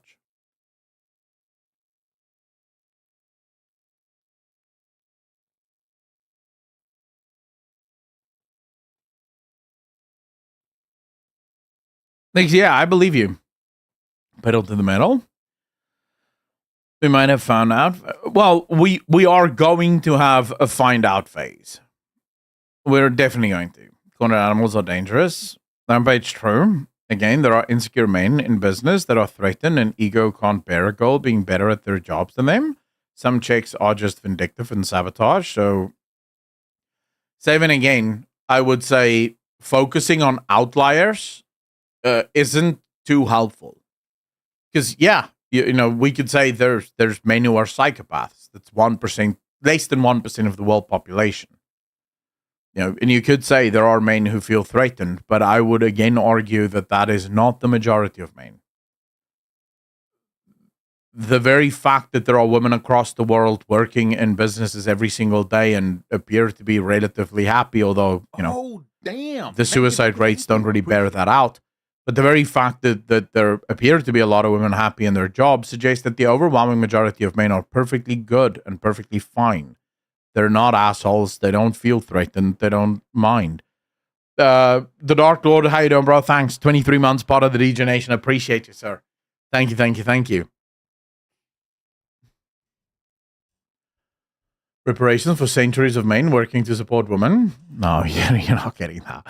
Polygamy is an excellent way to army hordes of unmarried young men eager to go out there to take one by force, or at least the wealth needed to attract one.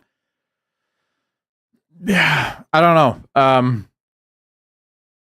I mean, polygamy is another weird one because there's no I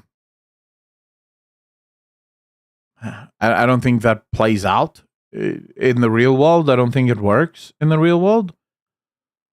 I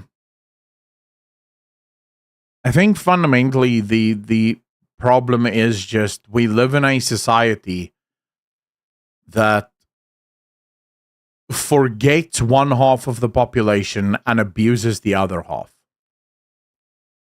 And everyone wonders why everyone is so unhappy. And more importantly, you have a bunch of politicians that are hell-bent on creating a gender war between men and women, which is the last thing we need, is men and women thinking that they are at war with one another. In the meantime, women are saying, I can't find a good man right next to you. Well, Grofile, that's because you're not a good man.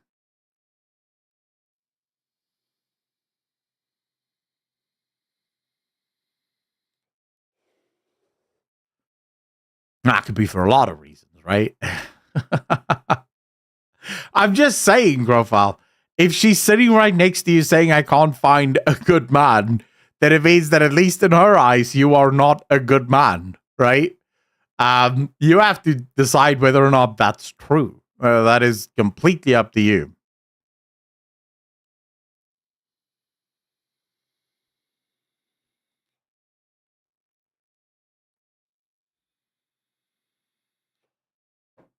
Don't be ableist. So what about women that don't want to work? They want to be traditional, but the man says you need to work. Life is too expensive. Which one bends? Is it all dictated by money needs? Savin, the thing is, again, I already spoke to this. Before women joined the workplace, men were earning way more than what they're earning today. By a basis of percentage and adjusted for inflation, men were able to carry the entirety of their home, of their household, and all the needs that they could possibly need based on a single salary, right? So the issue is when you say now, I don't want to work, you are basically telling your husband, I don't want to work in an economy that has been created to pay you 4 times less than what you're supposed to be paid.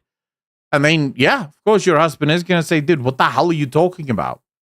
I don't have the funds. Like, unless we want to be dirt poor, I don't have the funds for this. You know, how the hell am I supposed to help you? Or how the hell am I supposed to take care of us if I'm the only one working? So obviously, this is why I said this isn't something that you can just unwind. It's not something that you can undo. Once the cat is out of the bag, the cat is out of the bag. There's literally nothing you can do about it anymore.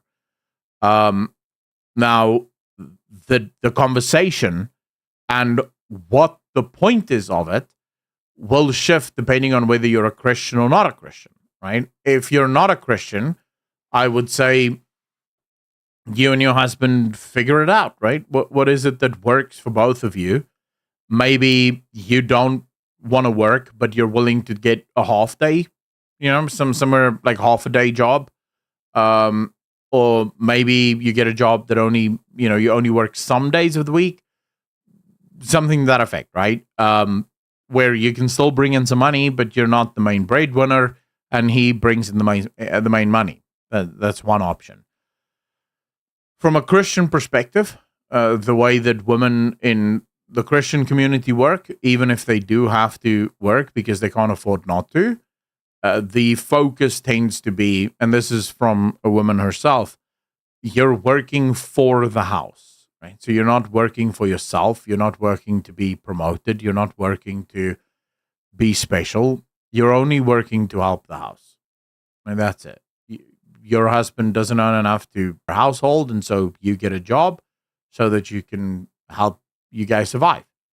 And then you only take the job, you only take the work that is absolutely required for that. And yeah, you leave it at that. But it's gonna depend on you and your husband to figure it out. Like, none of this was me going, guys, I have a wonderful idea. We're gonna start a war and we're gonna take back all of the rights and women are not gonna work anymore. I was just saying this is why the world is as screwed as it is because women entered the workplace. That created a chain reaction of changes that really can't be undone.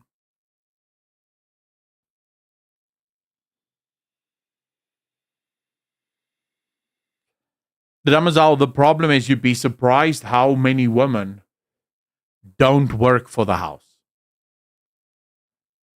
I know because I have an aunt that is literally like this.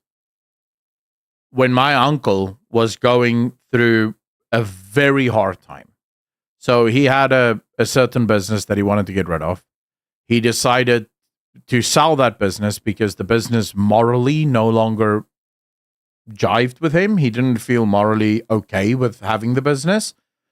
And so he decided to buy a bunch of trucks, like transport trucks. He bought the trucks. His wife said, no, keep the business. That business makes a lot of money. He obviously felt morally that he couldn't do it anymore. He explained it to her, and her answer to him was, do what you want.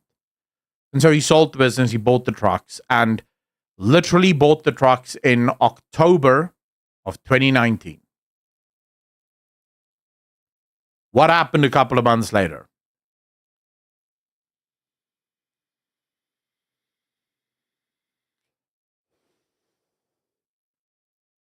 COVID happened. Yeah. So he lost everything. Everything. He ended up having 3 trucks left that he would sort of move between different mines. So because the mines weren't really fully operating, they didn't need all of the transport that they previously would. So he would basically take his trucks to mines, go stand in a queue, hoping that the mine has enough that he can transport it. He would be out in the middle of the night, 2:00, going to where the trucks broke down, fixing it, putting it back on the street. Like it was hell for him. When the restrictions finally left, he was so deep in debt, so many troubles. Guess what's the first thing his wife does? My aunt now. She goes on holiday to Europe because her business is doing fine. The business that he bought for her, by the way. He bought her a guest house. She refused to give a cent of the guest house to his business to help him out. And when things opened up again, her business was doing perfectly fine. And so she went on holiday to Europe, leaving him with all the trouble. So you'd be surprised how many women do not work for the home. They work for themselves. Code is used to destroy small businesses all over the world, deliberately, I'm sure. I think so too. Nixie, what link? I don't see. Oh, never mind. I see it here.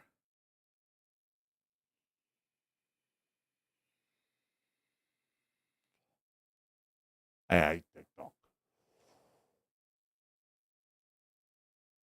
America versus Russia, asking men if they would provide for their woman. Well, it just depends, you know. Number one, why would I? But what is she doing while I'm working? You know, it's kind of like each relationship now is a 50-50. То, наверное, да. Вот, потому что все-таки я беру ответственность за человека. Nah, she has to provide for herself. She's an adult. Конечно, если жена, это семья, это дети, и, конечно, в идеале, чтобы она уделяла 100% времени воспитанию. Well, I mean, I would want it to be 50-50. I'm just going to say, you know, if they were trying to get the least masculine men in the world, they nailed it. The current situation I have. Right? Если ей не хочется работать, если ей не хочется самореализовываться, ей приятно. I'm talking about the American dudes. Почему нет? Я могу себе это позволить. I would. I would probably inspire her to work, just so I can see that there is some motive going in her future. Жизнь, как бы, моя жизненная ситуация устраивает, и я живу с девушкой, я ее содержу. Она должна другие функции выполнять, а мужчина на своем месте всегда. I personally think if you can afford to not have your wife work, then that is incumbent upon you to not have her work. And I don't mean force her not to work. If she wants to work, you know, that's just how it is, and you accept that, and you try to work it so that you're both happy with that. But if she doesn't want to work, she wants to be a mother, she wants to be a housewife, that is literally the best thing that she can be, because that's legitimately what she was made for. She's perfect at it. And in my opinion, that is the most important job in the world. No worries, Jogran. In my opinion, because you think about every other job on this planet, pales in comparison to literally raising new humans for humanity. You remove every other job from the planet, and as long as you have mothers in the home, and if you think about it, for thousands of years, it's literally what we had, right? People weren't plumbers, people weren't businessmen, people weren't, you know, ship owners or transport owners. They were working on the farm, just making the food that they eat. And the mother was still the most important person in that household, because without the mother, there is no children and there is no future, and villages die, humanity dies. I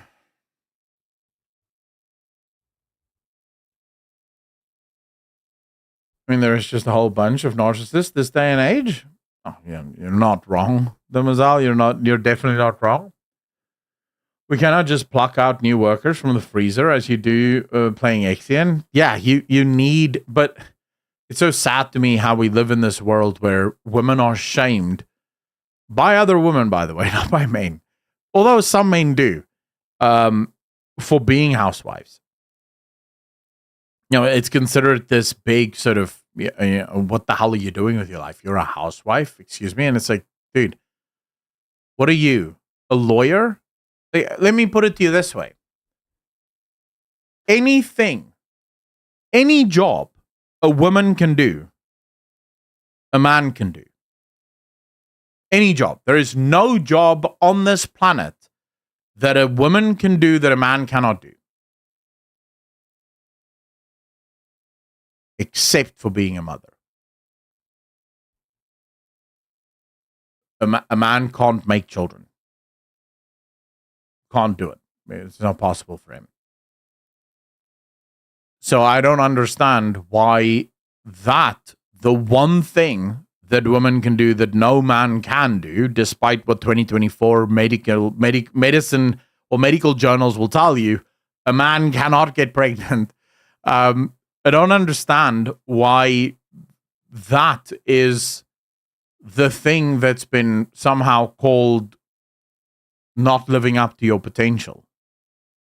Like, dude, you have the ability to create life within your body.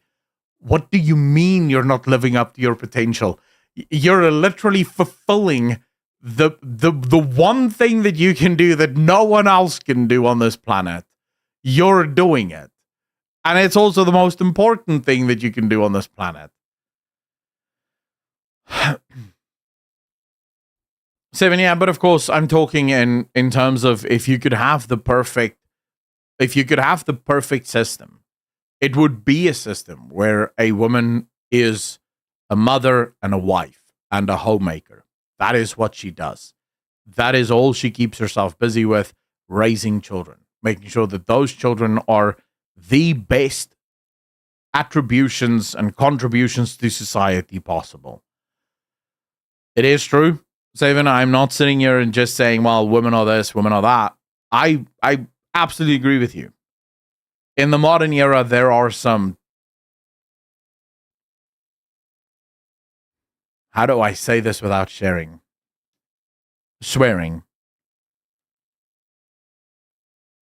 There are some spineless, lazy bastard men. I fully respect that. I mean, you see it. You see men who get home after a long day at work, say 5 o'clock, 6 o'clock.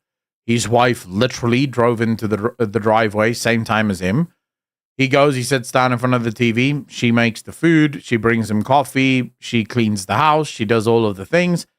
And he just relaxes because, he had a full day of work. It's obviously not fair, right? It's obviously not fair. But yeah.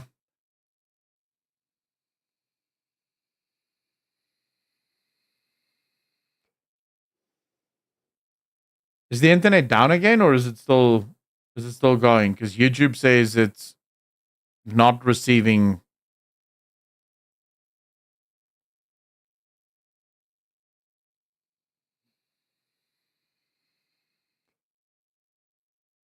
Define to me. There we go. Good discussion. Bye. Today, take care of yourself. I'm just trying to see what's happening to the. Like, YouTube seems to be throwing out issues. Like, look at that. I don't know why it's doing that.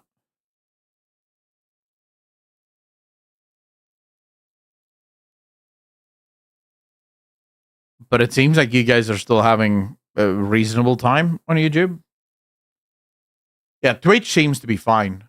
Twitch says excellent, so.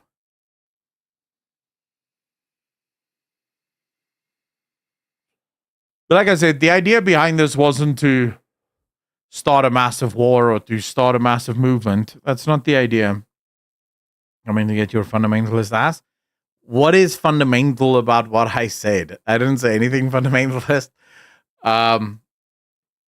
It is just interesting. It's stuff that I think is very interesting. With intelligent design and the knowledge God gave us to live good lives. Most people don't really believe in God anymore, at least not to the point of living according to his instructions. Oh, that is very true. Just a conversation, is Joe? Yeah. It's literally just a conversation. I'm not trying to, start a massive revolution here. What I am trying to do is I'm going to go make some fire, and I'm going to go have some barbecue. I have sausage. I have steak. I'm trying something brand new today. It's called smoked ribeye. I've never had smoked ribeye, but it's cold smoked. So it's not yet done. It still needs to go on the fire. Just done. I'm going to try that. I don't know if that's going to be good. Doing great these days? Oh, yeah, bro. Lots of meat. Just meat. I like it. I'm happy with that. Me with you. Hey, you're welcome. If you know where I live, you're welcome to get here. It's not smoke. It's not Gouda. Gouda. Of course, it's going to be good. How could it not be? Well, we'll see. And so, okay, got PP stuck in desk fan saying help.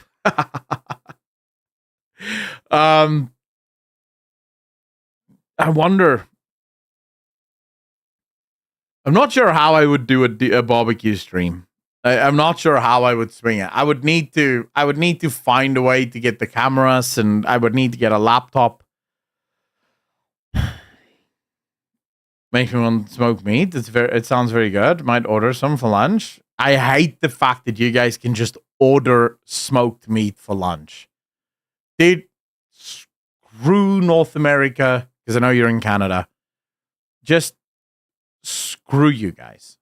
It sucks so much. Like, oh, I'm in the mood for some smoked brisket. I'll just order it and they'll deliver it. It's like, dude, come on. The hell is that?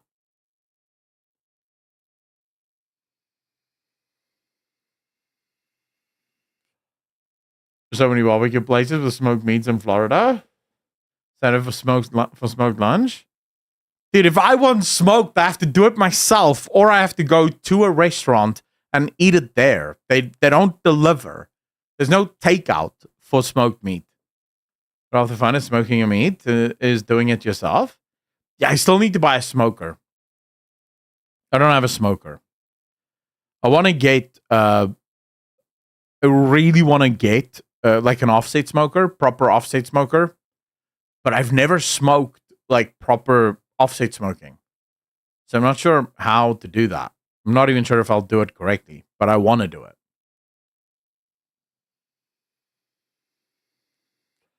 We don't have DoorDash, but we have Uber Eats.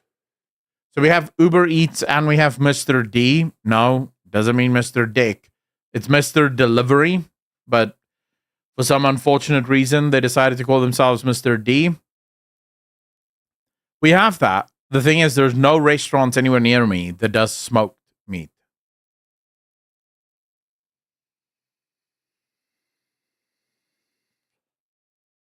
Says he doesn't have a smoker. Have you not realized you are the smoker? Yeah, but these things don't really give meat a wonderful flavor. In fact, they impart no flavor whatsoever.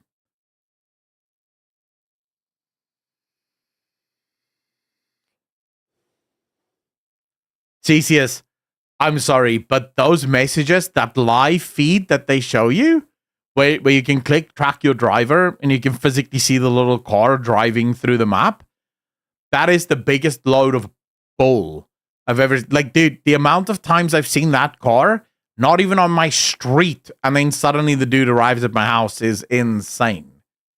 Like, it's just like, please. Yeah, I want to get a big green... Actually, I don't want to get a big green egg. I want to get an offset smoker.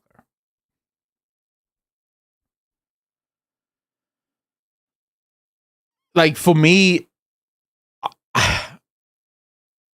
How many of you prefer ordering food than going to the place to get the food? 1, for ordering food. 2, for actually going to the place and getting the food.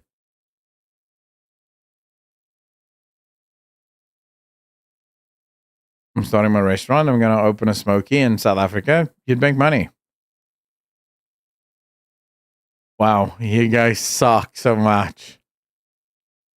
I hate Bunkerella. Take care of yourself. Thanks so much for hanging out. I don't order food if I can avoid it. It's expensive, plus pay for delivery. Unless I sit down and eat. That's because the driver is spoofing the tracing, so it looks like they were held up at the restaurant and not traveling. It apparently gives them a couple extra bucks. Oh, I'm Italian. I cook my own food. Except pizza, they can deliver. They are 2 blocks away. I hate ordering food. I hate it. Because you would think that ordering food frees up time for you to do other things. Except it doesn't for me. I can't order something and then sit down and do something else. When I order something, I literally take my phone, I take my vape, I go downstairs and I stand there looking at the live feed and vaping while I wait for the order to arrive. I can't get into anything else. Like, I can't sit here working because I'm constantly thinking the guy's going to arrive. I can't watch a movie because I'm constantly thinking the guy's going to arrive. I can't get into the movie now because I'm going to have to get up and go to the guy.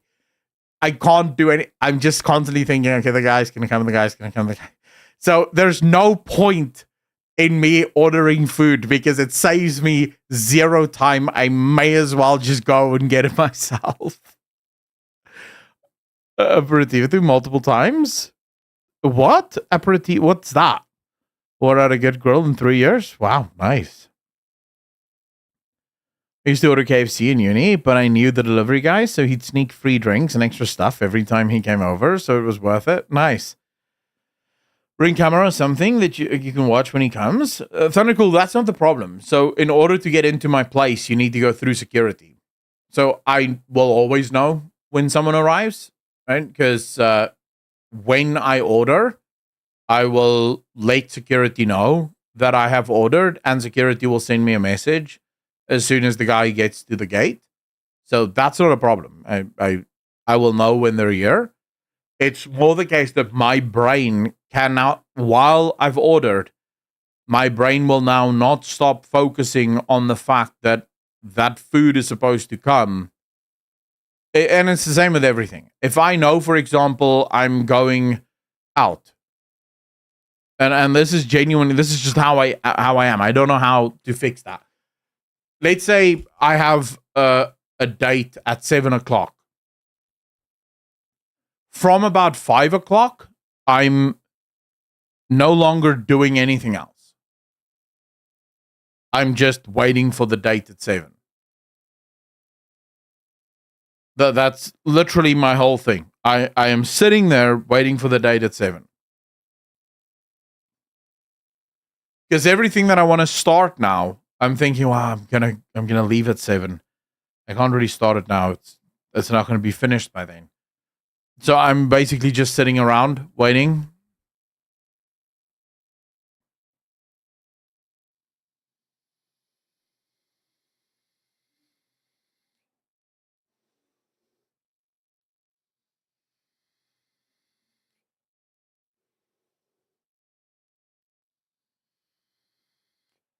No treadmill while I wait for the delivery. It's actually, yeah, Omi, you get me, right? You get me.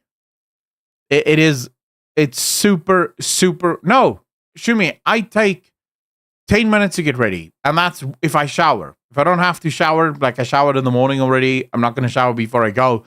That's just brush my teeth, I'm done. But it doesn't matter because I cannot do anything else knowing that I need to go at 7:00. Because if anything that I want to start now is going to take maybe longer than that, and so I can't start that now because I'm not going to be able to finish. Or even if I think this could only take 10 minutes, my immediate next thing is if something goes wrong, this is going to take longer than 10 minutes, and then I'm going to have to leave it, and that's going to annoy me on the date. So I just do nothing while I wait for the bloody date to happen. It's the same thing. If I know I have to be somewhere at 7:00 and I know it takes 15 minutes to get there, I'll leave at half. So 6:30, I'll leave.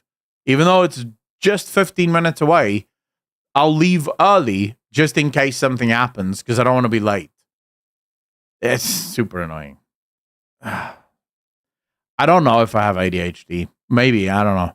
Do everything else until the last 5 minutes. I can't do everything. I can't stop. I know I have this one thing I have to do, so I'm just focusing on this one thing.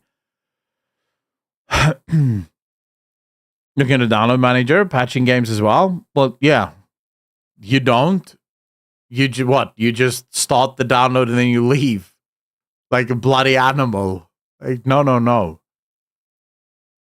I mean, I won't necessarily look at it if it's like going to take half an hour, but I won't leave my PC in case. And when I leave my PC, I'll constantly be thinking, oh, maybe something went wrong. I should go check again just to make sure nothing went wrong. So yeah, the other day I was updating to the new Windows. It took 2 hours. I sat here in front of my PC for about an hour and a half of that. Just in case something goes wrong or it needs something and I'm not here to click it. I just sat here. Started watching stuff on my phone because, something might happen and then I need to be here in order to fix it or to click whatever. Never late. My goal is always late. It bothers the hell out of me, but what can I do? True. That does happen. I don't know what it is, but I have a very hard time. I told you guys before, I cannot multitask. I only do one thing, and that's the one thing that I do.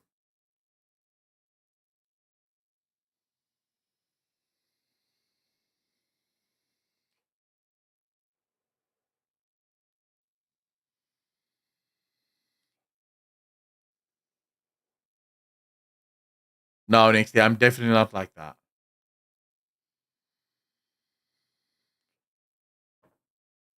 If I'm at home, my PC is off. If it's rainy season or load shedding, my PC is unplugged when it's not on, as I'm not sure if insurance covers lightning and load shedding.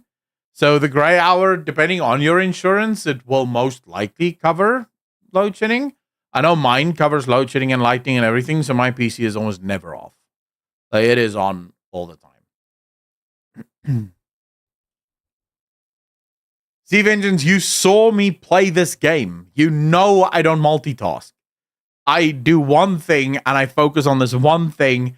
It actually, I'll constantly be behind on certain things because I want to fix my sectors. And because I want to fix my sectors, I can't be doing anything else. It's a nightmare to be me. I hate it. But here we are. I'm probably going to, just so that you guys know what I'm going to be doing in a minute, I'm going to start the fire, right? And then I'm going to have to stand there and watch it because that's just who I am. I'm going to stand there and watch it. Then I'm going to cook my food. And guess what I'm going to do then?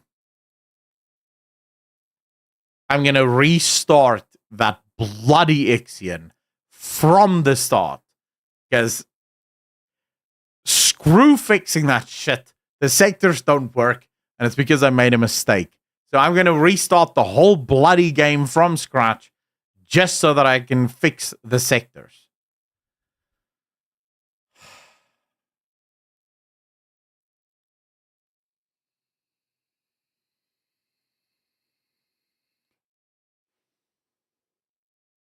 The gray hour, if I started the fire, I'd still be in California watching it burn.